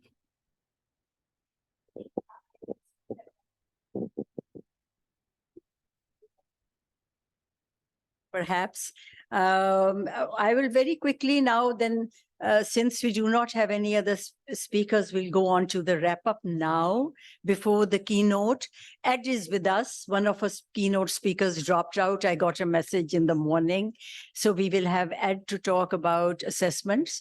But before that, we will wrap up. So once the keynote ends and you have your question and answers, we can sort of leave, go home. So I would first of all like to ask my advisory committee to stand up and be acknowledged.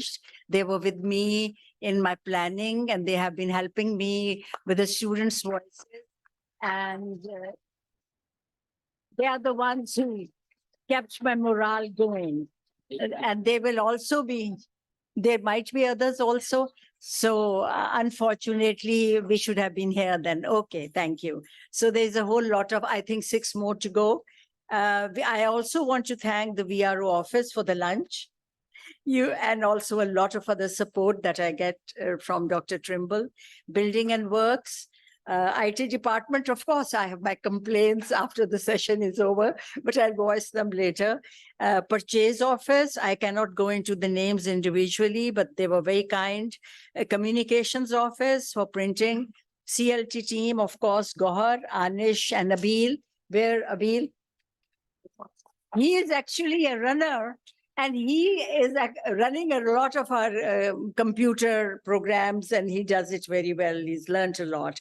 And then we have volunteer students, Nazish, Zoya, Caleb, Ahmed, Minahin. Please, if you could sort of... Great job for sticking out. And if you have any comments to make about faculty, please do them after the event. I would love to hear what you have to say. And of course, the security team and Chief of Staff Eileen Das and all other volunteers and the faculty who were so patient when I was sending them repeated emails. Now I would like to invite the Vice-Rector to say a thank you. And then, of course, the Rector for final words. Well, I would like to express my deep appreciation to everyone who made this possible, to make this a successful day, to everyone who came and participated. In terms of the list of speakers, it's almost as long as the list of participants, of guests. And so I think this is a wonderful opportunity, was a wonderful opportunity for all of us to learn and hear from one another. What I would encourage each of you to do is to reflect on what is it that you're going to take away from this. Find a nugget, something that you're like, that's something worth thinking about. I'm going to pursue that. I'm going to add that to my repertoire. I'm going to do something a little bit different this year because of that. Maybe there was a handful of nuggets for you, but I want at least everyone to have one thing that you're taking away from this to say, yes, I'm going to benefit, my students are going to benefit from that insight, because if I tried to summarize all the things that we've done, it would go on and on, right? Because we've heard so many important things. And a lot of them were just like short pieces that really strengthen us as a community, because somebody has a good idea. I'm like, yes, I can incorporate that into what I'm doing. So that's my encouragement to each of us, is to find that nugget. Thank you. So, Dr. Adilton, last word. I actually promised I would be very brief. I think Roxana read the audience when she said people are tired at this time of day. So I don't have a whole lot to say, but except, of course, appreciation to everybody. It takes a lot of people to do something like this. And also the shout out again. I think it's been demonstrated so much throughout the day.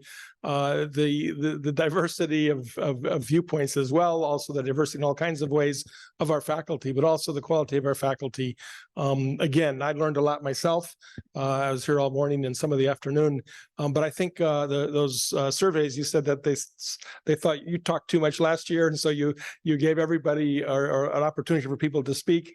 I think that opportunity to speak was really good, because I think there were a lot of nuggets that were embedded in this. When I guess last thing to say, and this is I had exchanged an email with Roxana. It looks like quite a few people here do read Chronicle of Higher Education or Inside Higher Education. So you're reading some of the same things that I'm reading. There was an article last week. It was called "How to Ease Faculty Burnout This Fall." And I don't know if anybody's thinking about this, but I sent it to Roxana. I said, this was interesting or whatever. And she said, well, maybe you might want to mention it in your closing remarks. Rather than summarize it, I'm just going to ask Roxana to include it on an email. It's very short. I think it's a plain English version. It's her counterpart, if you will, the director of the Center for Learning and Teaching at Oregon State University. But I think it has some tips, and frankly, not just for faculty. When I looked at the thing, I thought, wow, I can learn from this one for sure, in terms of some of the tips, because I think we all have a lot of pressures, both inside and outside work. I think, and I'll close with this. I know we say it all the time, but my love serve one another is one way actually that I think you connect with each other. But I'll add another one, which, believe it or not, when I became an ambassador, when I became a USA Admission Director, I would say, I had heard it years ago, and it's kind of been one of my slogans. I think it's connected to this, my love serve one another. And it's basically a very old saying. Some people say it goes back hundreds of years, some say more recently, but basically be kind to those you meet, for they too are involved in a great struggle. And I think it's sort of the grounds for empathy for people realizing that if you're going through a great struggle, perhaps those next to you are as well. And I think it just emphasizes that kindness, which as a community, I think is central to that. Again, from my perspective, it's been a wonderful day. Some people voiced looking forward to the wonderful fall. I'll join that group as well. Very much looking forward to a wonderful fall. So thank you.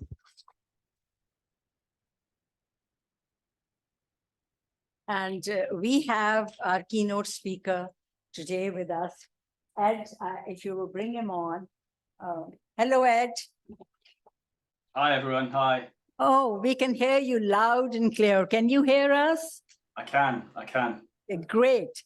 So I'm not going to sort of take a lot of time so we can get to the main, we have been talking and you came back just from a vacation, right? And you arrived in the morning sometime. Yeah. Yeah, so thank you so much for, being here with us. And you were very quick in responding to my emails, and that really helped me plan it better. I looked at your CV at one of the conferences that I attended, and I was so, impressed with all that work you have done in assessments and now in AI assessments. And I think in that conference too, you were talking about AI assessment and feedback, and I thought that was the perfect topic to end the day. The issue is not the use of AI, but how we can assess our students who are already using it, how to assess them. And I would love to know about that. A lot of us would. You are at the Center of Study of Higher Education in Kent University, and you're the director of the Postgraduate Certification Program in Higher Education. That's the program. You're also, and you do, you're reader of academic practice at the university, and you have been collaborating with academia and academics in the UK and Australia. You do teaching. Your main field of research is actually assessment and feedback, like I said, but with the particular focus upon students' emotional processing during feedback situations. And I found that very interesting and something that we usually don't think. How do students take your feedback? And you do a lot of research, you are still doing, there's such a big CV, and please tell how many articles that you have published in the last 5 years. I counted and I lost count. It's about 15 or 16, I think. Wow. Something like that. Yeah. I saw that you were publishing something like 3 articles a year, on the average 3 to 4, yeah. Yeah. I don't know how you do that, but anyway, over to you. And so we look forward to hearing from you. Thank you, Ed. Thanks, Roxana, and it's a delight to be able to join you all online. And I'm conscious that it's right at the end of your day, and you've had lots of fruitful conversations. So what I want to do is sketch out some areas that I've been thinking about and talking with other colleagues around the world around how we might tackle the challenges of AI in terms of assessment and feedback. So I'll share my screen, and then I will show you what I've been thinking about. So hopefully you can all see my screen. Yes. Excellent. So as my title suggests, I'm going to be looking at the dawn of AI and its implications for assessment and feedback. And what's clear is when I talk about this with colleagues or when I give presentations at conferences, quite often I start with a slide that looks at the purpose of assessment. And the reason for that is because I feel over the last sort of 10 years that there's been a move towards us appreciating that the learner and what the learner does is something that sometimes has been removed. And the gentleman just before I came on mentioned the idea of workload. And I want us to consider that today as we think about AI and workload, because there's lots and lots about what educators do and the role that educators play, but less so in the elements of what learners do and the responsibilities and the expectations that we put on learners. And what we're looking at here is the area of responsibility. So when we talk about assessment, is that assessment is there for many different things. And as you'll see, as the diagram on the right suggests, it's as, of, and for learning. And we're probably familiar with some of these terms, but quite often we don't appreciate the data that is generated within assessment that perhaps is not the area that one might always focus on, i.e. grades.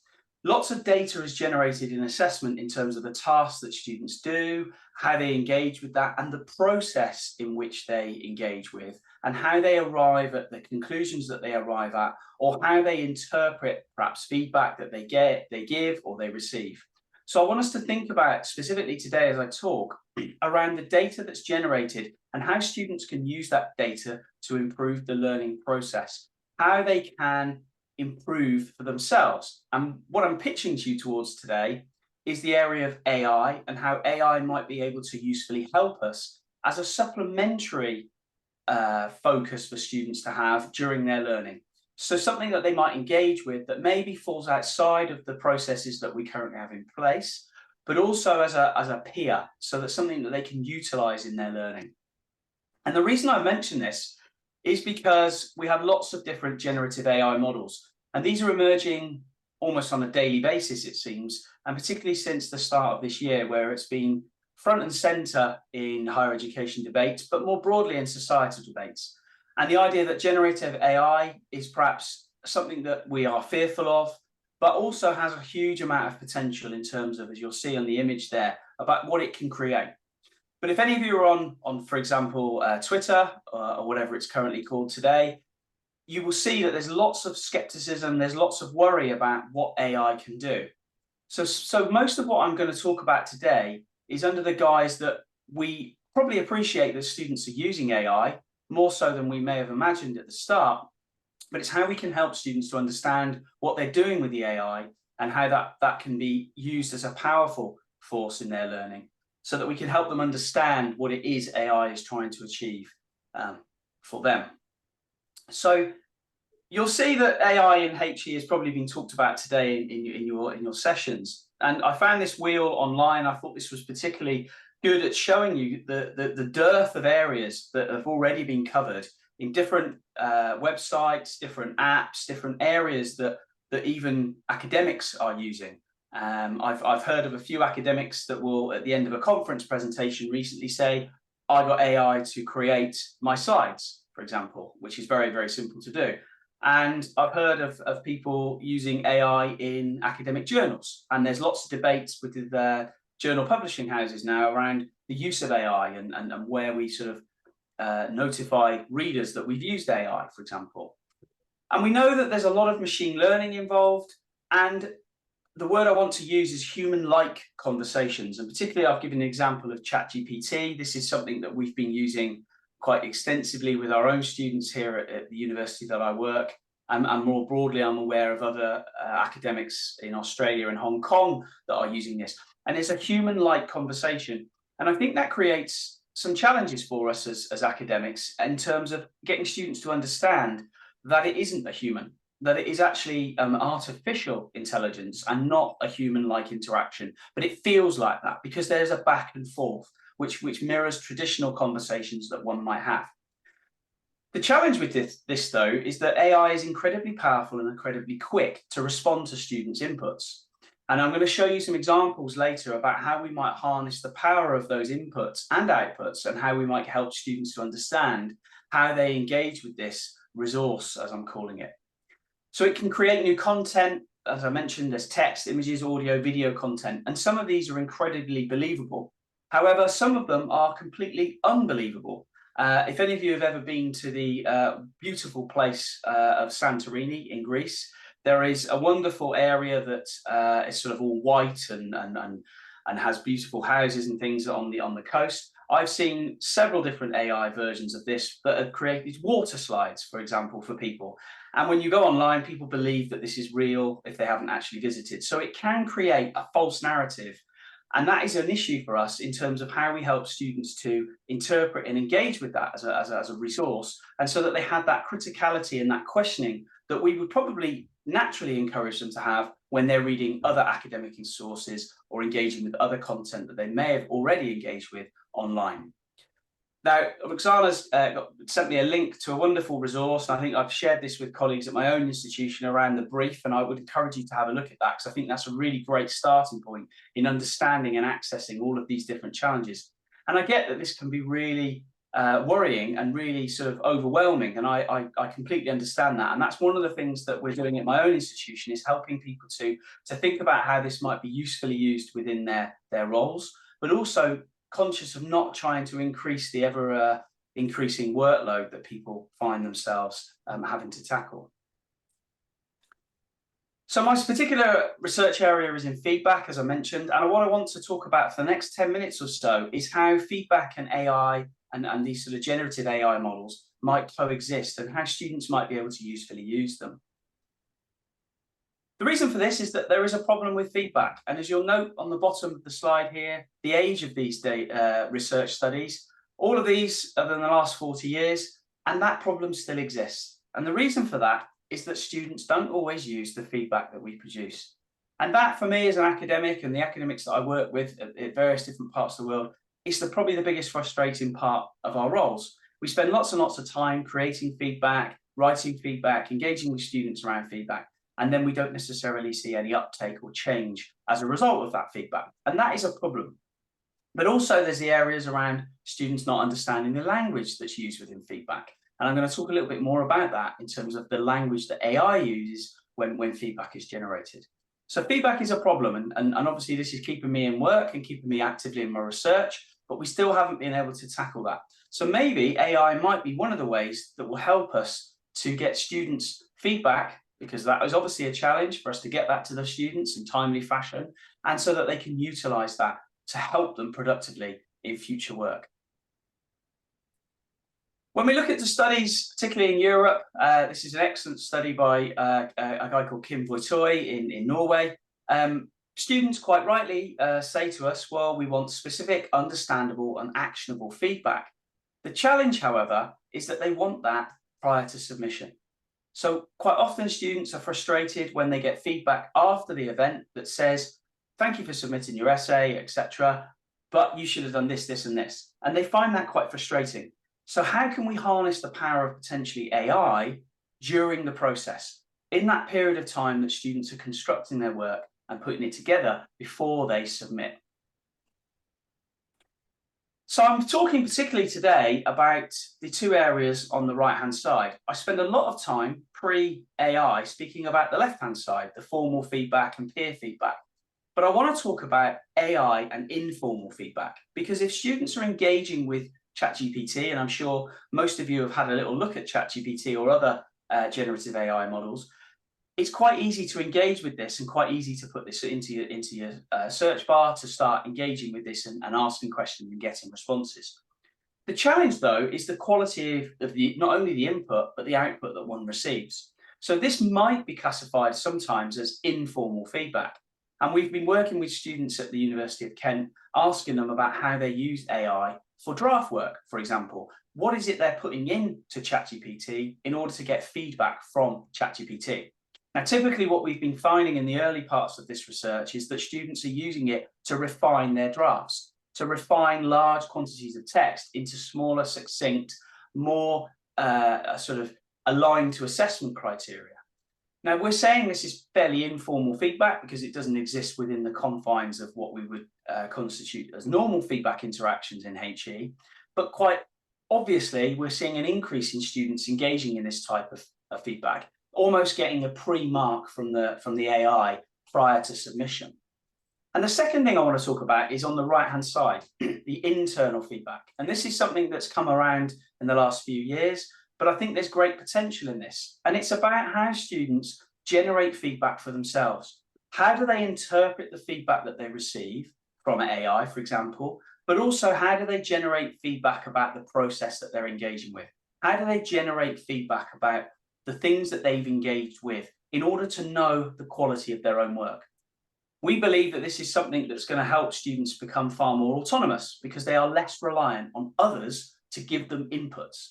Being able to generate your own feedback and understand the quality of what you're producing is one of the things that we have found in other research that the workplace wants. This is what industry wants. And when we ask students to go off to industry, for example, for a year and then come back to us, and typically we do that in the UK, it's called a sandwich degree, those students are really shocked when they're asked by their employers, the people that they're working with in industry, to be far more self-sufficient, far more expectations for them to generate feedback for themselves. So how can we get students to think about internal feedback when it comes to using AI? But again, workload, and I'm very consciously aware of this. I work with lots of academics in my role at Kent, and that's probably the biggest challenge. And quite often when we suggest new things or things to do, the workload issue is something that people really worry about. So I'm viewing this as a way of potentially providing help and assistance in a curriculum framework, but also trying to remove some of the workload that is associated with academics always being the provision of feedback, to actually getting students to do far more in that role that mirrors the sort of experiences that we've seen that students have when they go off to the world of work. So student feedback generation. We know that prevention is probably not possible when it comes to generative AI. It's freely available, and it's quite often, and we know that probably by the end of the year, it's going to be integrated into lots more apps and programs and software that we currently use. So there's probably generative AI already existing in many things that students use. They won't be familiar with it, but it's going to be a lot more obvious as software companies invest in this. But can we think about generative AI as part of the process? And can we build in models where students are aware that we know they're using it, but also that we give that some credence in terms of the process, how that the creation of the work that they're creating for us, the final submission, how we can acknowledge that and reward that process as part of a key skill development for learners that are going to go on into the world of work as we move through the 2020s, etc., into the 30s. As we know, we are preparing the next generation of people that are going to improve the world. So how can we harness the power of AI for that? But what might this look like? So I've tried to sketch out a simple diagram, and I'll work through this to give you some ideas about how this might work in process when we have this within a curriculum framework. So if we start on the left, we often talk about in assessment and feedback, the idea of comparison and students understanding and recognizing quality. And one of the key parts of this is being able to see how your work reflects to previous work that you might have done or that of others. So what we're saying here is that ChatGPT or other generative AI models could be used for redrafting students' work. Students could ask questions. The AI will generate alternatives, and it will provide them with something to compare against in terms of their own work. So what we're saying here is that students won't simplistically use this, and then we certainly wouldn't advocate that, in saying, here's what I've written, ChatGPT changed this, and this is what I will now submit. What we're saying is that we want students to engage in a comparative framework where they look at the work that's been the output from ChatGPT, etc., and how their work compares to that. And actually, is the output better than what they actually initially put in? Because we also don't normally talk about the less controllable element of the different levels of students within our classrooms that might be engaging with this generative AI and how they will operationalize that in a different way. The key thing, therefore, then, is about the responsiveness of the students. Will they make modifications in relation to the output that ChatGPT has given them? And in a sense, what we're creating here are dialogic exchanges. And I remember fondly back in February, and this is really what got me thinking about this area, is a colleague wrote to me in an email and said, I've broken our assessment for the course that we deliver. And I responded, I said, how have you broken this? And they got back to me and said, well, I've used ChatGPT and it's given me an answer for the essay that we set. I said, okay, right, talk me through. When they talked me through the process, they'd had 32 iterations of a draft that they'd gone through with ChatGPT, back and forth, changes, different questions. And what was clear then is that because that academic was an expert in the field, was an expert in that assessment, the inputs that they were putting in to ChatGPT was getting much higher quality outputs from ChatGPT. And I mentioned the fact that the student would not necessarily be at the same level of expertise as the academic in that. And that was really something that got me thinking about How do our students engage with ChatGPT and the refinement and the responsiveness and the subsequent questions that one asks the generative AI? How is that going to improve the work? Because that's a real key skill in terms of being able to generate better responses. But the question is in the middle here is about, is the output feedback? Is the response that ChatGPT is giving to the input that you put in, is that feedback? Is that the generative AI saying, well, actually, I would have written this differently, or I would have changed this? And how can we get students to understand that that is feedback on their work? And can students generate feedback for themselves from those interactions? Because this is another resource that they can engage with. And quite clearly, these sorts of interactions are incredibly timely. They happen instantaneously almost. They don't have to wait for the educator input, which is a real challenge for us. At my own institution and much of the UK, for example, we typically give students 3 weeks after they've submitted a piece of work before they get any feedback. When we look at draft work or work in progress, that is quite a sporadic practice.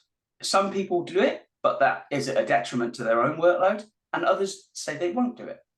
And obviously within this process, we're talking about multiple iterations, multiple interactions and refinements. So the key thing then about how effective this might be is the enactment.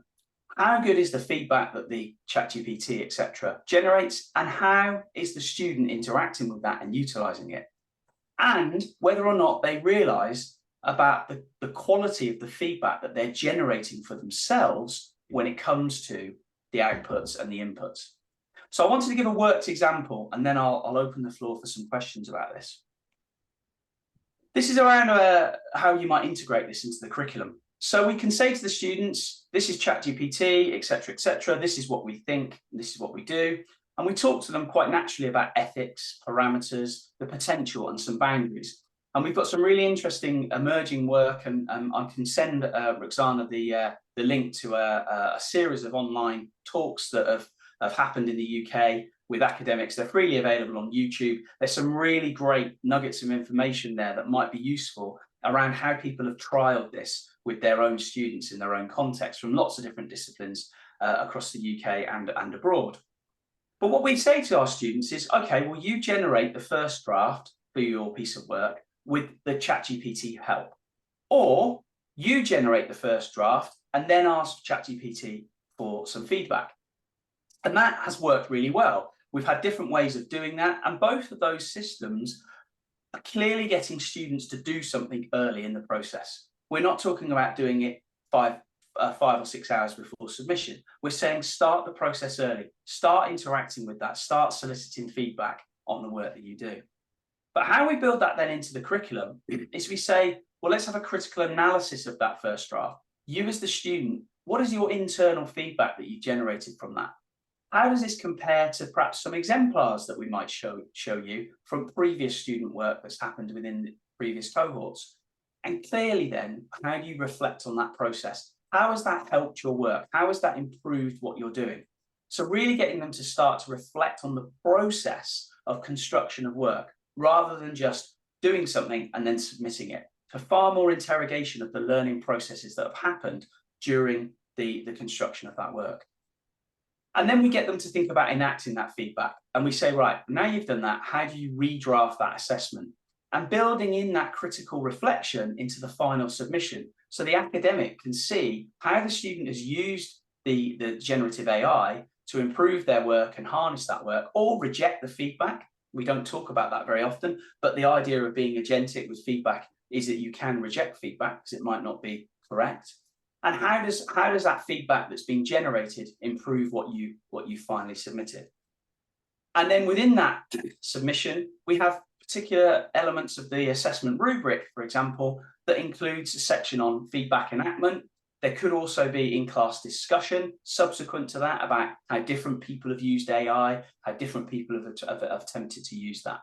And then obviously there would be teacher feedback as well on that process. So what we're doing is acknowledging that feedback and generative AI have an important role to play, but we're also saying to the students, we know you're going to use it, and it's more that we're moving away from this idea that we want to try and stop them using it, and we're going to detect that, because I think that's probably not going to work in the current frameworks. And finally, I wanted to share this this interesting emerging research that's happened, and I'll allude to that in my own context, is where ChatGPT and others might be used for grading.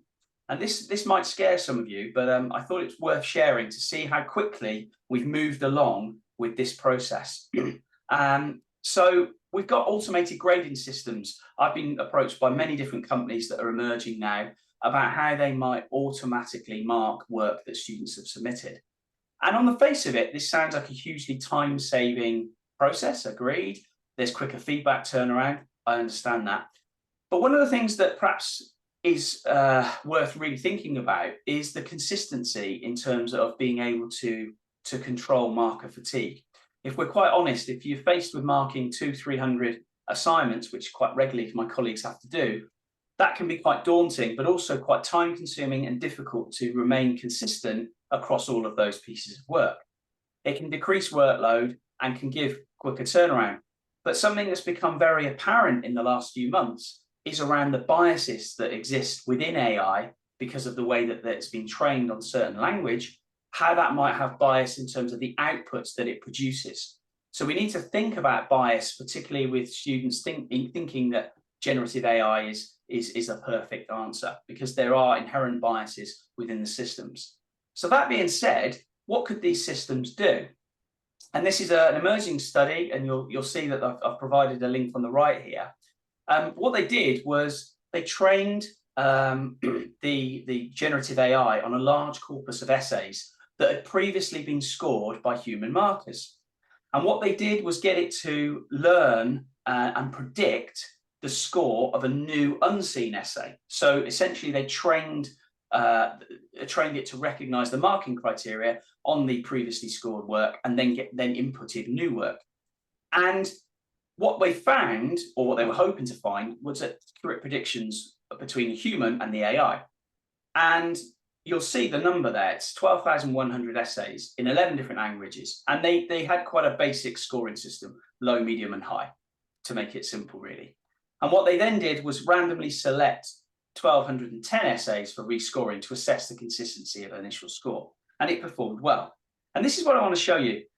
So in terms of exact match between the AI and the human, we have 54.33% accuracy. Now, on the face of it, you might think, crikey, that's not perfect. However, if you reflect upon the way that you mark yourselves, if two of you are marking a piece of work, the chances of you both arriving at the exact same score are fairly minimal. And what tends to happen is we sort of mark within a range, a sort of degree of freedom, if you like, between the two markers.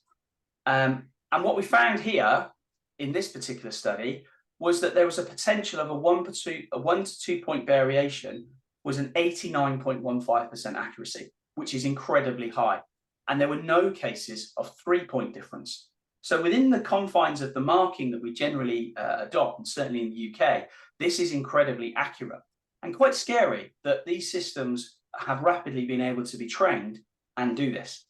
So we tried to replicate this in a smaller scale with some work from our school, and we trained it with a computer scientist, and we managed to get 100% accuracy in terms of identifying assessment criteria and marking and giving the same score as what I'd marked. And that just showed me that there is potential there.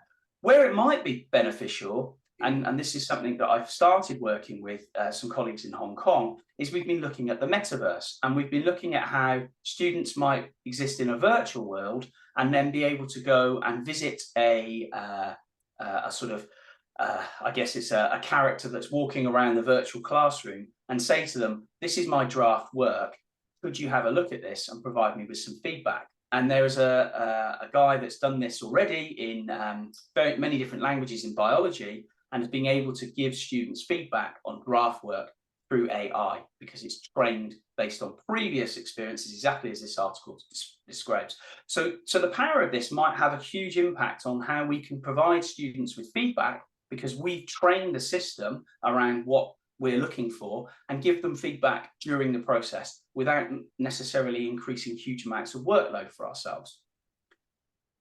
So I just wanted to leave you with these last few points, and then I'll welcome some questions. Some cautionary notes. AI is not perfect. We are still a long way from perfection, and we are very early in this process. There are huge privacy issues in terms of students uploading work to different generative AI systems and understanding where that work goes and the data policies of these particular companies. There are accuracy concerns, and we're noticing those in terms of bias as well. But some of the things we have to think about around feedback generation and how we help our students to understand the feedback, we're going to have to train our students. We're going to have to help them to understand. We probably can't assume that they all get it straight away. And interpretation, as much as we do in all of our academic lives, interpretation is still the key thing that we have to instill in our students. How we are critical about the resources and things that we engage with is a fundamental foundation of higher education. So there's still a huge role for us to play in this.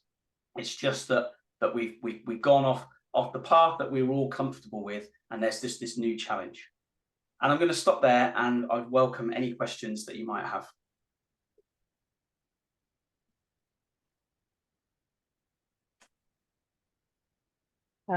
Thank you, Ed, for a very comprehensive talk about assessments and feedback. And listening to you, we realize that I at least realize that we have a lot of more discussions and more learning to happen on our campus. And then we will start, the more we use it, the more we will have to get involved. And I have a feeling you haven't seen the last, the end of us. And I'll be reaching out to you probably again and again for sort of further clarity as we come across issues and as we advance with its use. I would like to request in the audience if there are any questions which are very specific to assessments or otherwise about AI and AI use in different disciplines. We're happy to take them forward. Ed, just to give you a warning, you starting your day, and our faculty have been here since 9:30 a.m. and I have half a feeling that they are going to conk off in their seats, and we better not shake them too much.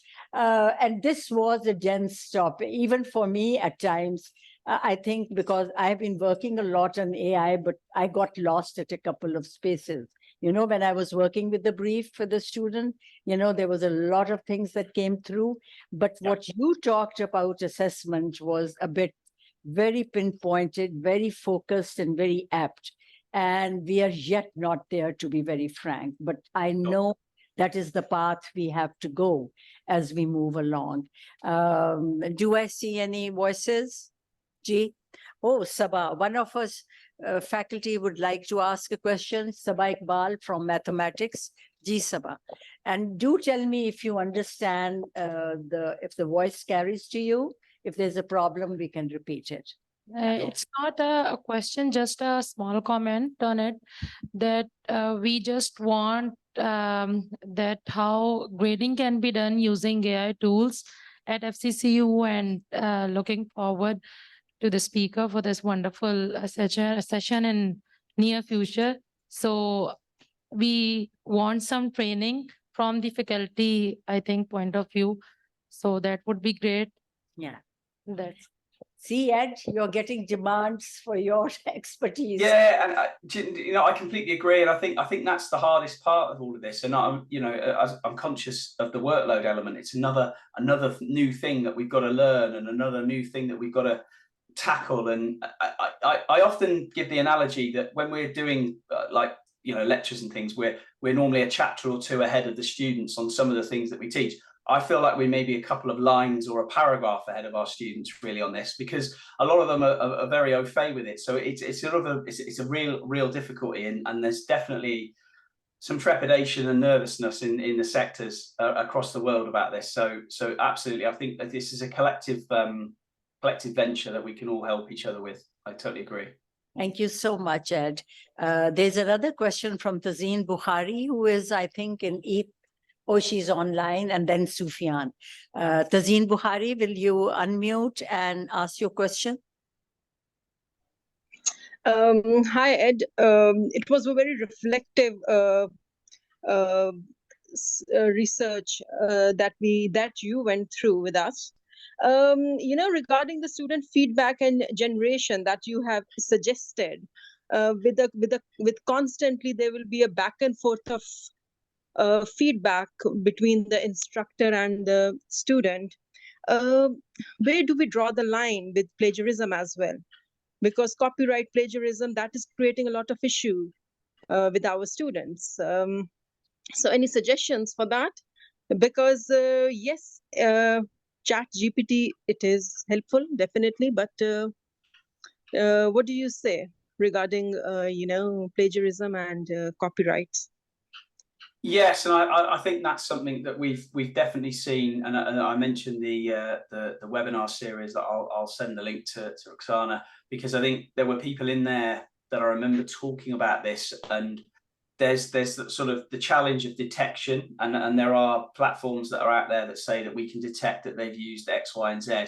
I think what I'm advocating is more about saying to students that it's another resource, it's how you use that, but you need to acknowledge that you've used that.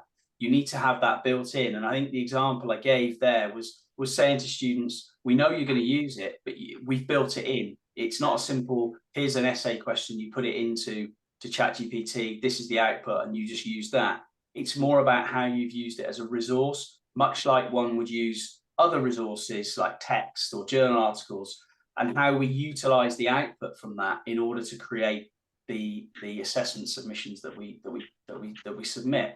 So I think it's more about acknowledging that they're going to use it, but building in those reflective elements that almost force students to identify where they've used it. And if students are very familiar with referencing, for example, but I think we need to move to a system where they are referencing the use of generative AI, for example, in order for them to acknowledge and understand that. But we know that beyond higher education, in the world of work, generative AI is being used frequently. And probably not acknowledged, and some bad practices are creeping in already. So we need to have conversations around that, the ethics and the morality of using artificial intelligence to create the work that we submit and say is our own. Thank you, Ed. Just one comment I would like to. Okay, fine. Thanks so much.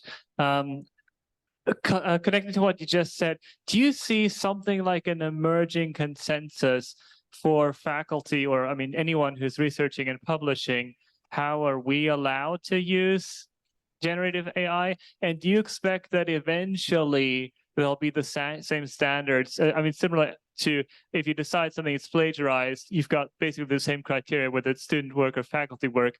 Will that develop along similar directions for student assessment as well for faculty publication? Yeah, I think the publishing houses are having a strong debate, and again, obviously there are some negatives around social media, but certainly when you go on Twitter and see things like Emerald or Taylor and Francis and Routledge, some big publishing houses that have loads and loads of journals under their umbrella, they're already developing policies that say this is what we expect. And I think I submitted something a few weeks ago, and I also reviewed for that same journal. And within there, in terms of the review process, certainly I remember this, they asked me to, did I suspect generative AI had been used? But equally, I've seen academics overtly writing in the sort of acknowledgement section saying we use generative AI, et cetera, et cetera. So I think we're sort of, I think we're going to have to do this. We're going to have to mirror the practice that we're helping students to understand. We're going to have to acknowledge that and mirror those same processes when we publish. But to answer your question, I think all publishing houses will have rules on that and processes. Absolutely. Just a quick comment, I would like to say, as Dr. Ed said in the very first slide, that engaging tasks to the students generate data, inform evidence. We were doing exactly in so many of our courses, like data visualization with R. I'm taught over there from last 3 semesters over here, and students were doing the same. What we did, we take the data from the repository, which is free source, and they have to convert those data into the meaningful visualization context, which is quietly readable for all, for even the non-statisticians, and then form the evidence from that and interpret that. So exactly what we are doing, we do appreciate your effort as well. You are saying that. And as Sabha was saying, we would love to take a workshop from you that how we can take the grading. So thank you very much for that. Thanks a lot.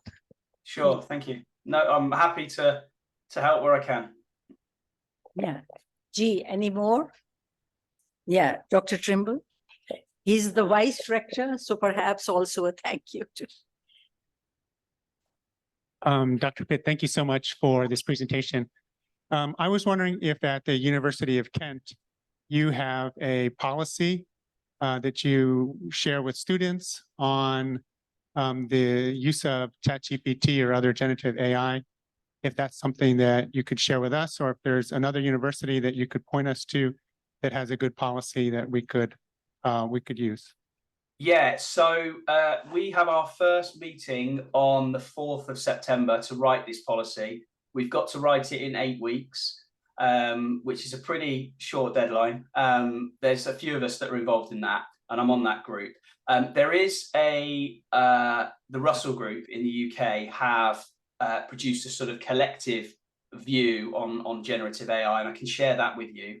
I think what will happen is different universities will do different things to fit their context, but there will probably be a lot of similarity, certainly across the sector, and it might be a case of us understanding how that works. But most universities are still in the process of writing them because they want to be able to understand. And we've gone over the hump of we'll use detection software. Most of us have turned that off, for example, on our VLEs and our marking. But we are thinking now, exactly as some of those slides were suggesting, how can we integrate this? How can we utilize this? How can we help our students in that? So that's probably going to be the challenge. But I'm more than happy to share resources as we create those. Absolutely, not a problem at all.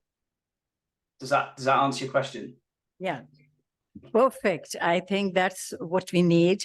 We do have actually in the AI brief, I wonder if you've seen that, a repository of it's a repository of different universities who have put an open source showing the policies in the classroom and in their campuses. So that document, it's a iterative document, and it's right there in the AI brief that we did. So the policies, a lot of policies are there as well from different places. But we would love to work with what you're doing, Ed, because I'm sure that's you're really a hands-on sort of an experience. And I think it will, you will perhaps can also guide us as what questions to ask and what areas, what are the parameters once you start making that policy. I've seen a template of sorts from someplace, but it would be helpful to have yours as well. Any other questions? Julie, and then Rector. Julie from, okay. Julie Flowerday from Sociology. Thank you very much. I have two questions. One is on a practical scale, how can any one of us who is inexperienced in using chat experience it? How do we go about it? Yes, and do you want the second question, or do you want to talk about the first one?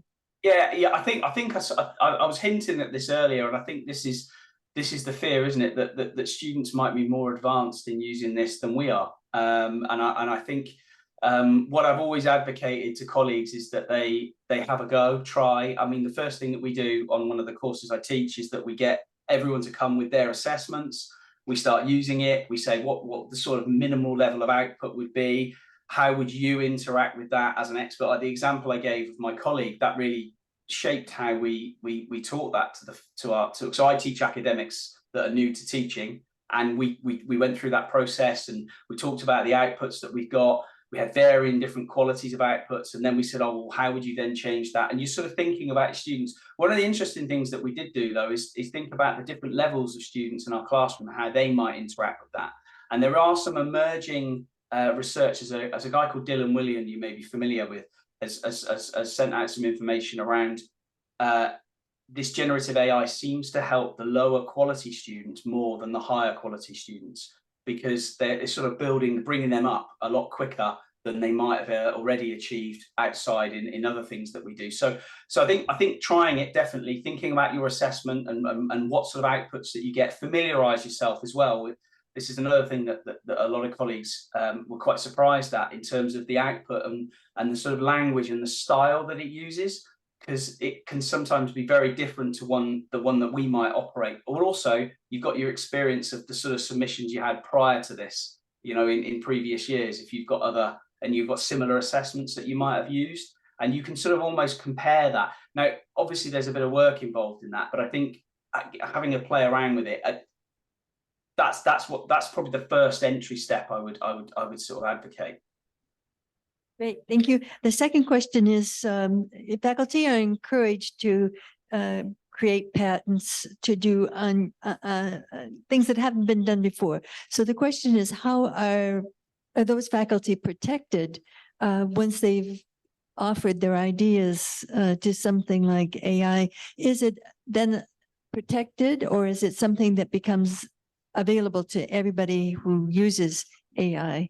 How much is integrated into a larger system, you know, to use for a general public, as opposed to watching over individual private contributions? Thank you. Sure, and I think that's a real concern, isn't it? And that's at the heart of machine learning.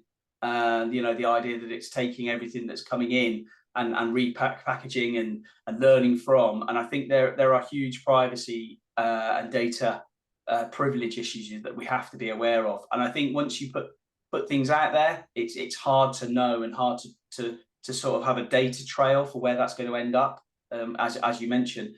My answer is I don't know. Some companies are better than others at saying what they do with your data. Some countries have laws, other countries don't, and it depends where that company resides. I mean, we have pretty severe data protection rules in the UK with huge fines, but I don't know about other countries. But of course, a company could register somewhere else that didn't have those. So that's difficult. I think we're still not fully aware of what happens with our data, I think probably is the answer. Thank you so much. Yes. We are still struggling with what Facebook and Twitter are starting to accumulate. So I guess it's still up for grabs. Ed, can I ask another question? I was wondering, how practical is this for the classroom instructor at this point? The sample that you said that there was 12,000 essays that it was trained on, that the essay first had to be marked by humans, and then the AI was trained to use it. It seemed like for low stakes classroom assessments where the faculty is dealing with 35, 40 students, that the technology is not there yet for grading assignments. Yeah, I mean, I think they used the previous year's work, so it was already there. The human had already marked it, so that process had happened. They then trained it. I know the training doesn't take long, so from our own experience, we were able to train. It was, how many do we use? About 60 essays. We were able to train that on the criteria within about an hour, and then it was able to mark the process within about 10 minutes, and we had it all marked. So it was pretty quick. The challenge will be is that these companies will offer this as a service. They will have a hugely more powerful system than someone on a desktop computer. So that's I guess the distance that we might travel with this would be really rapid, and I think it would be very attractive to huge courses that have 1,000 students on them. As you say, the small classroom probably won't be as attractive, but also the time that it might take to train. If it takes longer than it takes you to mark, you're probably not going to do it. But again, there's lots of different thinking around the types of assessments that we use, and trying to create assessments that aren't simply you input it into a generative AI and you get a response and then you submit. So I guess we're looking at more sophisticated and more. I suppose what we're really looking at is more onus on the student to do more and write more about the process that they've engaged in, to try and mitigate the fear that they are just using the AI to create the answer. So that's still an evolving journey, and that will be challenging for everyone to redesign all of their assessments, because that's going to be really tough.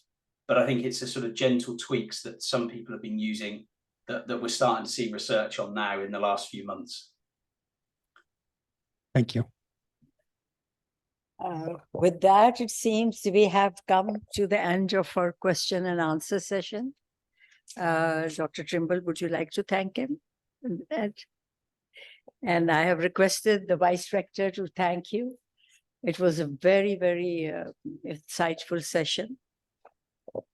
He can't see you from here, though. He's just, he's okay, good. Dr. Pitt, I just want to say thank you on behalf of our faculty for getting us to think, helping us to think about the future, to think about where this is leading us, how we can use generative AI, specifically ChatGPT, in a way that is not us versus the students, but us collaborating with the students in and helping develop skills for them that they can use into the future. So thank you very much.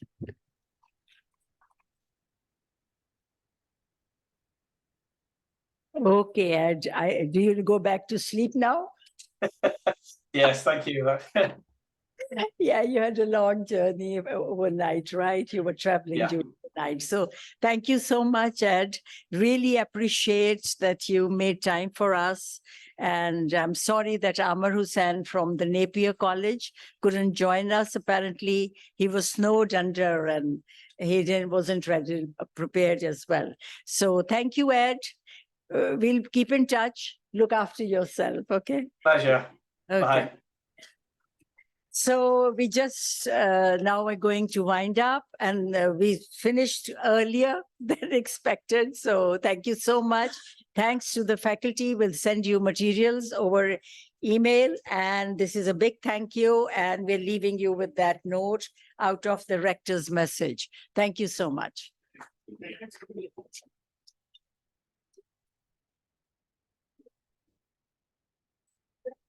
Oh my God. What next year?